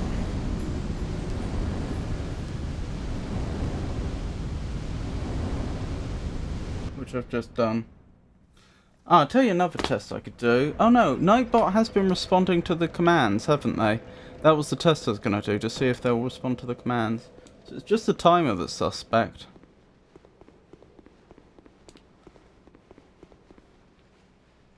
It's possible that it's been going off and I just haven't been paying enough attention. Quick note, the blue fire counts as magic damage, but your fire defense isn't really helping here. I did not know that. That is actually really useful to know. Thank you.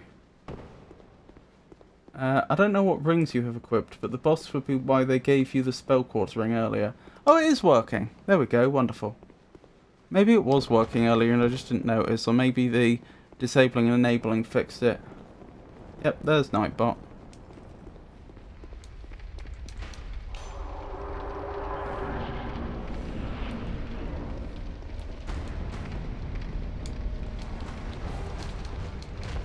Yeah, you don't get told what type of damage you're taking, and I didn't take the hint that blue meant magic damage because blue fire is a thing.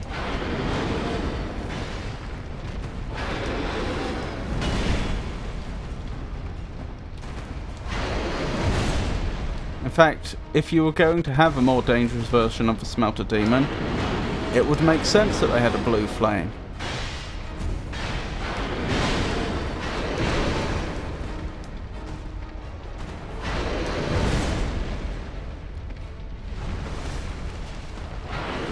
It's a really obscure hint, to be honest.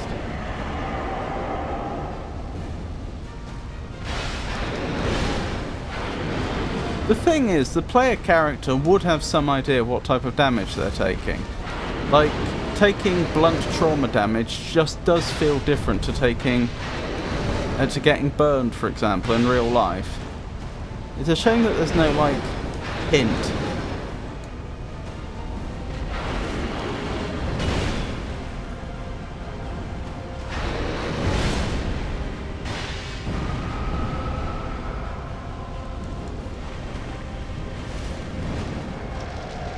I'm actually reasonably confident we'll get through this quite quickly now.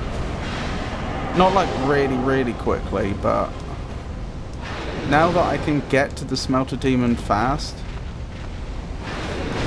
it feels like it's only a matter of time before I have a lucky run, if that makes sense. Whereas previously, I felt very differently about this boss fight. I am getting through my Estus flasks too quickly though.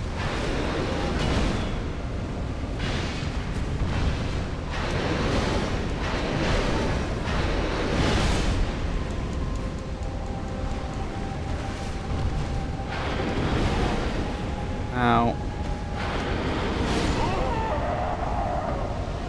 This also would totally clutter the UI. You do seem to be taking less damage. Yeah, I think I am. It depends how they did it. There's all sorts of ways they could do it. Like one idea is they could just give you statistics. They could like have a page you can go to where you get to see the percentage of the different damage types that you've taken in the last 5 minutes or something. That would do it. Or alternatively, they could make it so that the screen flashes a different... Well, not the entire screen flashes, but like there's a... the sides of the screen will change colour based on the type of damage you took or something. I'm sure there's much better options that I haven't thought of. My point is there are options, there are things they could have done that wouldn't have cluttered the UI particularly, but would have given people a much more confident idea about what damage they're taking. What do you think taking magic damage actually feels like?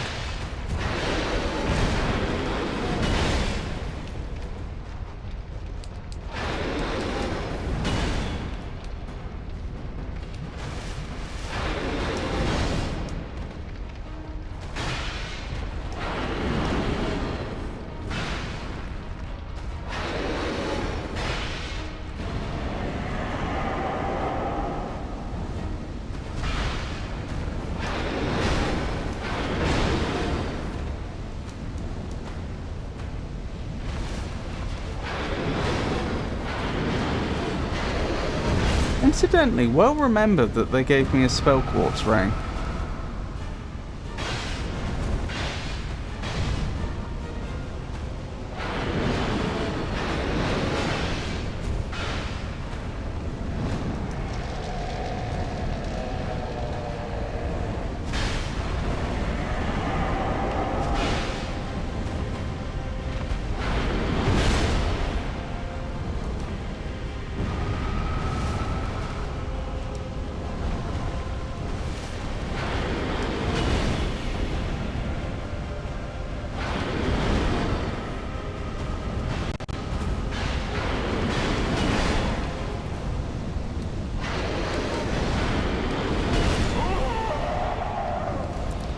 That's a shame.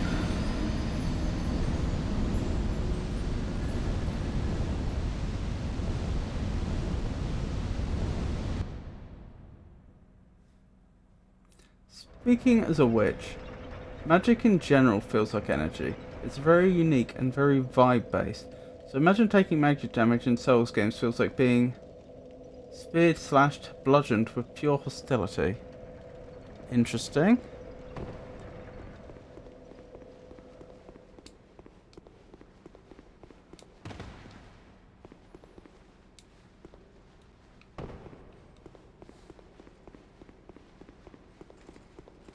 So do you think it would feel like a really strong, painful emotion like grief?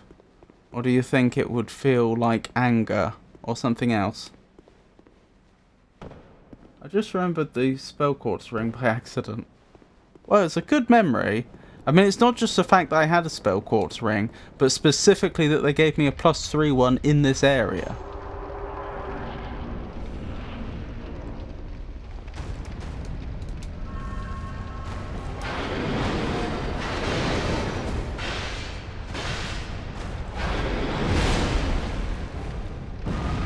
Ow.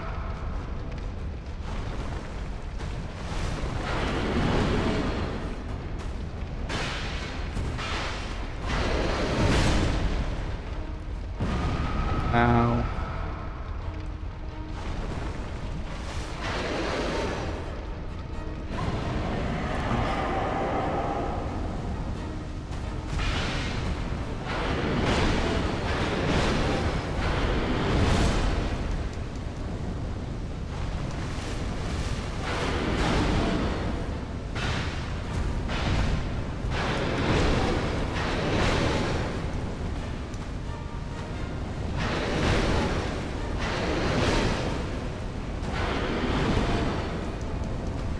I find it endlessly frustrating that I can't seem to time the dodges right.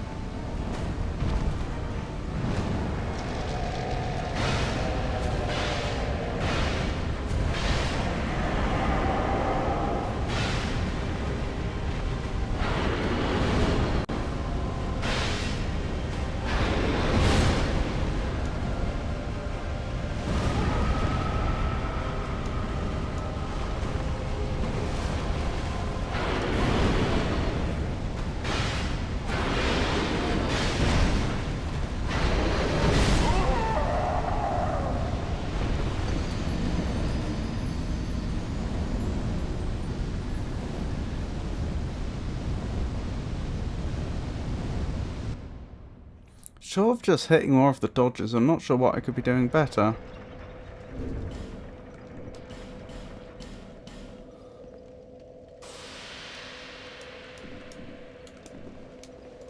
Depends on the enemy. Someone fighting for fun is different than out of anger or desperation. The blue smelter demon's magic would likely feel like it's hungry. Do you think it's hungry? Do you think that's what it experiences? Do you think it has any inner self, or do you think it's more like a philosophical zombie?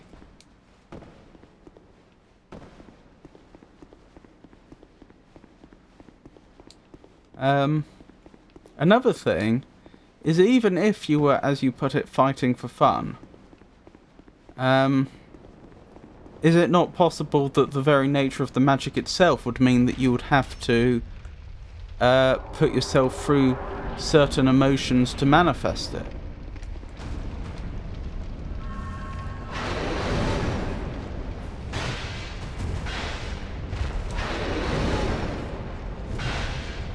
that, you know, the magic just wouldn't work if you weren't trying to manifest it through a sense of anger. Even if you effectively had to put it on to use it at other times, if that makes sense. You know, recall what a feeling of extreme anger would be like.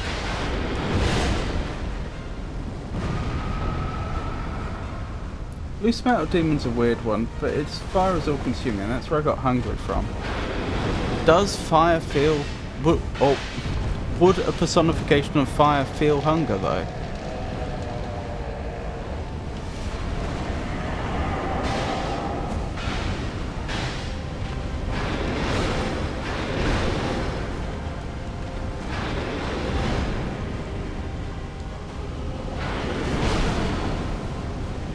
I mean, in a sense, fire, when it burns, is propagating itself. Which could be related to a certain other set of emotions.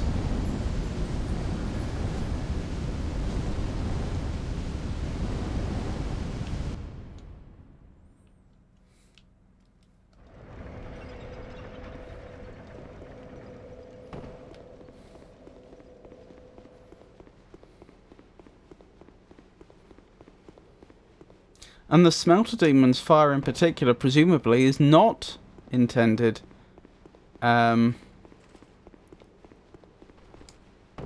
be all-consuming in that way. It's supposed to be transformative.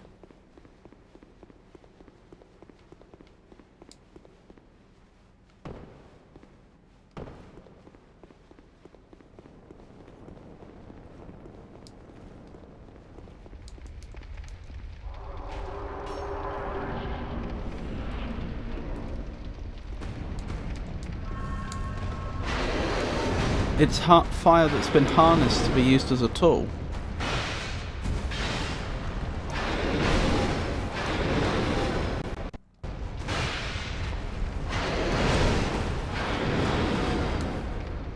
Now, you don't have to feel a certain emotion to use magic relating to it. I often use my own witchcraft to bring forth emotions that I have trouble feeling. I see.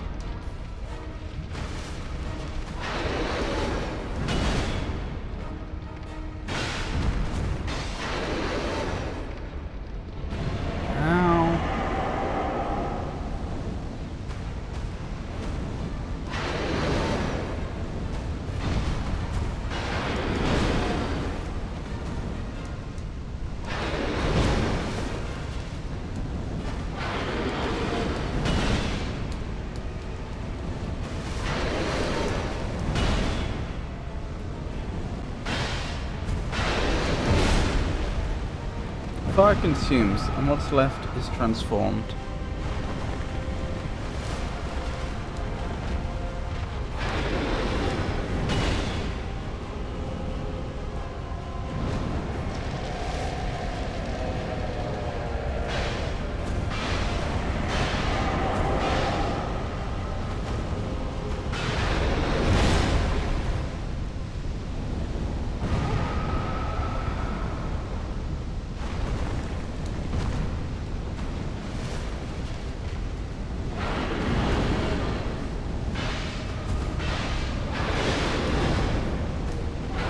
What I suppose I'm getting at is that fire doesn't necessarily consume everything it transforms, though.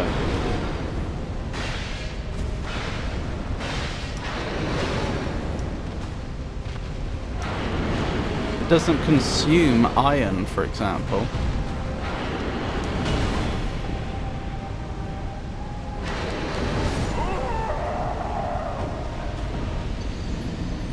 My response really is more lore-based, so let's continue this discussion after you win, okay? If I can beat Troopmaster Grimm, you can beat the Blue Smelter Demon. We'll see, I'm certainly not giving up. That one was going well until it wasn't.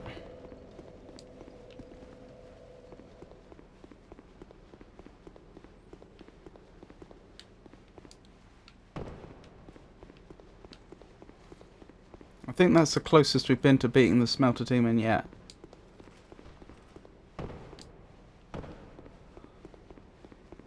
Is there a limit to how far I can push a region's difficulty using bonfire ascetics?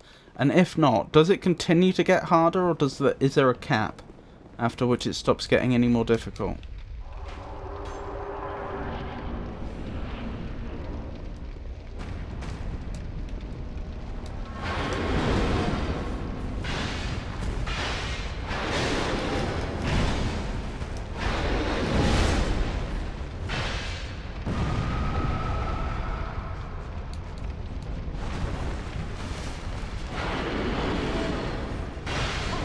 I think intensity 7 is the highest. That's NJ plus 6.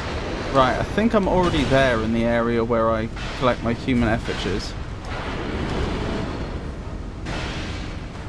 What I'm wondering is, can I continue to burn bonfire ascetics there to get more human effigies, or have I exhausted the region?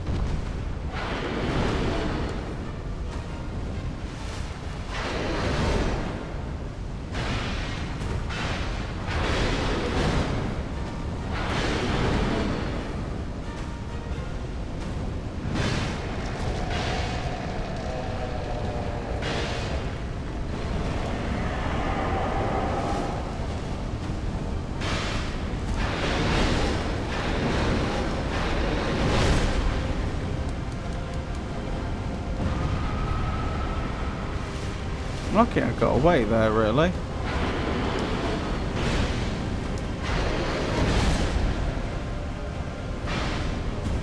I'll back off. Yep, I made a mistake there.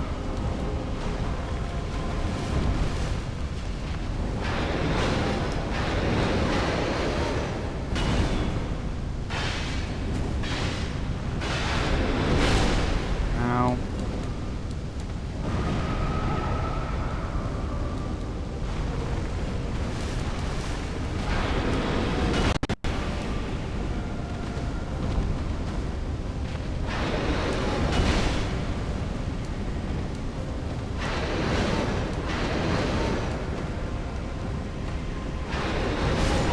No!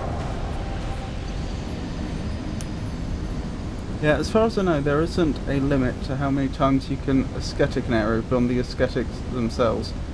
You just won't increase the difficulty further. Okay, that's good to know. So if I need more human effigies, I can get them.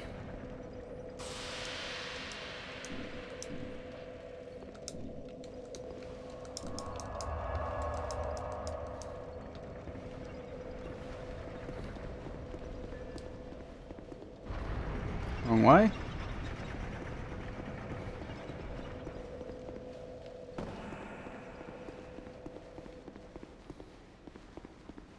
So presumably once I beat the smelter demon, that's when I unlock access to both the big boss of this area, whoever that is, I don't know, and the optional boss, I would guess. Since I believe as I said earlier, I believe all the DLCs in this game come with 2 mandatory bosses and 1 optional. Oh, Smelter Doom is optional too. Oh, I didn't realise. Huh. So I didn't have to do this.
Ouch.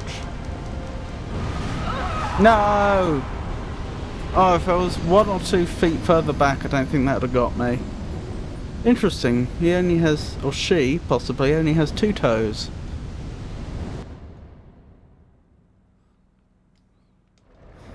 That seems more like a hoof, when you think about it.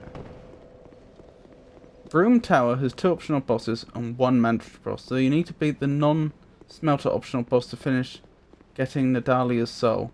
The other 2 DLCs have 2 mandatory bosses and 1 optional boss each. Oh, I see. Just went the wrong way.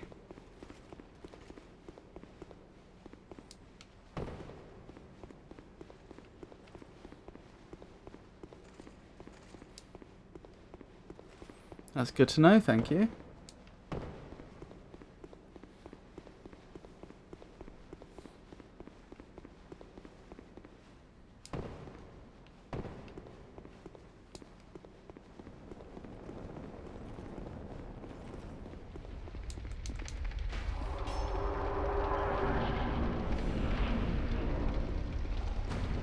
Hello there, Smelter Demon.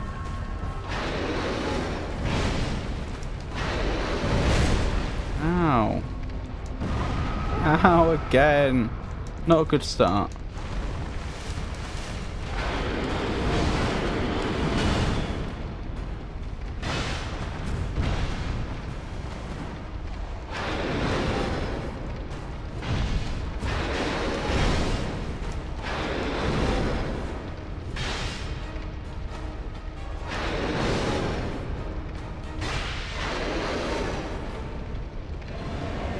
Nice try.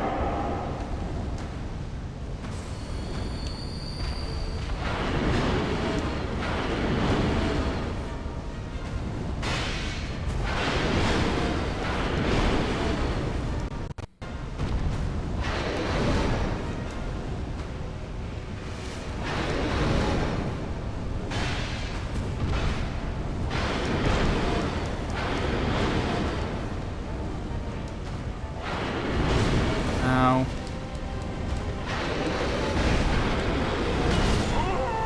The number of times I've asked to heal and then I've been hit such that the healing doesn't take place, but I still hear the drinking sound effect play.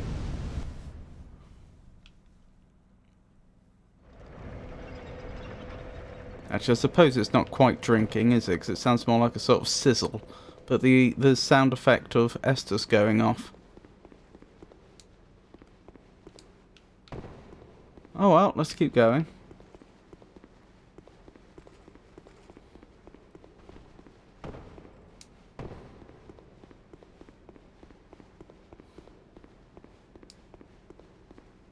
Yeah, the sound effect plays early for some reason. I see, is that what that is?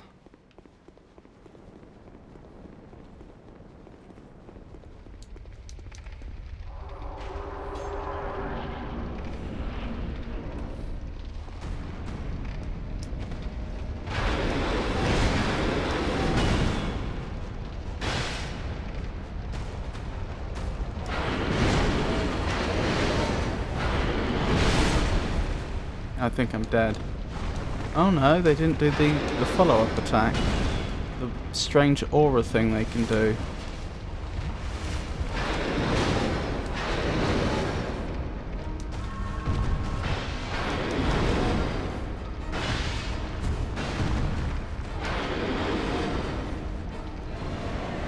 That one. They often do that one after they've slammed into the floor. Like now. That was off screen, but they did it.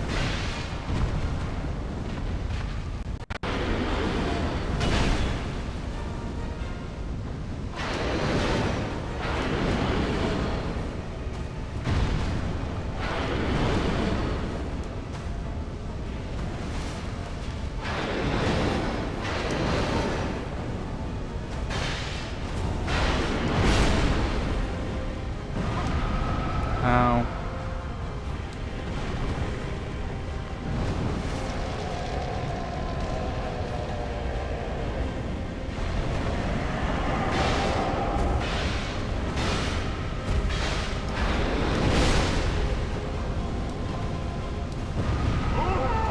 Ow.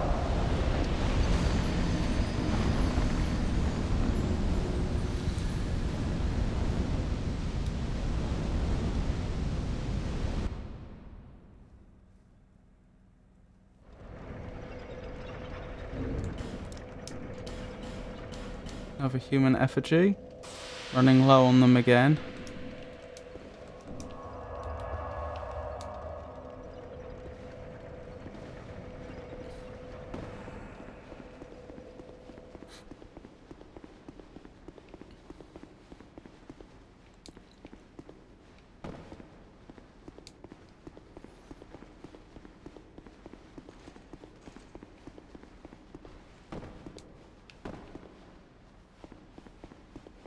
Have a lovely look.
Very annoying.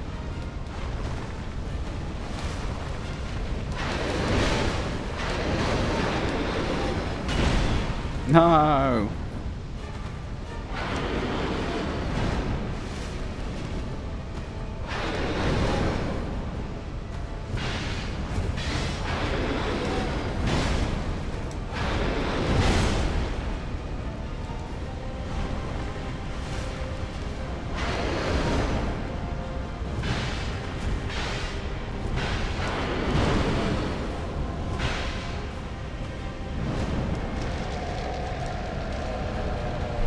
Right, phase 2.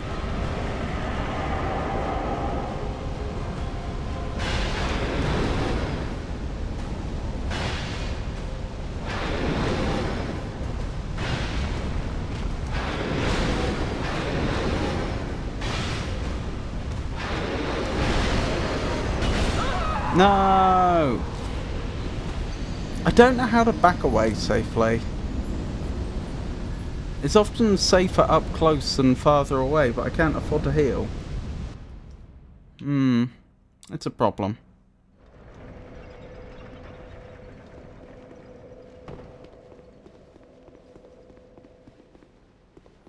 Let's try it again.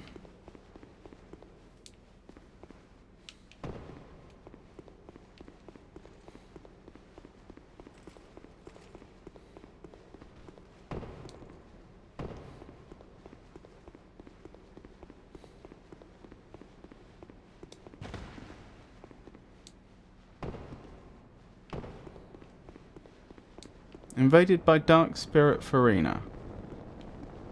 Wonderful. Can I go into the boss fight anyway? Yes.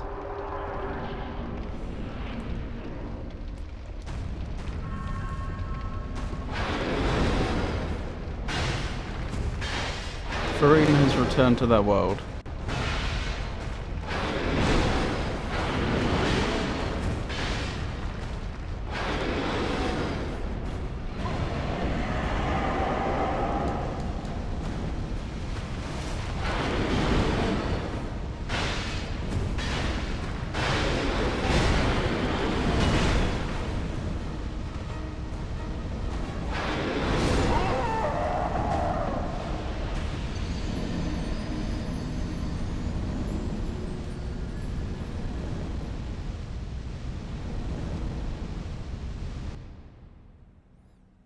If I'm not part of a covenant, will I get invaded less?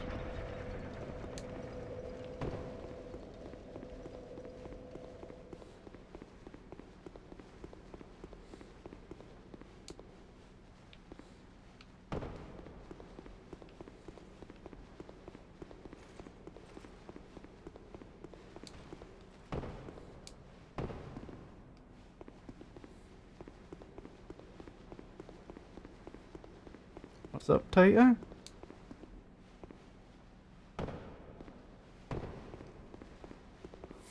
I heard that wrong. If I'm not part of the government. Yes. Thank you for that. Just a spear in the back before I fight the boss.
Oh dear.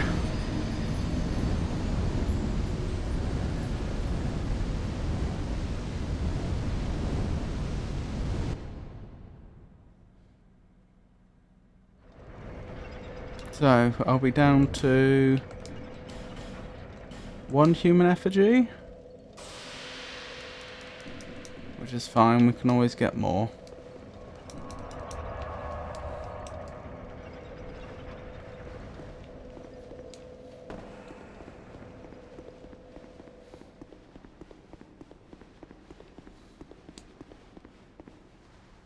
I don't like the curse and human effigy mechanic in this game. It creates lots of problems for without making the game any more compelling, in my opinion.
Ow.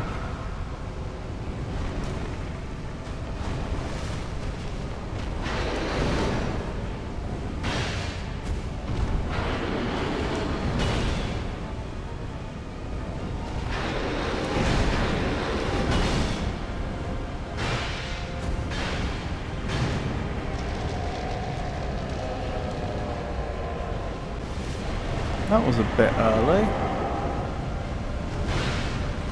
For smelting the sword.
Ow, how did that hit me?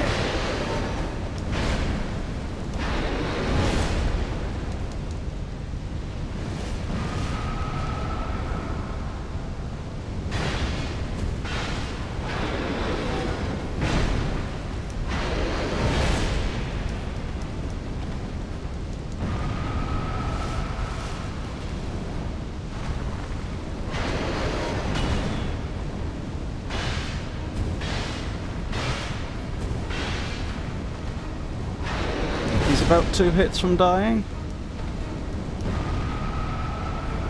Or she.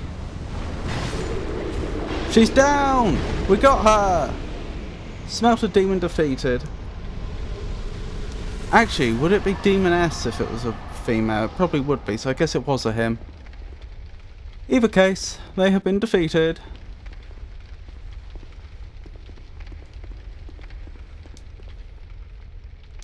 Fine work. Weakness. Control. Therefore core required ahead. Sorry? I do not know of what you speak.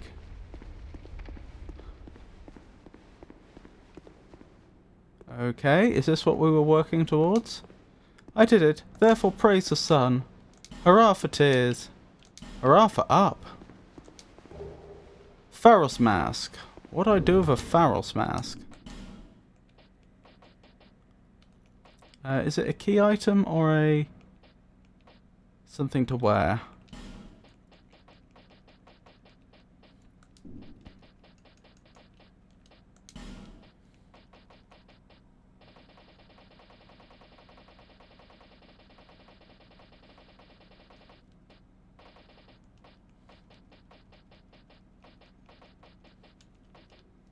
Pharos mask.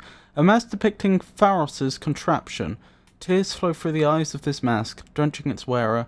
The majority of Pharos' creations are perplexing to reasoned men, and this mask is no exception. Good game. Did you read the Blue Smelter Demon's Soul? I did not. Let's do that. I'm taking it this pertains to your explanations about its magical qualities.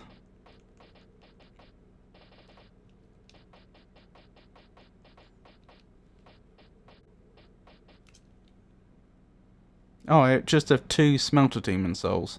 Okay, there's not like a special one. Soul of the Smelter Demon that haunts a castle that sunk into a ball of iron. Well, in one case it isn't. The old Iron King's life was taken by a mass of iron that had been given a soul. Was this metal Goliath there from the beginning, or was it a product of the King's conceit? Use the special soul of the Smelter Demon to acquire numerous souls, or to create something of great worth. Interesting. Interesting that there wasn't a blue Smelter Demon Soul, though.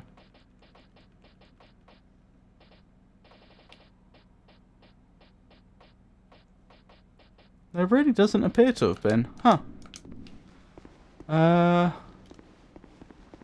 Okay. Back up we go, I suppose. No idea where we're going to end up. I did it, but pointless. Praise the sun. Hurrah for victory. Okay.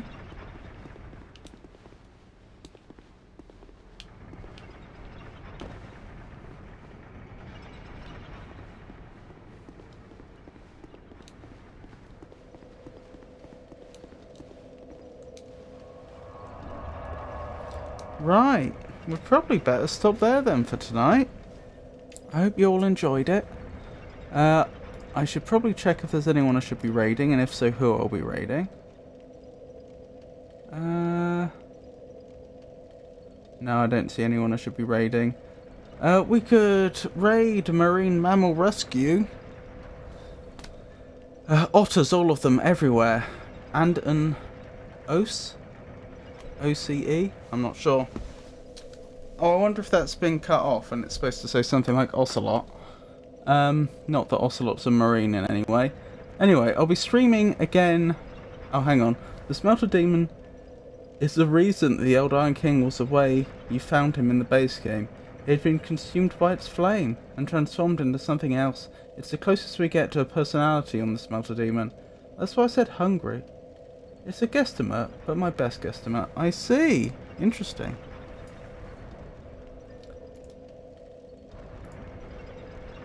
Interesting. I'm going to be streaming tomorrow. It's going to be more Bloodborne.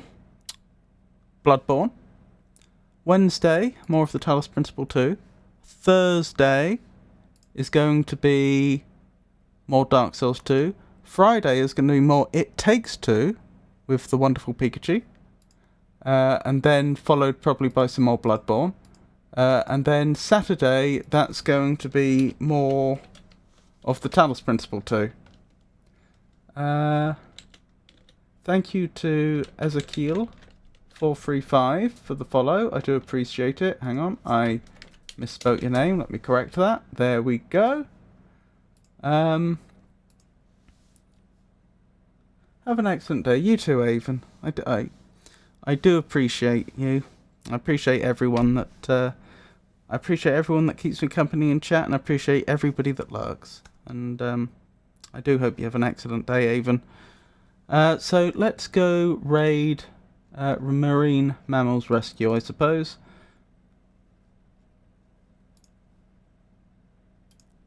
So I've already discussed when my next streams are going to be. If for any reason my streaming schedule should change, I'll announce it on social media, which currently means X, formerly known as Twitter, Blue Sky, Mastodon, and Meta Threads. And I would also announce it on our Discord server. Once again, thank you for joining me, everyone. I really appreciate it, and I hope you all have a excellent day. Good night.